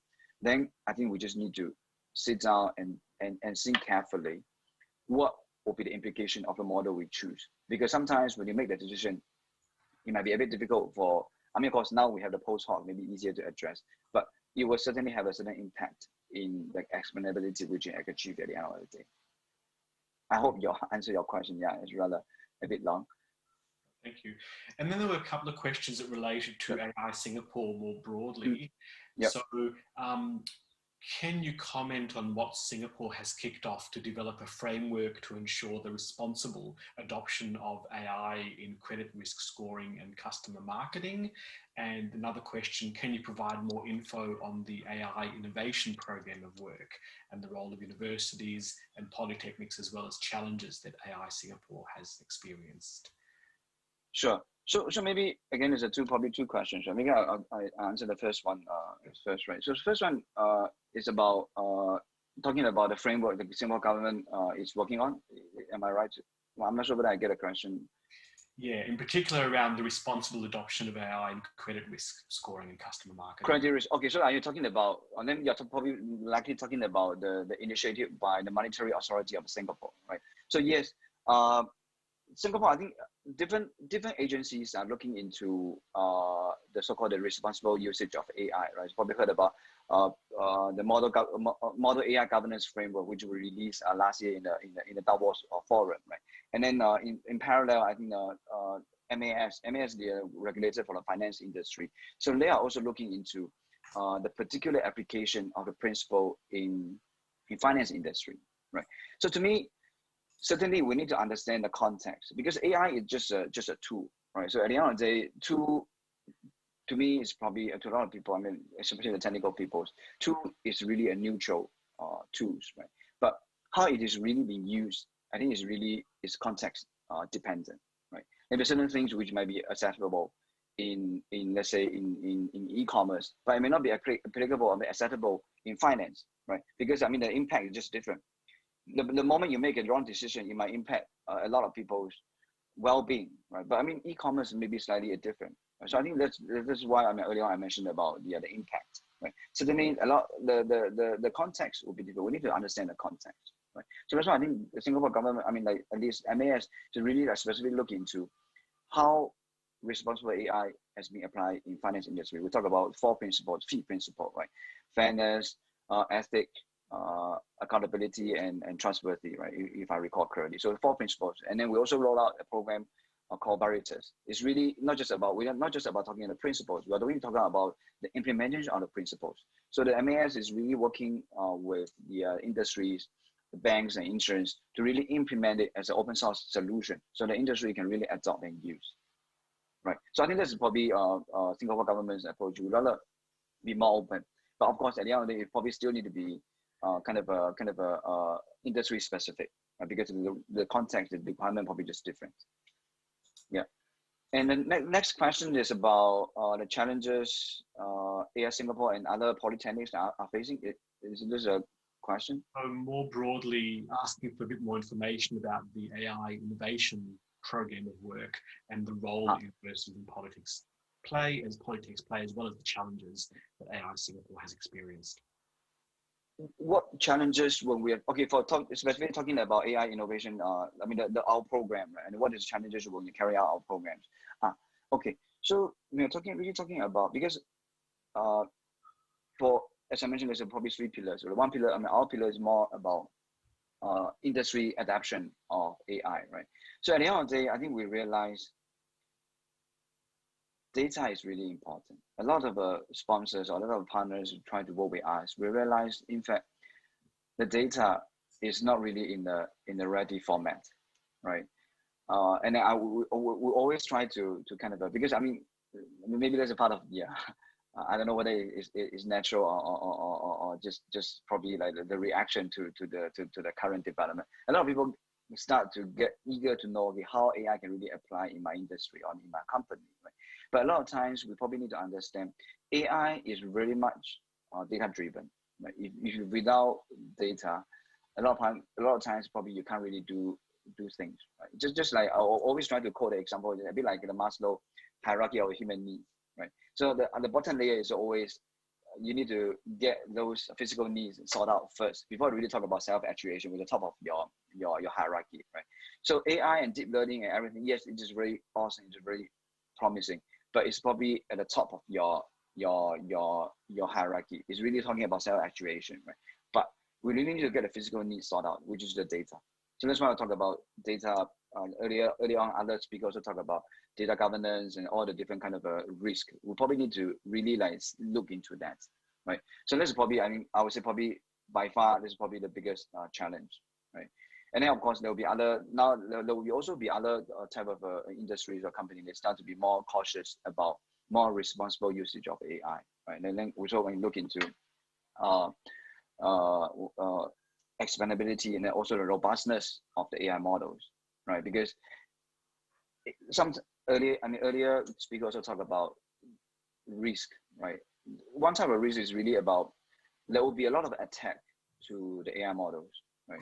Of course, fairness is also another side of the equation as well, right? But there will be attacks, right? Some people try to game the system, and why AI systems sometimes is so difficult to defend compared to other existing kind of IT system is because previously when you try to defend your IT system, you just need to draw a line, right? As long as I defend the line, then my system is safe, because you can draw a line to segregate your internal system and external system, right? As long as I can do that, then my system is secure. But AI is different in a way. It's also because of data, because part of your AI system, the key thing is the data, and data is coming out from external. If I can somehow, I don't really need to hack into the line, right? But as long as if I can, am I able to influence the data collection process, I will be able to game the system, right? So that's why to a certain extent also justify why explainability is important, because I want to know what kind of data you're using and the model, does it really behave correctly or not? Right, so all these things are in a way is all linked, right? Explainability is probably the starting point. Explainability will give us better understanding of the model, and that can help us to evaluate whether my model is fair or not. And it can also help us derive, okay, whether my model is robust or not. Because just now I talk about data scientists and AI practitioner view as well, right? So one key thing about it is, am I implementing my model correctly or not? And not just about whether I implement it correctly or not. Because sometimes, yes, the accuracy may be correct, but somehow the data has already been polluted, right? Then we also need to leverage on explainability to really see, okay, whether the behavior of the model is really as expected, right? So I think those are, I would say, probably the key challenges. But at the end of the day, it's all tied to probably data, right? Data is really probably the key challenges. Yeah, the key challenges. Okay. Yeah, I hope I answer your question. Yeah, running out a little time. And that's a sort of very nice link to the next talk. So I had one question. So you talked about the different factors in terms of the impact and sort of the nature of the explanation. Then you talked about that there might be situations where it's better to not provide explanation, transparency for, well, not wanting to release IP or not allowing a system to be gamed. Is that analogous to the old idea of security by obscurity? And is there a danger that if we go down that path and say we don't want to release information because people could game it, the systems end up actually being more gameable? Right. Opening transparency provides an incentive for people to Right. There will certainly be a lot of trade-off, right? So I mean, probably in the early days of so-called data science and AI, we probably don't really care too much. I mean, we do care, but maybe not so much. We just focus on performance. As long as my model performs well, my life is easier, right? But now it is not. I mean, certainly a lot of issues we need to consider, right? Security, transparency, and robustness, fairness, all those things we probably need to consider, right? But there will always be a kind of a trade-off, right? And the one, as you mentioned, yes, I mean, you don't want to open too wide, because the moment you open too wide, maybe there will be a certain kind of a risk as well, right? But then what would be the acceptable level of what do you call it, the expandability? That will certainly be something we need to just make a lot of decisions even in the beginning of the design, right? So there's not just a one-dimensional view already. Previously, yes, performance is the king. As long as I can get it, my job is done. My life is happy, right? But now probably it's not. A lot more dimensions need to look into. Yeah. Sorry about that. Yeah, there's a bit of a overrun. No, that's fine. So let's all join together in a big round of applause. Thank you very much, Jianshu. Thanks. I can see applause happening in the lecture hall. And Jianshu sort of at the end there sort of provided a really nice introduction and segue to the next talk by Associate Professor Dan Kim from the University of Queensland, who's joined us from Brisbane. So Dan will be talking about cybersecurity and intrusion detection, which is not just the traditional, in this context, issue of protecting an information system, but also some of those things that Jianshu mentioned towards the end, that if you have, because the data is coming from all sorts of places, if you can influence the collection of data or seed it in some way, that can be an avenue for an adversarial attack. So Dan, without further ado, I'll hand over to you if you can turn on, and share slides and so on. Thank you. Hello, everyone. Can you hear me? Yes. Yeah, okay. So I'm going to talk about cybersecurity and intrusion detection, mostly cyber attacks through AI and how we can handle that. And I'm going to briefly introduce my research area, intrusion detection using machine learning and deep learning, and how we can make a robust intrusion detection system against adversarial examples. So I'm an honorary member of Elsevier Computers and Security. I served as a general co-chair and chair for the international conferences, and also program chair for the international conference in IoT and security. And I've been serving on technical program committee members of very renowned international conferences. I published more than 130 papers in a top venue, and my Google citations are more than 3,400. And I've been working on AI since 2001. My master's thesis is about how to use machine learning techniques for detecting intrusions. Intrusion means that all the activities which violated the CIA, it's a confidentiality, integrity, and availability, which is a security goal of systems and networks. And my part of my PhD thesis is about how to preserve privacy using data mining techniques for wireless sensor network. And since then, I've been working on AI for security, how to use AI techniques to protect systems and networks. Especially I worked on how to use machine learning and recently deep learning techniques to detect network intrusions and host intrusion and so on. So I worked on the network intrusion detection system and DDoS detection and spam detection and Android malware detection. And recently, I started using the AI planning to cybersecurity automation. And this is all about machine learning applications in specific to cybersecurity domains. And this shows my research on AI security over the years. And from 2001, I worked on how to detect intrusion in host system using system calls. And then I use the network data, then use the machine learning technique to detect intrusion as well. And then I use different machine learning algorithms over the years. And then use different techniques like soft computing and the genetic algorithms and so on and so forth. Also, I try to visualize ongoing intrusion using machine learning techniques. And this shows that my journey, how to use AI techniques for detecting intrusions. And I started working on adversarial machine learning and adversarial deep learning. And recently, we have published some papers in this area as well. And if I define the AI, so AI is a big set, then under AI, machine learning is a subset of AI, and deep learning is a subset of machine learning. And we can classify the AI techniques into mainly two categories: non-security application and security application. Because I've been working on security, I define that way. Of course, this can be different based on the view of the users, but I divide them into the two categories now. And non-security applications, there are a lot of image analysis using different data sets and using different neural networks, deep learning, deep neural network and convolutional neural network and autoencoders and so on. And that can be used for the computer vision, because computer vision is more about set of images rather than one snapshot of images. And that can be used for the sign recognition, and that can be used for driverless car, autonomous vehicles, and so on.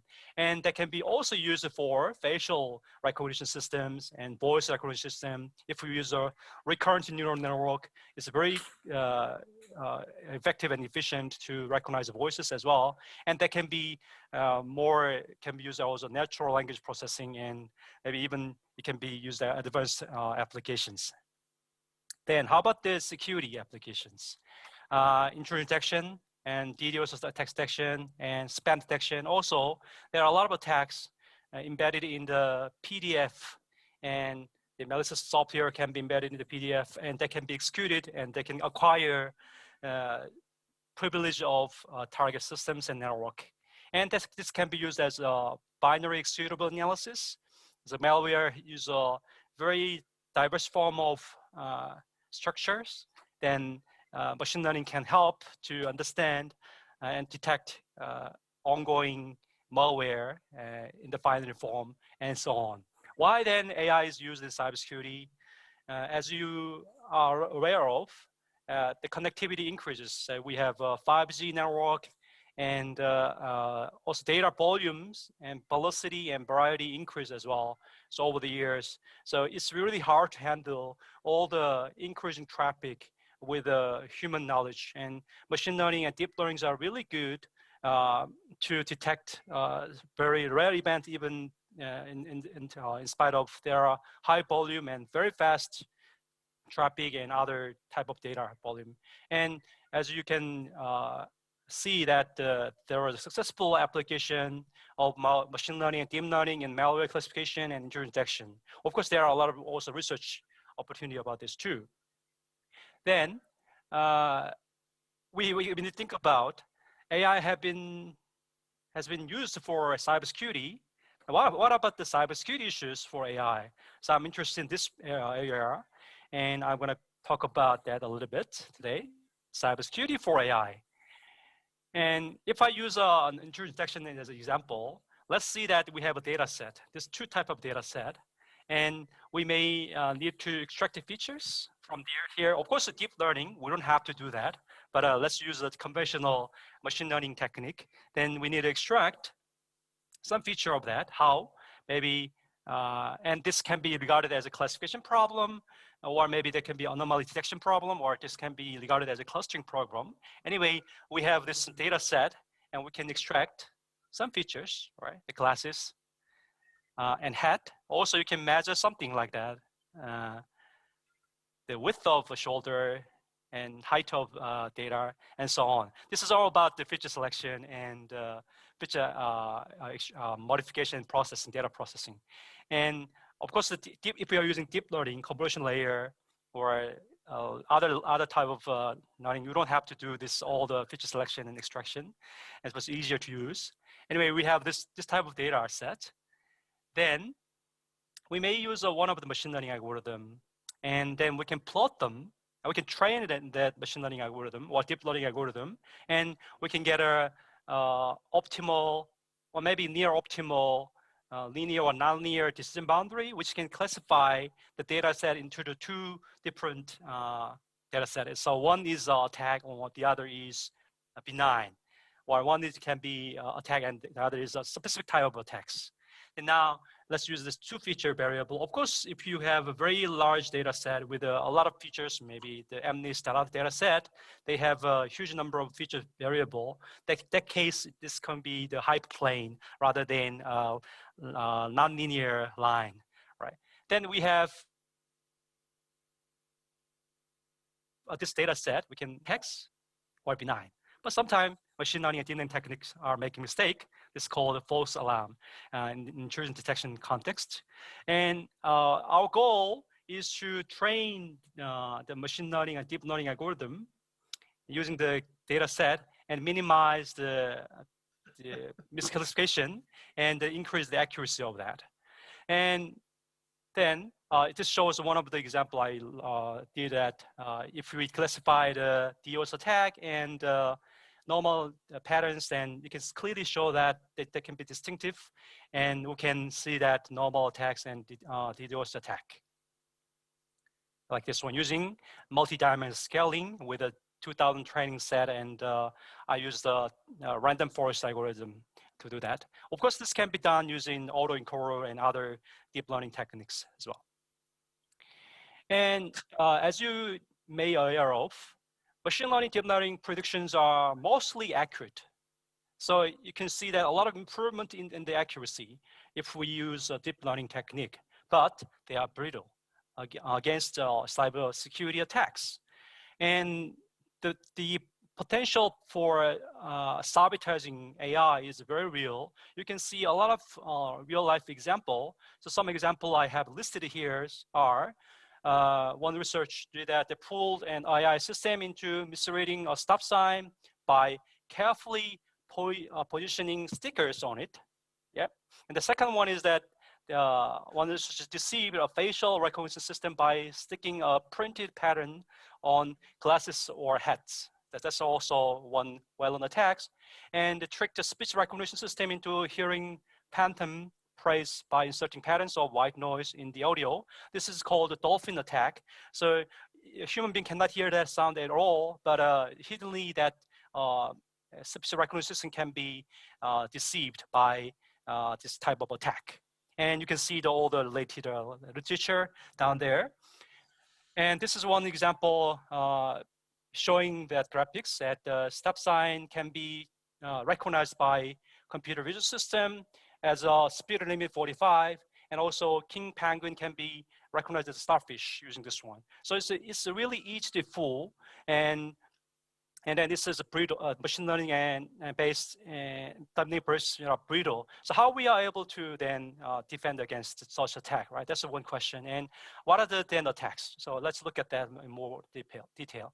And according to the adversarial example sample settings, so we can classify them into the 3 cases: black box, white box, and gray box. Black box means we don't know any parameters of machine learning and deep learning deployed in a certain system. And that means only we know that input and outputs, and maybe even that the limited number of access to that black box, if there is any system, protection system is deployed. White box means then we can get the parameter values of machine learning, deep learning algorithm and techniques. For example, gradient can be collected. Also, input and output can be collected as well. That's white box. And gray box means that we can have partial information on the deployed machine learning, deep learning techniques. So depending on these settings, the attack method and the difficulty of attacks will be different. And now let's look at the different types of attacks. I'm going to introduce only first 2 in detail, and if I have time, then I'm going to briefly mention the 3rd and the 4th one. First, poison attack. Poison attack is, and then second is evasion attack, and third, backdoor and Trojan attack, and last one is a model stealing and extraction attacks. And poison attack is related to the backdoor attack as well. So how we can do it, I will show it how we can execute a poison attack in the next slides. First, let's look at the poison attack. And I brought up the same figure I used before. So this shows that the original boundary of 2 different data, one data set with the 2 different label information. Then if we are able to put some poisonous sample, which is also a diversity example, when this model is trained like this way, we can put 2 samples or more, and then the original decision boundary will be shifted from that to this one, the decision boundary, so that all the data set which are located around here with the orange dots, that will be classified as a attack or normal. This is the attack type of the poison attack. So the purpose of poison attack is to change the decision boundary of machine learning / deep learning technique, so that this can influence decision, right? And this can be a targeted attack or untargeted attack. The targeted attack means specific class or specific labeled data can be classified wrongly, or untargeted means that some specific type attack can be classified any other types rather than its own label. That's the untargeted attack. This can be used to do that. So how this can be done with this figure? So in machine learning and deep learning, we have 2 phases, normally a training phase and testing phase. And so this poison sample can be inserted into the training data. Then it can construct a bad trained model, as I showed before. And then why then we allow this type of attack, right? Of course that if you have enough data set, it's not a problem, right? But if you think about that, DL is data hungry. So that means we cannot afford to choose some data. Of course, if you are very confident and you have a huge volume of data already, you don't have to use untrustworthy data set at all. But sometimes it's easy to use some data which cannot verify well enough. So that's why poison attack is possible, especially when multiple parties are involved in the training. For example, it's called federated learning. Then maybe federated learning that the model parameter can be shared, or maybe some data can be shared as well, so that in this setting, in this supply chain, this poison attack is feasible, so that this poison attack can badly affect the training accuracy of model, and they can result in untargeted and targeted attacks for the machine learning and deep learning models. And next attack I'm going to go over is the evasion attack. So this can be done once all the training is done. And let's say a model is trained, then our goal is to deceive this model by generating some sample that is very similar to the malicious one, but is not detected as a malicious one, rather detected as a benign sample. That's called evasion attacks. You want to evade or bypass the already trained model by generating example using the benign samples and or malicious samples. And if I show that with this diagram, so we want to generate this sample, which is very close to the attack samples, and the impact of these samples are similar to the attack, but they are classified as a benign sample. For example, one of the well-known attack is a denial of service attack. That means it can shut down a specific server or maybe bandwidth of the specific network systems. Then when the rest of the example, especially evading address example, is generated, it should not be detected by the deployed machine learning and deep learning based intrusion detection system, but it have impact. That means it can shut down the target system, and or it can occupy all the bandwidth of the target networks, so that legitimate servers and legitimate users cannot use that service at all. So this is possible. So we are working on that types of attack to the real example in IoT and enterprise network. And we are working on this IDS AI. So we call it IDS. The reason is that we want to develop interpretable, dependable, secure intrusion detection system. That's why it says IDS, IDS. This is IDS square. So our goal, so as the previous speaker mentioned, that one of our goal is to make that interpretable and explainable using the natural language and by showing the clear boundary conditions. And this can be very useful to justify and control and improve and discover new attack patterns. The second goal of our research is that how to make that is dependable. And that means that sometimes machine learning and deep learnings are not safe enough and reliable enough, so they can fail due to accidental events and also malicious intentional events.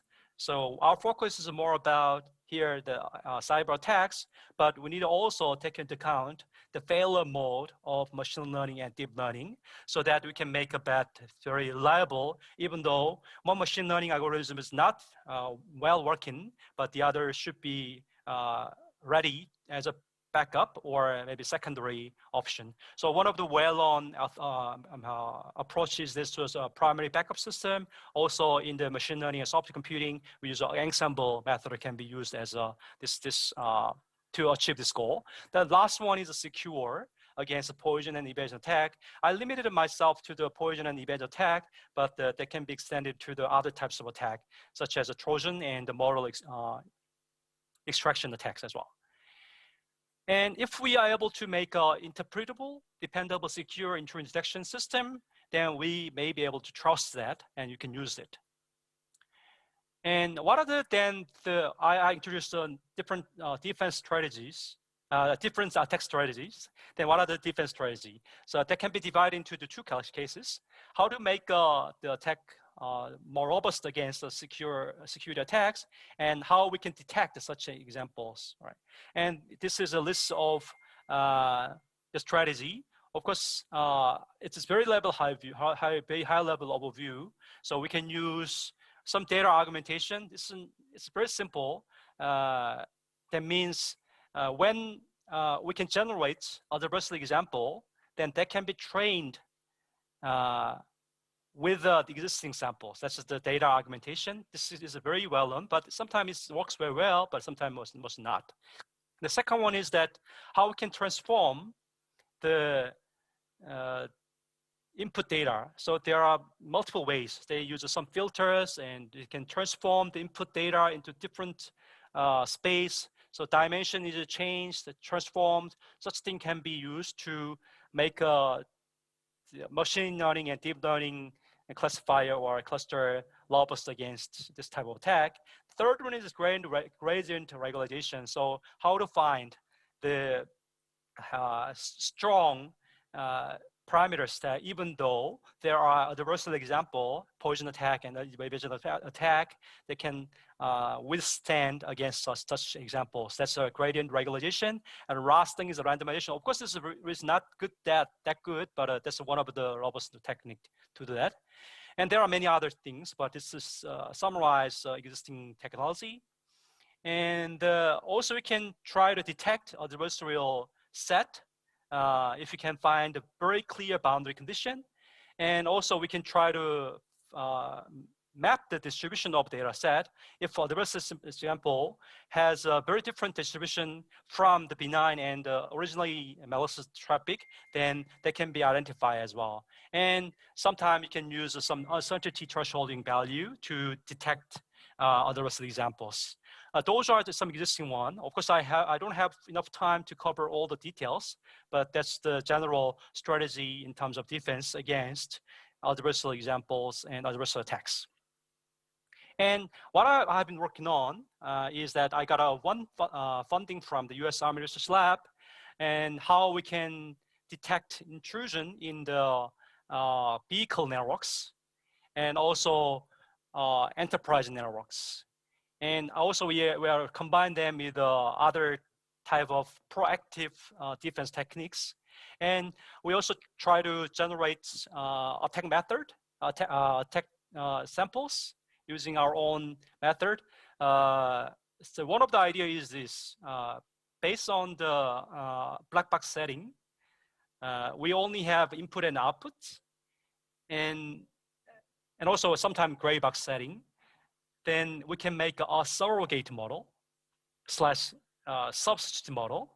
Then substitute model can be trained with the input and the label the data.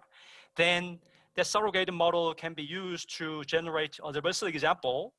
Then that surrogate model can generate a diversity example. That diversity example can be tested against the deployed machine learning model.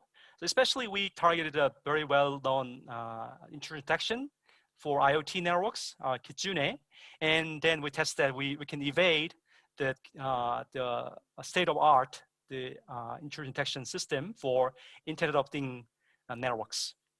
And that's the second bullet point. And also we want to realize the attack and validation for software-defined networking. And also we want to combine that with the deployed NIDS. Two of my students implemented the interpretable intrusion detection system using decision tree. Of course, decision tree accuracy is low, and but we can interpret the attack, and also we can interpret the adversary example we can generate, and we can deploy the decision tree algorithm using a well-known network-based intrusions called Snort. And there are some other ongoing work with the students. Okay, and that's at the end of my talk about cybersecurity and adversary examples and intrusion detection. Okay, thank you very much. So, so a round of applause. I can't see if people are clapping there, but I'll clap at least. Thank you. Thank you very much, Dan. We do have some questions.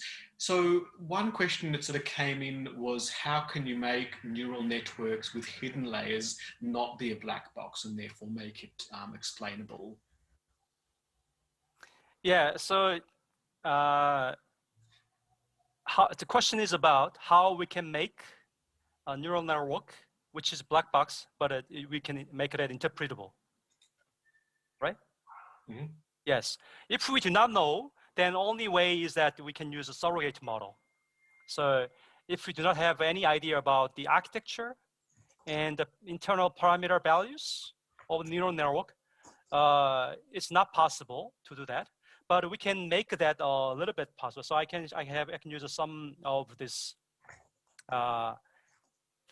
slide. Let me show the slide. Let me check. So that's related to let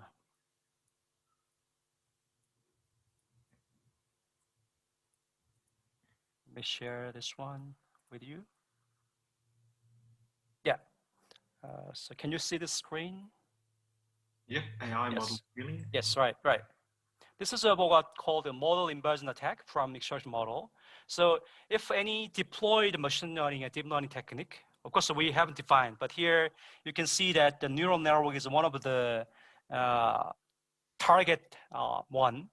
We cannot get exact architecture or parameter values from that, but using the API query, we can make a similar model which can show similar decision boundary rather than get exactly same models. Yeah.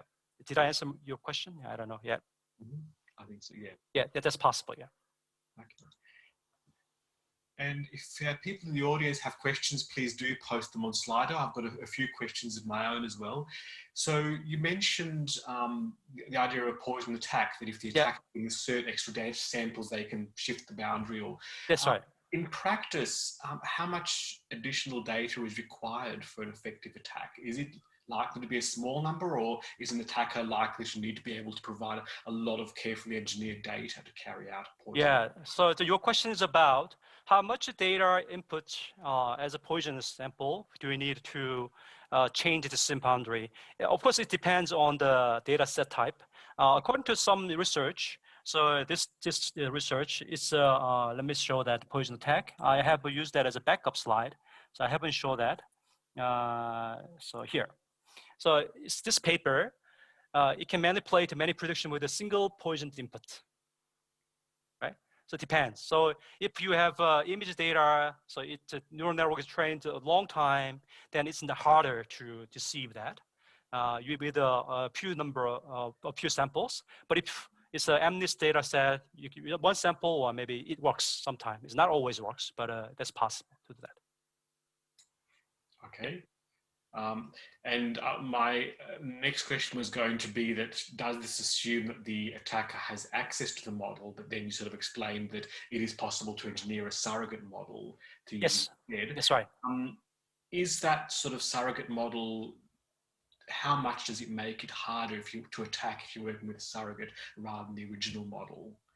Yeah, it's pretty hard. So if we have a lot of data set, then we can show that with the gray box model, input and output, and a little bit of parameter value, we were able to generate the risk example, which can bypass the IDS area.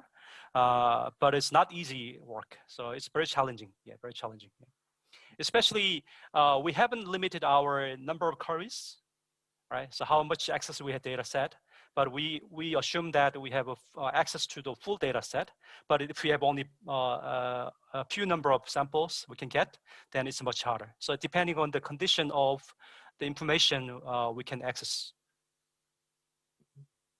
Okay.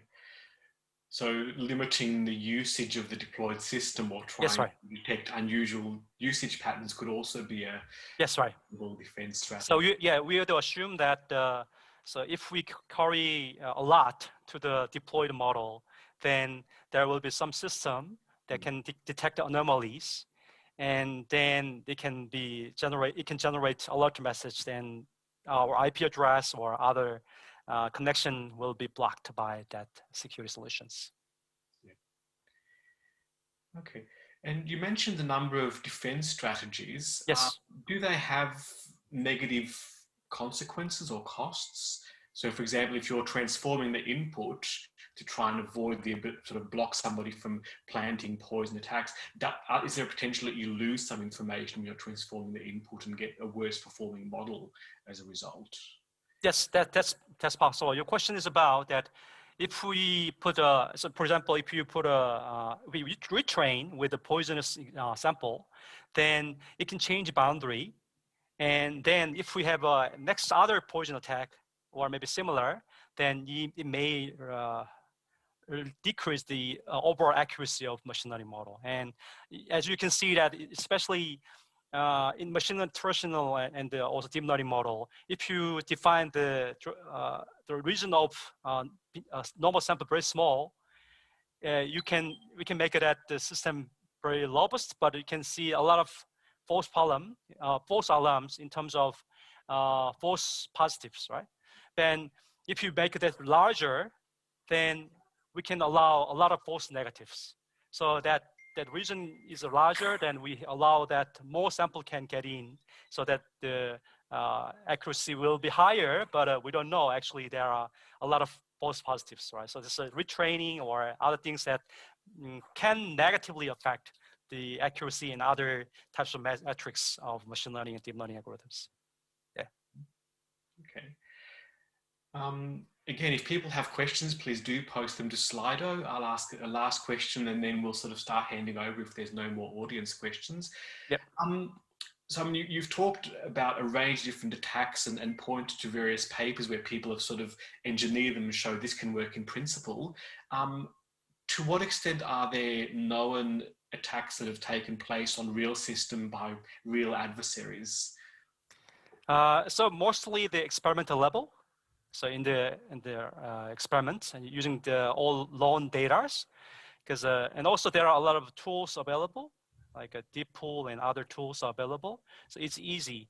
So I think that can be easily reality. So, but you know that one of the challenge of machine learning, deep learning is how to get the real life example and their data set.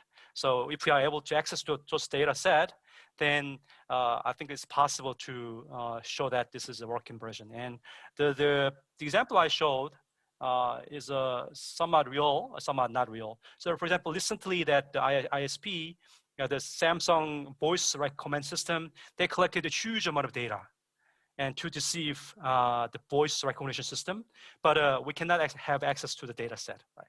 They show the result. So I think it's reproducible in the real life and application, but as a researcher, we don't have access to the real data set and the real system. So one of my goals is that, let's say a company has developed an insurance detection system, and they said, we are very strong in detecting all different types of attack, including the risk example. I want to test against them, but who can give that, right? What industry partners can give that data set to us? Then said, oh yeah, so they can admit that they are weak, or that this is a really the problem there.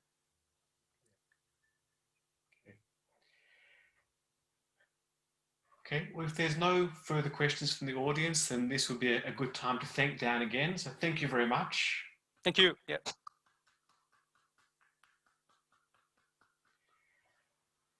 Okay, and I'll hand over to Adrian, who has been kind enough to join us from the UK. It's sort of unfortunately ungodly hours, so I hope it's not too bad getting up at 3 o'clock or something in the morning. And Adrian's going to be talking about the question of AI and financial services, build, buy, or partner. So Adrian, over to you, and thank you very much. Thank you, Michael. Yes, it was a bit of a shock to the system when the alarm went off at 3 o'clock this morning. I won't lie. There's a bit of, wow, what's happening here? So just for a little bit of context, everyone, my name's Adrian Smith. I am alumni of Waikato University. I studied there, did my BMS and MMS in the 90s. I am that old.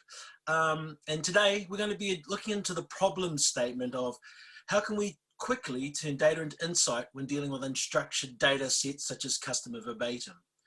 So just to take you through the problem statement a little bit, one of the challenges I have in my day-to-day role is I'll be trying to look at problems that are generated via complaints, via NPS verbatim, via telephony call desk kind of sheets discussing the nature of an issue, and trying to glean insight into that is a very difficult undertaking. For those of you dealing with AI, you know this already. And so if you're not dealing with AI and you're trying to do it the old-fashioned way by eyeballing all the data, it's a time-consuming event. And especially when you see something like your NPS just fall off a cliff, and then the great and the good say, what's going on there? And you're like, uno momento. If you could just give us about 4 hours to eyeball a few hundred line items, we'll try and figure that out. And so one of the challenges we've been trying to grapple with is, well, how do we sift through all the millions of lines of data we've got to try and get that insight so we can then find something actionable that we can go and fix? And so that's kind of where we started. It was like, okay, we need to figure out how to turn all this data into insight, because at the moment, data in and of itself isn't particularly useful, especially if you're trying to fix things. And, you know, as you can imagine, being a fellow Kiwi, for most of the Kiwis in the audience, I'm quite interested in getting stuff done, as opposed to just admiring the problem, as the Brits would say. So we've looked at a different number of problem scenarios. So we looked at kind of building, we looked at buying, we looked at partnering. So today's discussion is going to walk through some of my experiences on the job. Although I hasten to add that my experiences today are mine and mine alone, my comments, they do not reflect those of my employer, just in case anyone's interested. Okay, so when we started to look at build, it started to look to me like this was a potential trap if you're a large organization. If you're an organization of scale who has resources, oftentimes you can fall into the trap of thinking, well, you know, we can build this. We got some fairly clever technology guys. We know our business. You know, maybe we can build this. And so part of the experience that I had was we were looking to actually bring in a chat bot. And in this particular case, the chat bot was looking to deal with low-level transactional queries.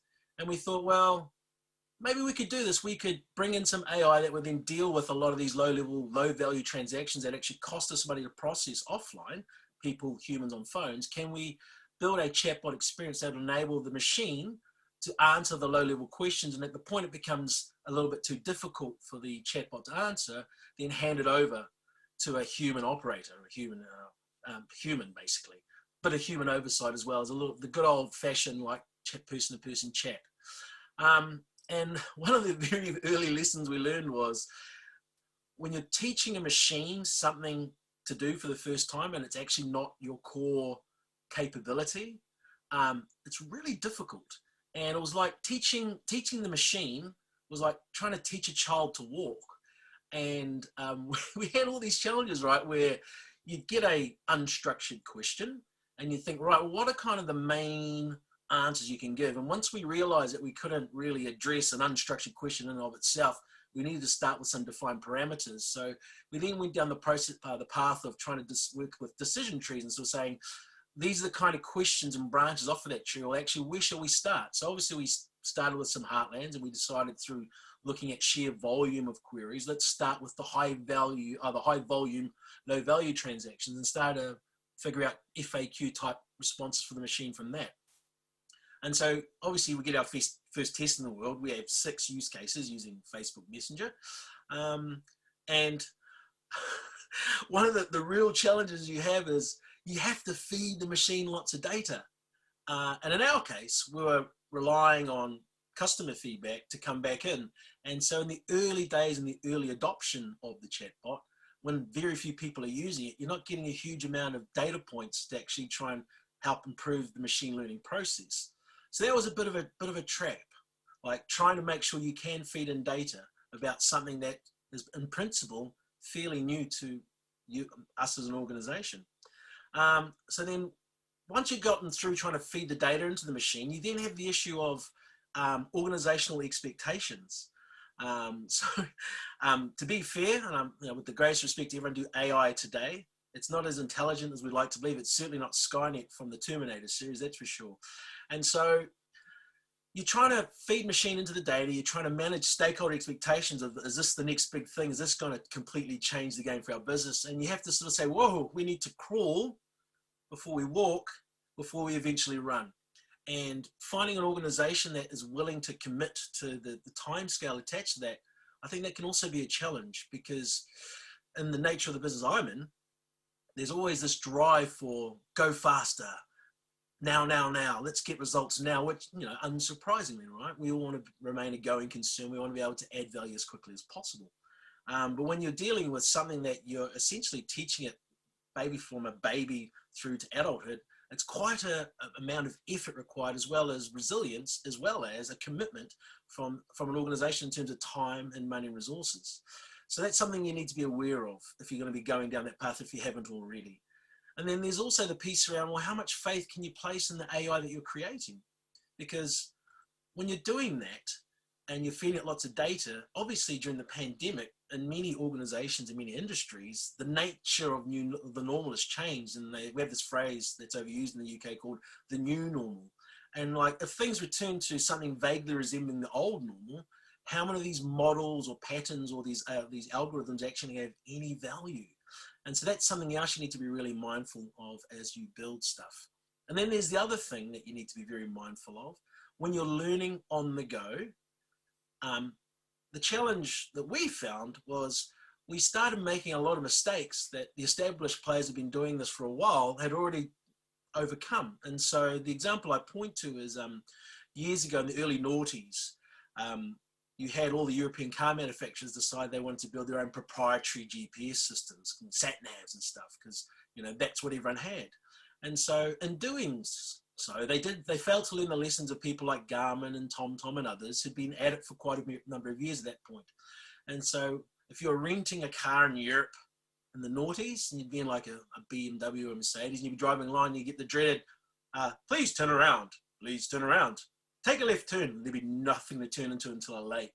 And so one of the other traps, if you try and build it yourself, is you're then prone to repeating the errors and the mistakes of those who've already blazed the trail.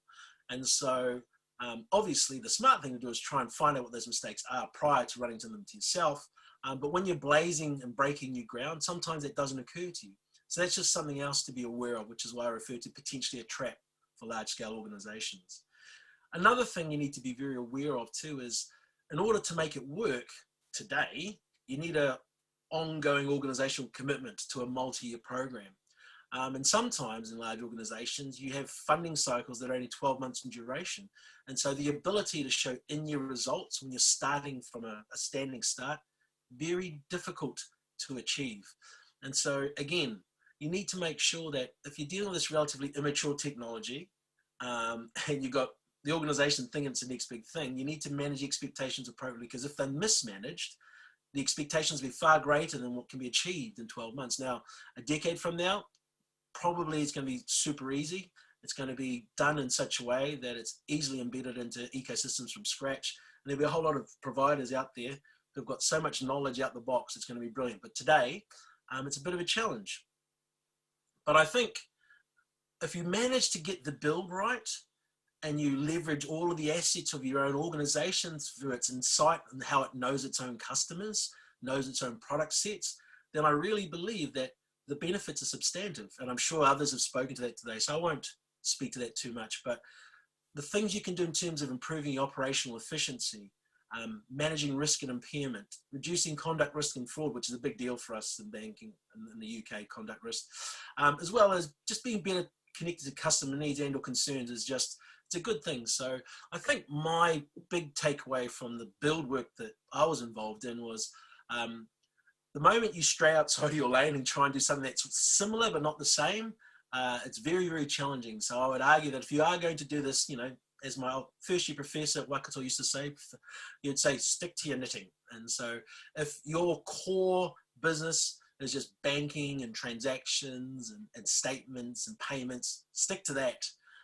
Because when you stray beyond that, it's a lot harder, and the learning curve is steeper in my experience. So having flirted with build and done a bit of build work, and there's some other stuff we've done with sort of algorithms, then started to address, at least look into the question of buy. And so one of the key considerations when you look at buy is, well, actually, how good is the AI out of the box? And so that's one of the first things you try to figure out and establish. And so there are different ways and means to assess that. But essentially what you're trying to figure out is, if we buy this off the shelf, how much configuration are we going to need to do to this thing? How much can we just get just straight out the gate? And so interestingly, as you know, if you've ever dealt with suppliers, you'll talk to them and they'll sort of say, yes, we can do it all. We can give you what you want. It'll just take a little bit of time. And that's part of the challenge, is being able to pass the data they speak to you about and the promises made and actually reflect on, well, can they do this or not? And so when you're looking at sort of buying technology off the shelf, there's a number of factors to consider. And so from my personal experience, there are a number of challenges. One of the ones that we looked into was basically, where is data processed? So in the UK, we have a lot of regulation around data. We've got GDPR, talks around data privacy. We also have the issue of, in my particular case, we had to deal with ISO 27001 around data privacy. And so anyone we're going to be sharing any data with, or doing anything data-based, we need to be able to understand where that data is being processed, both across the world, as well as, you know, is it going to be processed in cloud services, or is there an on-prem solution? Now, obviously, on-prem is fairly quaint these days, but and then if we're going to use cloud services, where are those cloud services based? Now, obviously, it's pretty easy to create a partition in cloud services to section off the data so it can't be obviously exploited from other places, but then you have to go through all of the related data concerns and basically making sure your internal teams, the internal security teams, have kicked the tires on sort of the quality of all those different capabilities. So, you know, from personal experience, it took us many, many years to get comfortable with Amazon, and for reasons that I'm not quite certain about, because when we initially looked at AWS services, it was still so new, the idea of actually, could we have our data anywhere other than on premise in our own bits of kit and our own tech stacks? So that's one of the things that you had to think about a lot, and be very mindful of that. Then there's the issue around, well, because of the GDPR rules in the UK, the data privacy rules, thinking around things like personal identifiable information and how is that processed and how do we handle that? The moment data leaves your network, it leaves your universe, how do we make sure that it's not available, it's protected, because it's a massive, obviously, point. And so having to work through the issues, or how do we redact the data? Are there data redaction services? How can that be done? Because obviously we would hate to have a situation where our customer data falls into the hands of the wrong people, right? And obviously we have a duty of care, amongst other things, towards making sure we protect customer data and privacy. And so that's another one of the challenges of if you're going to sort of buy stuff in, is that how will that work? And then there's the issue of third-party failure. So one of the things that you also need to be mindful of is, and we saw this in other parts of the industry, where there was a high concentration around a few suppliers, and when one supplier fell over, a number of the fintechs had some issues with their payments capabilities a couple of years ago, because it was one of their core component systems handled by a single supplier. And so then if you're going to have third-party failure, you need to make sure that you've got appropriate redundancies. Then there's also the issue of failover when you're dealing with the system dependencies on AI, because sometimes if you've got AI and you've brought it in and you've plugged it into a number of component systems, sometimes you may not have awareness of all the things that plug in and drive the AI. And so sometimes I've heard about it, never seen it myself, you could run into a dreaded black swan event where there's a failure and no one knows how or why, because the value chain driving all of that is unknown. There's all these things you need to consider. And then there's also the piece around the connection to big data itself. How are we going to make sure that whatever we buy in has access to our big data? And does the big data, is it an essential warehouse? Is it like something like a Teradata solution? Or is it dispersed among numerous databases? How are you going to connect all that up?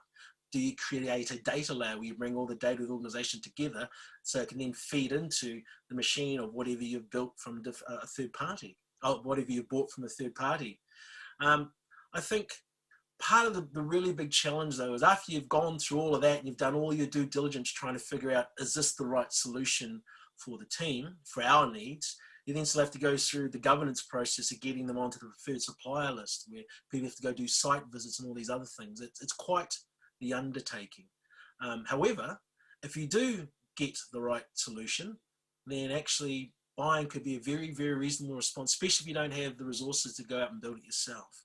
Now, I had the really good fortune of doing some work with an Auckland-based technology company, Touchpoint Group, and they had a brilliant AI out of the box. I'm not going to turn this into a sales pitch for what they achieved, but part of what made the AI out of the box so effective, at least from my experience working with them, was they built a pre-canned ontology for financial services. So for those who are unfamiliar with ontology, it's a way to thematically group feedback. And so what their AI did straight out the box was you'd upload your data set via an FTTP server, and it would then go away, and the algorithms would then sift through all the unstructured content, all the unstructured verbatim, and then what they then do is they then group into very key thematics around the ontology. And so if I was to estimate how accurate the ontology was for the purposes of what I was trying to do, it was probably upwards of 85 to nearly 90% accurate. Now, obviously there was some nuances because it was built out in New Zealand. The original AI designer is actually a former Waikato student as well. Never met him, but quite liked his work when I got to use it. And what it allowed is, allowed me to see very quickly exactly what were the key themes and the customer verbatim saying, this is why, this is what's happened in my experience, and this is why the NPS scores have fallen off a cliff. And so I think chief amongst that is, I've spent 20 years doing digital work, and so I am very used to democratized data. I'm very used to being able to go and find the information I need from web analytics, from insight packages, to be able to go off and then try and take action to fix and amend and fix pain points. This kind of tool, if it's done right, it allows you to be able to do those things at speed, because one of the internal challenges, at least I faced, was I'd put in a briefing for, hey, NPS has fallen off a cliff. Why? And I'd then rely on internal teams to then go away and we'd have a briefing meeting. They'd go away and analysts would look at things and they'd come back with an answer that was only 80% level confidence, which I guess is fine if you're looking for broad thematic areas of this is where the problem is. But if you want to actually get on and do something, that actual insight, it was hard to figure out exactly what to do. It's one thing to say, there's a problem with payments. Okay, brilliant. Which payment system? We have multiple payment systems that we use. Which one is it? And when you can't get to that level of granularity, it's kind of frustrating. And so that was, again, one of the key drivers of the problem statement of how do we turn our mountains of data into insight. And so if you have something like that and you have an ontology that allows you to quickly pass information to thematics, and in the case with the Touchpoint capability, Epiphany, spelled with an I, we had the ability to upload data and then get meaningful results in hours. Now, obviously, there was a piece around the ontology because it was built via the Australian and New Zealand context. There were elements of the UK context that were, could not be considered. So how do you deal with idiom as part of one of the practical challenges? There are certain things or phrases that are said in the UK that are, well, we wouldn't say in New Zealand and we wouldn't say in Australia. So you have to allow for idiom and different kind of language variants that may not always be easily understood, and you'd have to teach the machine that. But if you can get something straight out the box where there's already logic in place that then deals with kind of those elements around an industry, in our case financial services, can be a massive boon for really cutting through the data to get to insight into doing meaningful things. So let's be specific. When I posed the question to the Touchpoint group, I sort of said, look, NPS has taken a bit of a hit. Can you go have a look at it and see what the machine can do, please? And they did. And the very next day, and they turned around and said, hey, we don't know anything about your data. We just took your raw data file, uploaded it, and then one of our data officers then kind of looked at it and looked at it with the analysts. And then we've come back with these kind of 5 key thematic areas. And then they started to articulate not only the impact it had on NPS in terms of where are the 5 key areas to focus, but it also sized the level of problem. Like this particular issue appears to be dragging your NPS by 4.6 points. This one's dragging your NPS by 3 points. And all of a sudden, straight out the box, we had a stack ranked list of things to prioritize and fix in order to try and recapture lost ground on NPS, which for me was really powerful. And so when you can come across capabilities like that, they can actually be game changers if you really, really focus on that customer centricity and really dealing with the feedback loop from customers. And so that's one of the advantages of buyers, because they've had the learnings, it's their daily bread, it's all they do. And, they've spent 7, 8, 9, 10 years doing that thing that they do. And so you get all the best thinking straight out the box. Whereas in the buyer scenario, you still have prone to repeating the errors and the mistakes that they may have made years ago. And so from my perspective, if you are going down the path of using AI within financial services to do stuff, I would definitely strongly advise that if you can find someone who's been doing this for a long time and actually understands the industry you're in, that would give you a massive leg up in terms of trying to build this and embed it into your systems and processes. The last question I'm going to consider today is, well, okay, that sounds pretty cool, but what about partnering? Is there a partnering situation that makes sense? And so it's one thing to buy it in and have a preferred supplier relationship. It's another, and have them around and harass them for different things. But what about partnering? What kind of does that give you? And so from what I've been trying to do, I really like the idea of partnering, and I'll tell you why. When you deal with your internal teams who really know your customers, they know what's going on, they know who they are, they know what they do, and then when you find AI capability that helps you understand what is the pebble in their shoe, what is the thing that's irritating them that you could potentially help with, that's a powerful thing.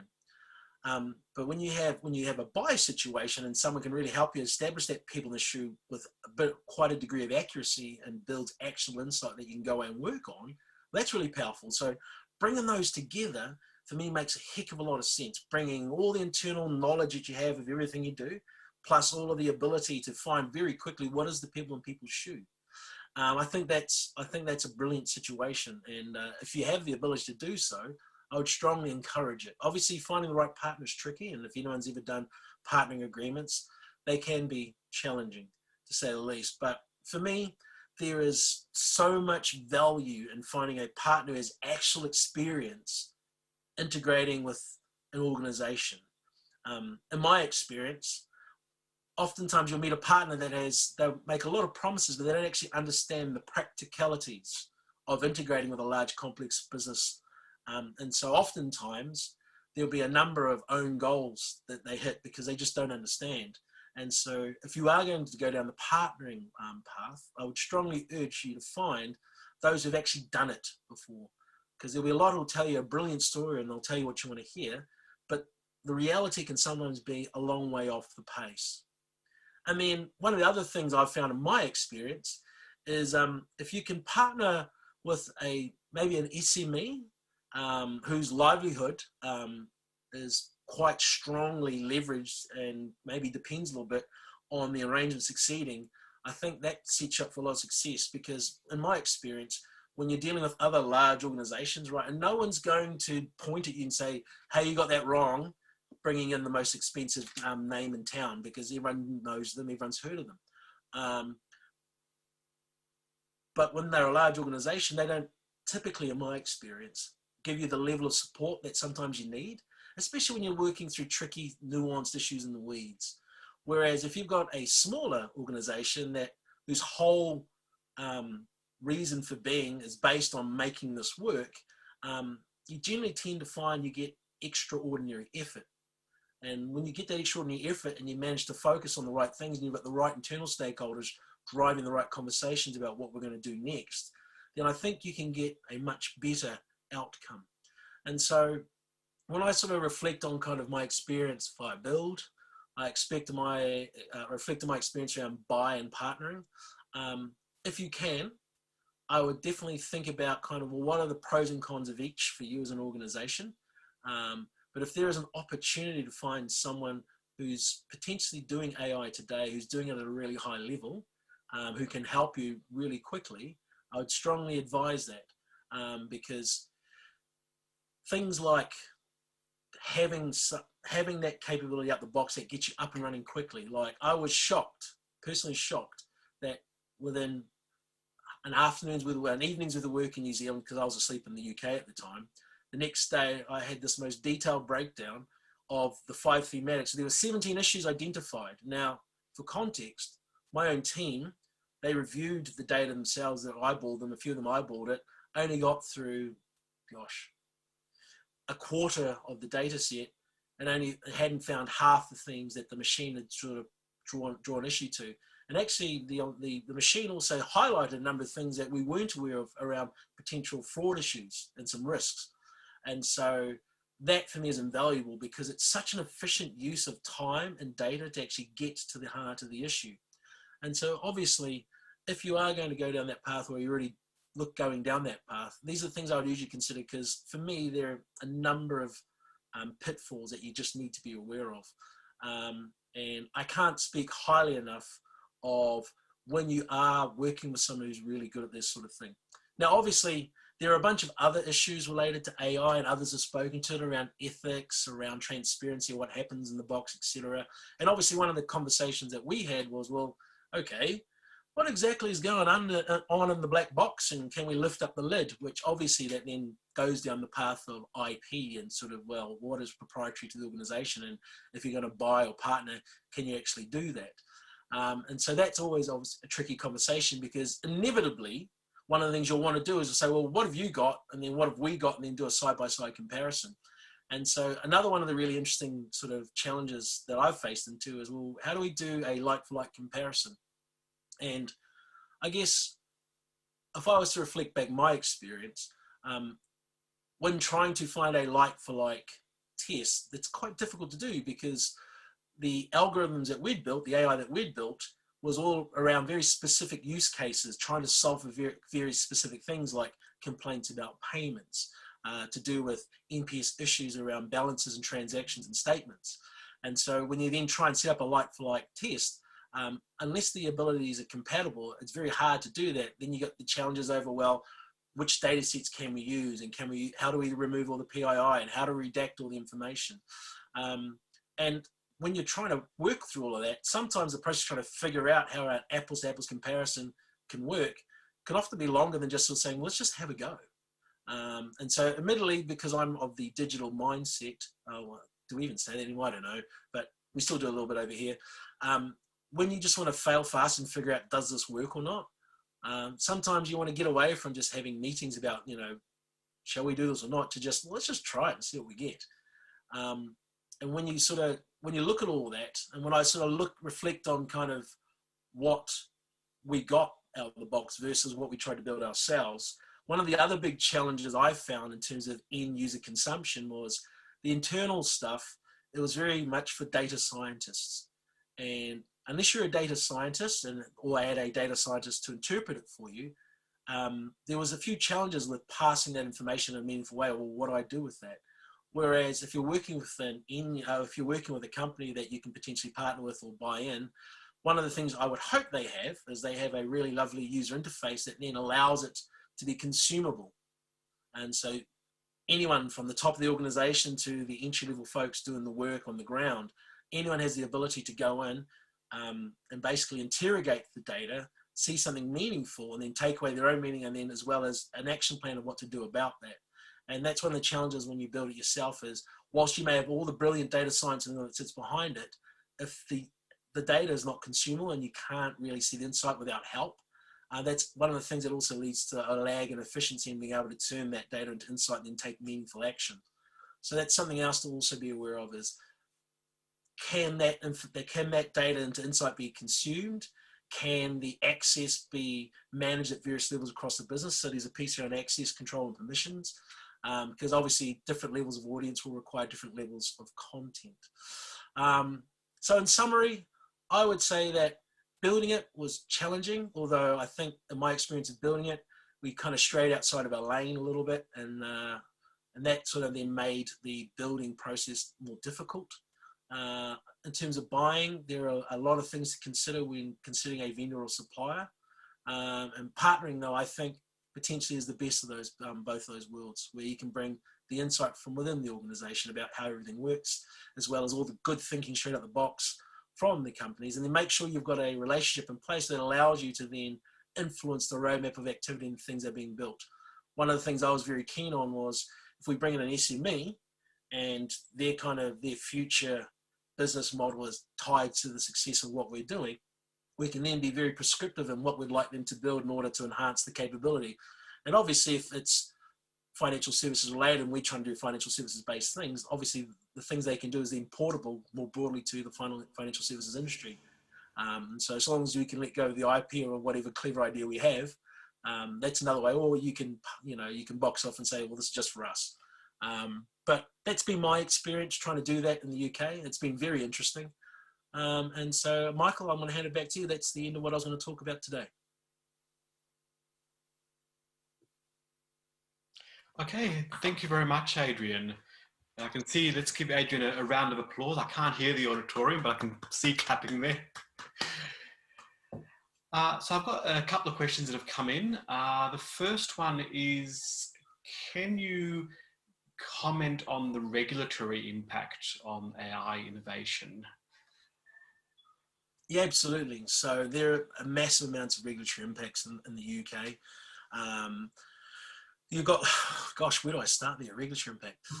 So the AI I've been dealing with has been kind of mostly either customer facing, but nothing to do with personally identifiable information. And then obviously there was the internal piece around, well, actually how do we deal with that? But from a regulatory standpoint, obviously there's so many broader applications, and speakers earlier today, judging from the program, have spoken to that.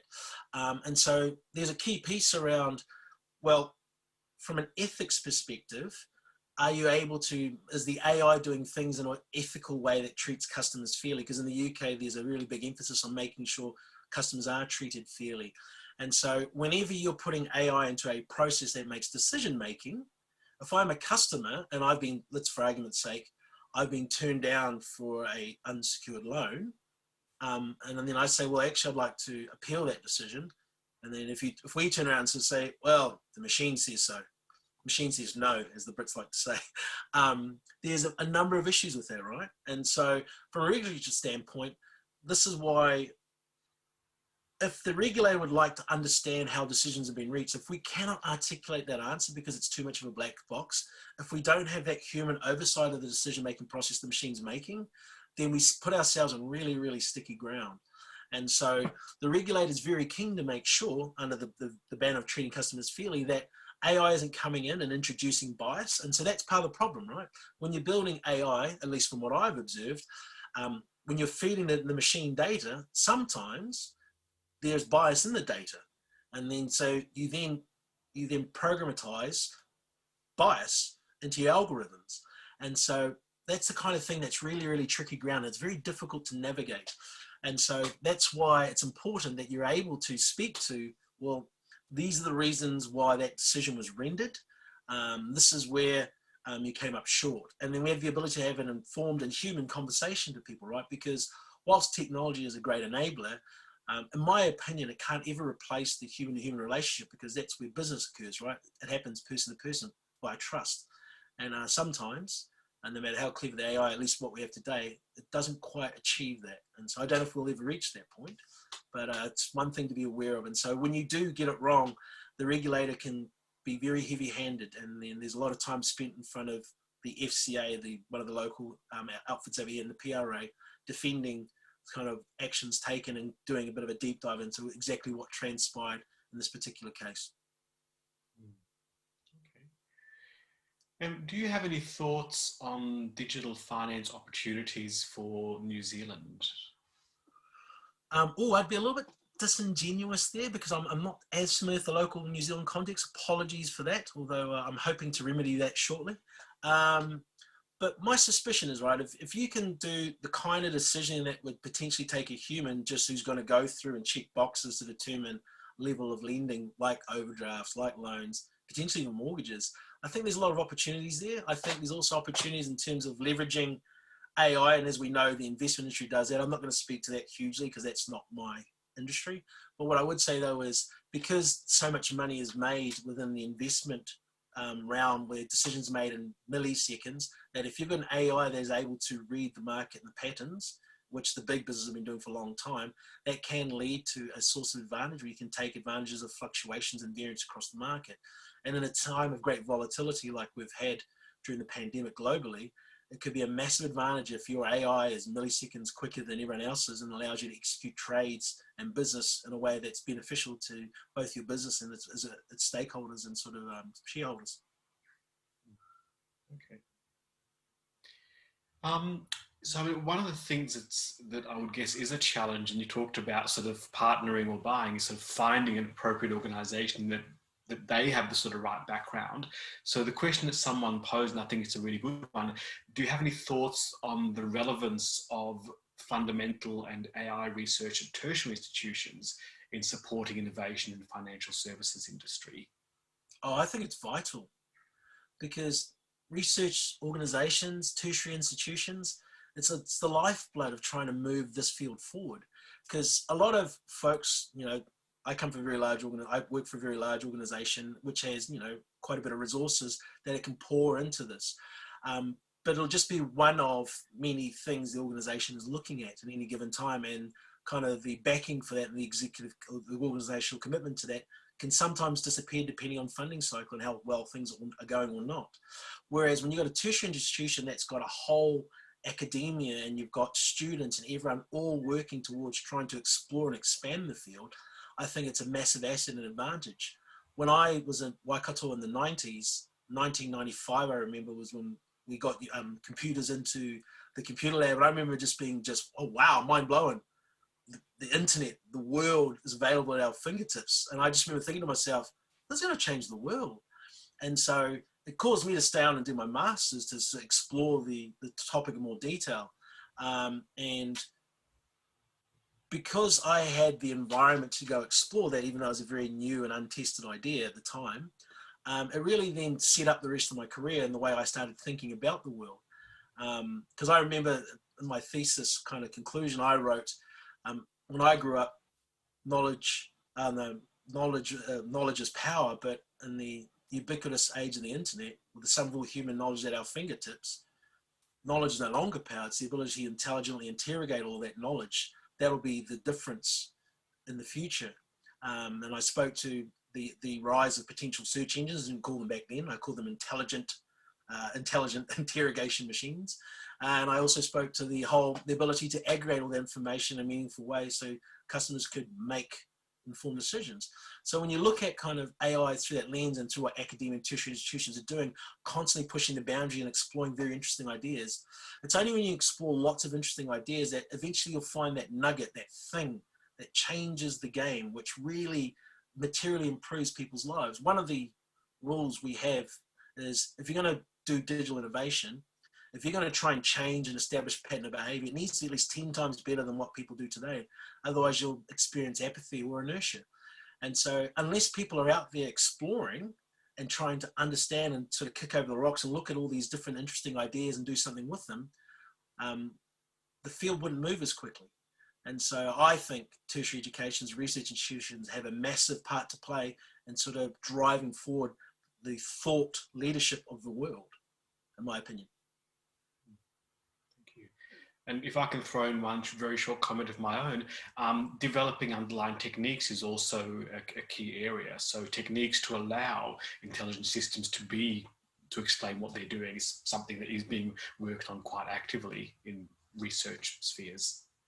I think it's vital, right? Because like I alluded to earlier, if you can't explain what the machine is doing, if it's just a black box where stuff goes in, stuff comes out, if you don't understand the why of things, then how can you ever possibly defend it or stand behind it? And so when you're working on these types of activities, understanding the underlying principles, trying to understand the key drivers, because oftentimes innovation is happenstance or just good luck. But if you don't understand what drove you to that, then how can you replicate it in the future? And so one of the things we look at around innovation, one of the things I've done in my career is looked at jobs to be done. And it's this whole idea of finding the customer struggle and then trying to systematize a way of then turning that struggle into a saleable and shippable product, as we refer to, or a feature or capability that's actually useful to customers. And so if you don't understand sort of the nature of innovation and how you can turn problems into really good ideas that become value adding for customers in your business, then you might catch lightning in a bottle once, maybe twice, but you can't do it with any kind of consistency and continuity. Okay.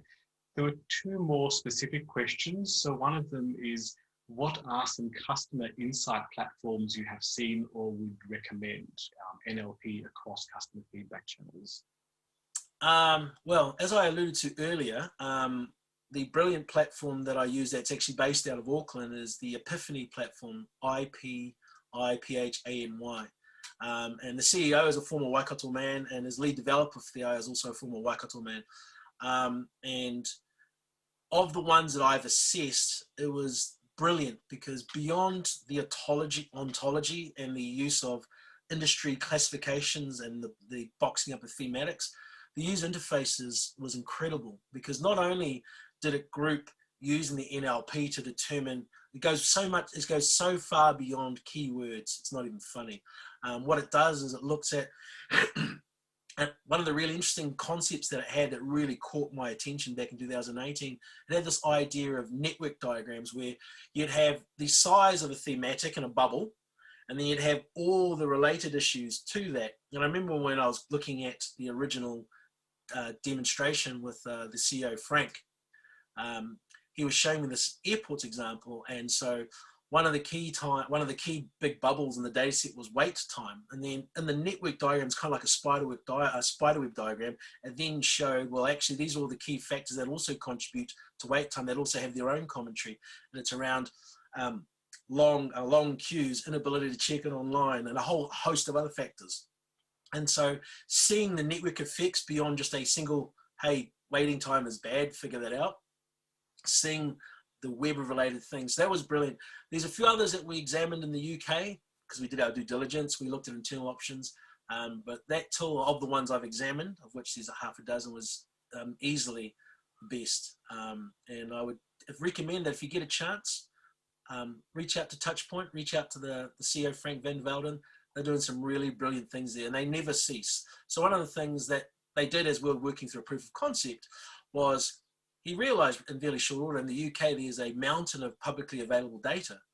And so we just started discussing like, well, mate, do you want to potentially analyze that versus your own internal data? I mean, yeah, that'd be nice. And so off the back of being able to compare publicly available data to our internal data, we're able to build a really nice picture of the entire peer group as a benchmark exercise. And normally when you do benchmarking exercise, you normally bring in a research company, it costs you a fortune. Whereas with the machine, it's publicly available, you just scrape the data, upload it, because it's from the App Store reviews, and it then built a really rich picture of what was going on and where everyone's apps were. So obviously you hear a lot of narratives about your competition and how well they're doing or not, but to see the raw data from actual users and then compare it side by side, it was really, really interesting. And it also helped that not only with the ontology and the thematics that come out of the box, you have the ability to categorize that information in different ways or look for very specific or bespoke things, because obviously an ontology is just a way of grouping information in a meaningful way, but it doesn't solve for everything that's unique to your organization. And so it was the best NLP tool I've looked at. Fantastic. Okay. Matt also answered the second question, which was what was the name of that specific company in Auckland. So, oh yeah, Touchpoint Group Limited. So CEO Frank Vandervelden, really good guy, really innovative. He would love to hear from anyone who wants to sort of talk around kind of what the Epiphany tool can do straight out of the box. Because I honestly, compared to my experience in the UK, when I saw this out of the box, my mind was blown. I was like, wow. These guys from little old New Zealand are a million miles ahead of the pack here. Yes, let's talk about a proof of concept. Great. Okay, if I'll give people a second in case anyone wants to sort of post another question through Slido. If not, I can't see anyone on the video frantically typing.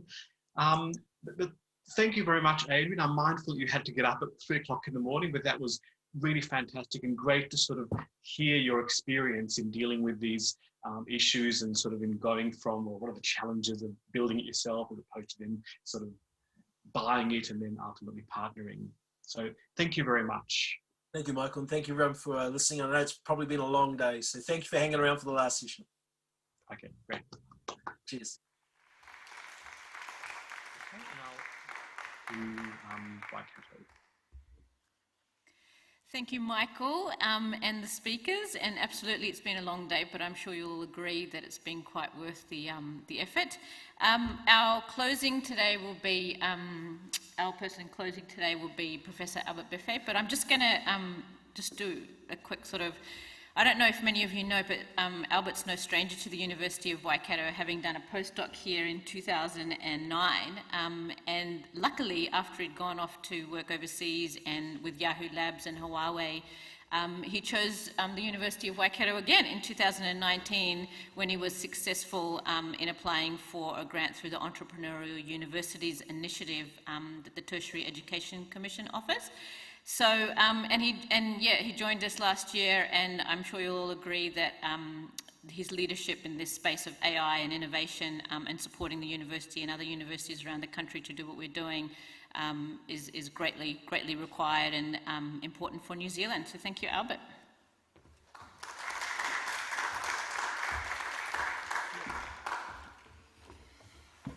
Thank you. So thanks everybody for attending this event. So I hope, I wish that you had a good time and you enjoy all the talks. So I would like to start thanking Janet for organizing this event. So please join me thanking Janet. I think she did a very, very good job. So this event, the main idea was to join researchers and practitioners working on AI and finance and have this discussion. So I think that we had a very exciting program with very, very interesting talks. So we had these 3 sessions. So the first one in the morning was quite interesting. We had this first talk about the challenges on AI and finance in one of the biggest banks in Europe, and it was quite interesting to know that still the things are not solved. So there is a need for research, there is a need for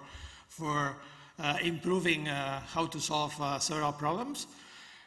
We had 2 talks on data streams, so I think that was quite interesting, on concept briefs, so on see what happens when things change over time, and the need of having feedback. So we really need to have feedback to these machine learning models so that we can really check that they are doing the right thing. So this is something that appear also later, that we need to be careful with these black boxes models. And then, yeah, we had also this talk about these micro predictions also on streaming, and see how it was this very nice idea of having like a Kaggle, but where people can submit data streams to make predictions, but also they can submit algorithms that are going to be these predictions.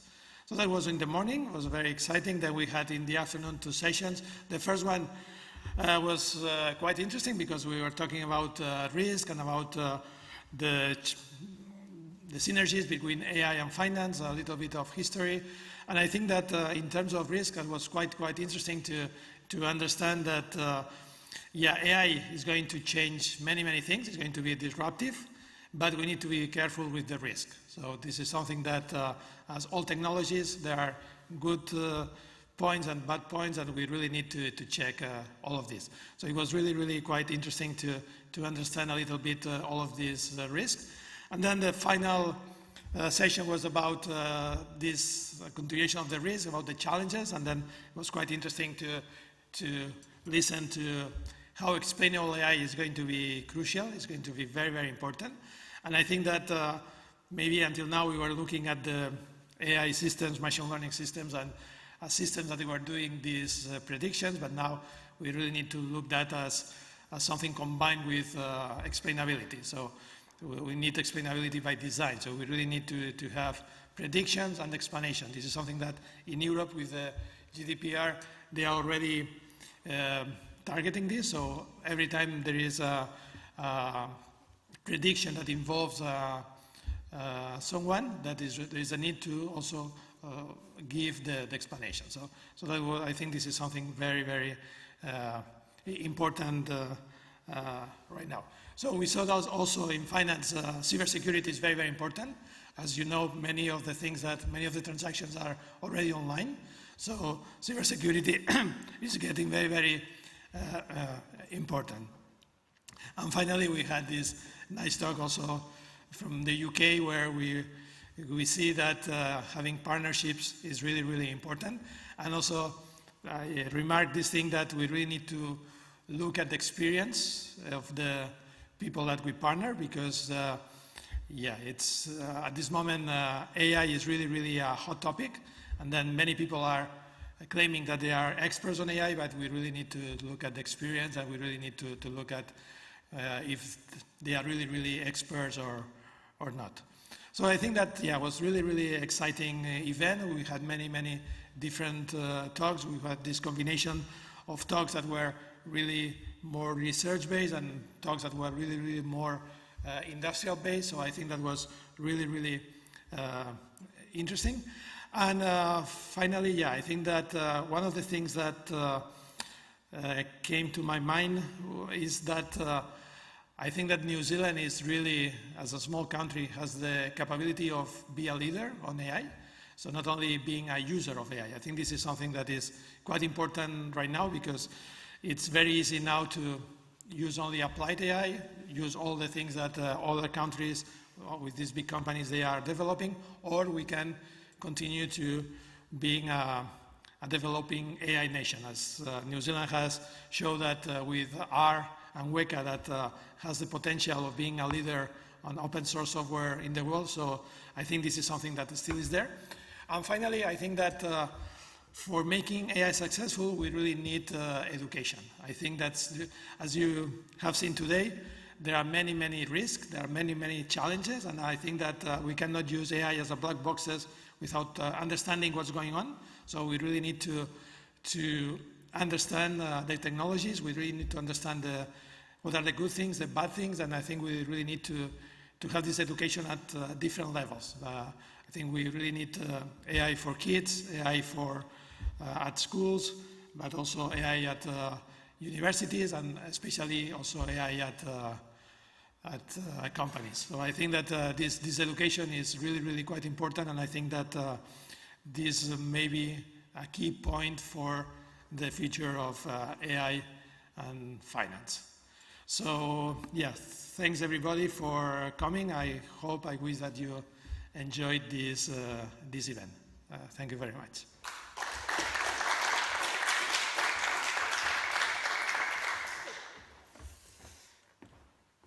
right, well that concludes our formalities. A big shout out to our chairs for today, our speakers and our partners who are up there on the screen now.